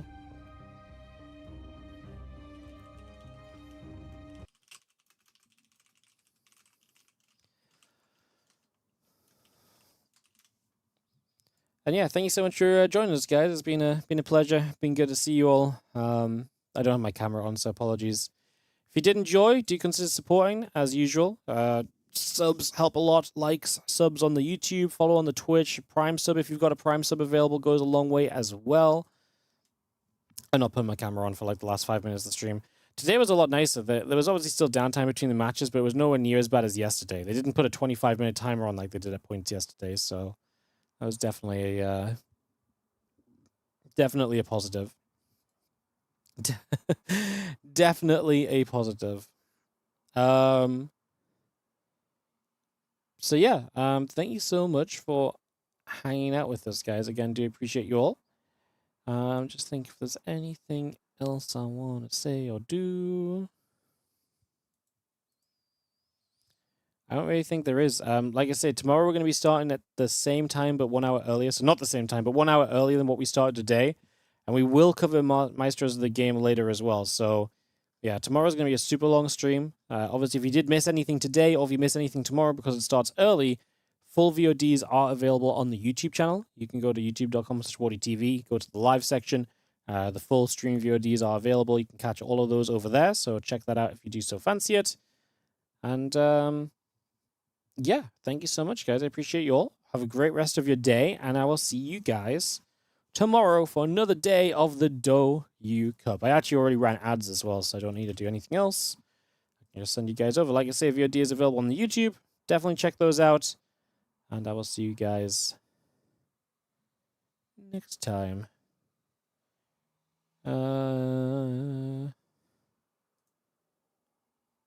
Just thinking of who to host. Probably a Lambo host today. Alright, I will send you guys over to Lambo. Thanks so much, guys. Appreciate you all. Have a great rest of your day. Bye.